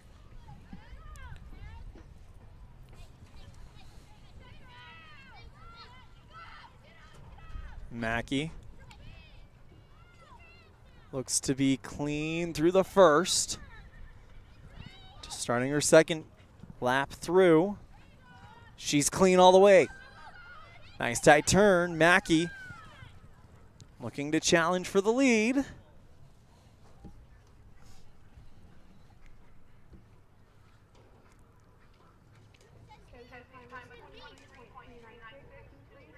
.396 for Chesney Mackey. That'll now bring up Carmaya Norris from Uinta Basin, Marjorie Morley on deck, and Lindsay Orton in the hole.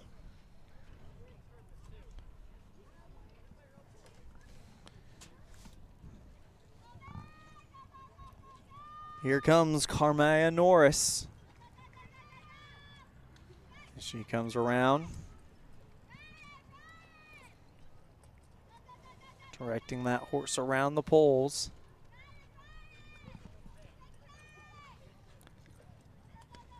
And around the final pole and heading home.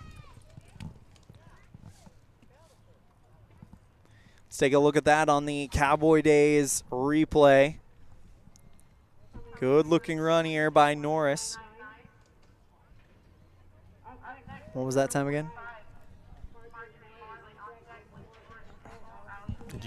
Did you catch that time, Dennis? I want to say it was a 24.599, but I'm not 100% sure.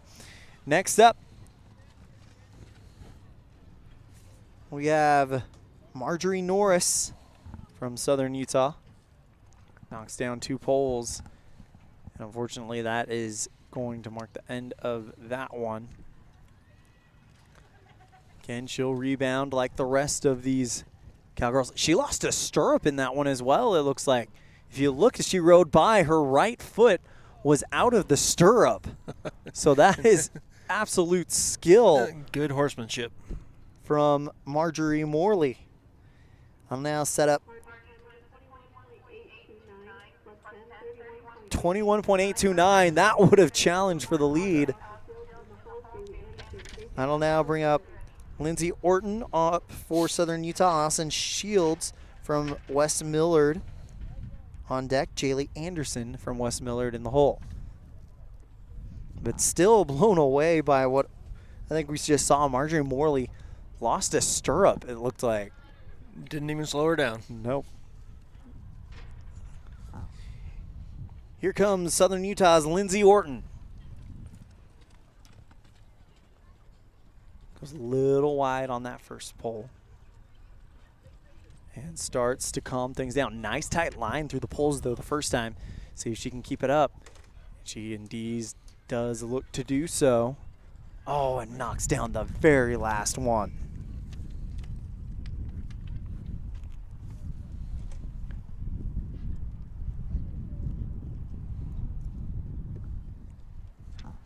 Waiting for the time.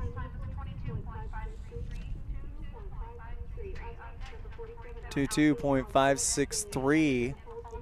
Thought she knocked down one, but 22.563 for. Actually, it'll be 27.563. They just announced it for the 5-second penalty. Next up will be Allison Shields from West Millard. Jaylee Anderson on deck and JC Fox, our final pole bender in the hole.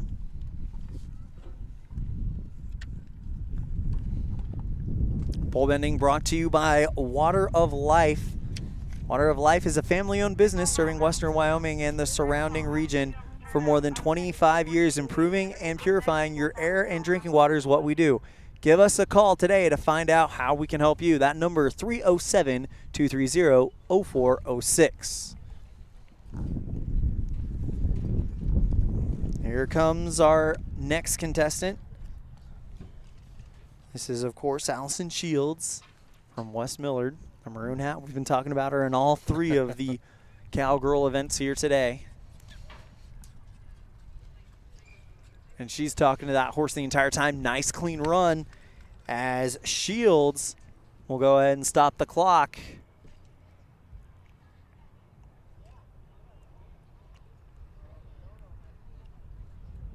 Waiting for the time.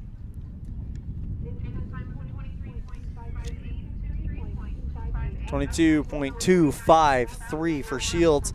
And now here comes Jaylee Anderson with our final pole bender up on deck, JC Fox. It's Paige Clem, though, with the 21.500, who sits atop the leaderboard for Spikers Rodeo Club. Here's Jaylee Anderson. Anderson knocks down a pole, just kind of brushed that left shoulder, or right shoulder rather, into it. And we'll finish up the run.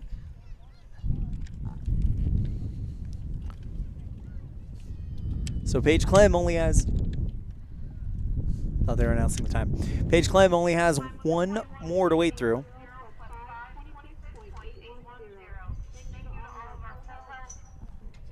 And I think that actually is it. That's it for this. For pole bending. So that concludes our pole bending, brought to you by Water of Life. Water of Life is a family-owned business serving western Wyoming and surrounding region for more than 25 years. Improving and purifying your air and drinking water is what we do. Give us a call today to find out how we can help. That number 307-230-0406. And gentlemen, that is going to do it for our broadcast of the morning performance from the small arena. Let's recap. In the tie-down roping, it was Randy Johnson taking home the win. In the breakaway roping, it was, I'm going to have to look this one up real quick. I want to say it was Torgerson, but I'm not. I think Torgerson won the goat tying. Ferguson was goat tying. In the breakaway roping, it was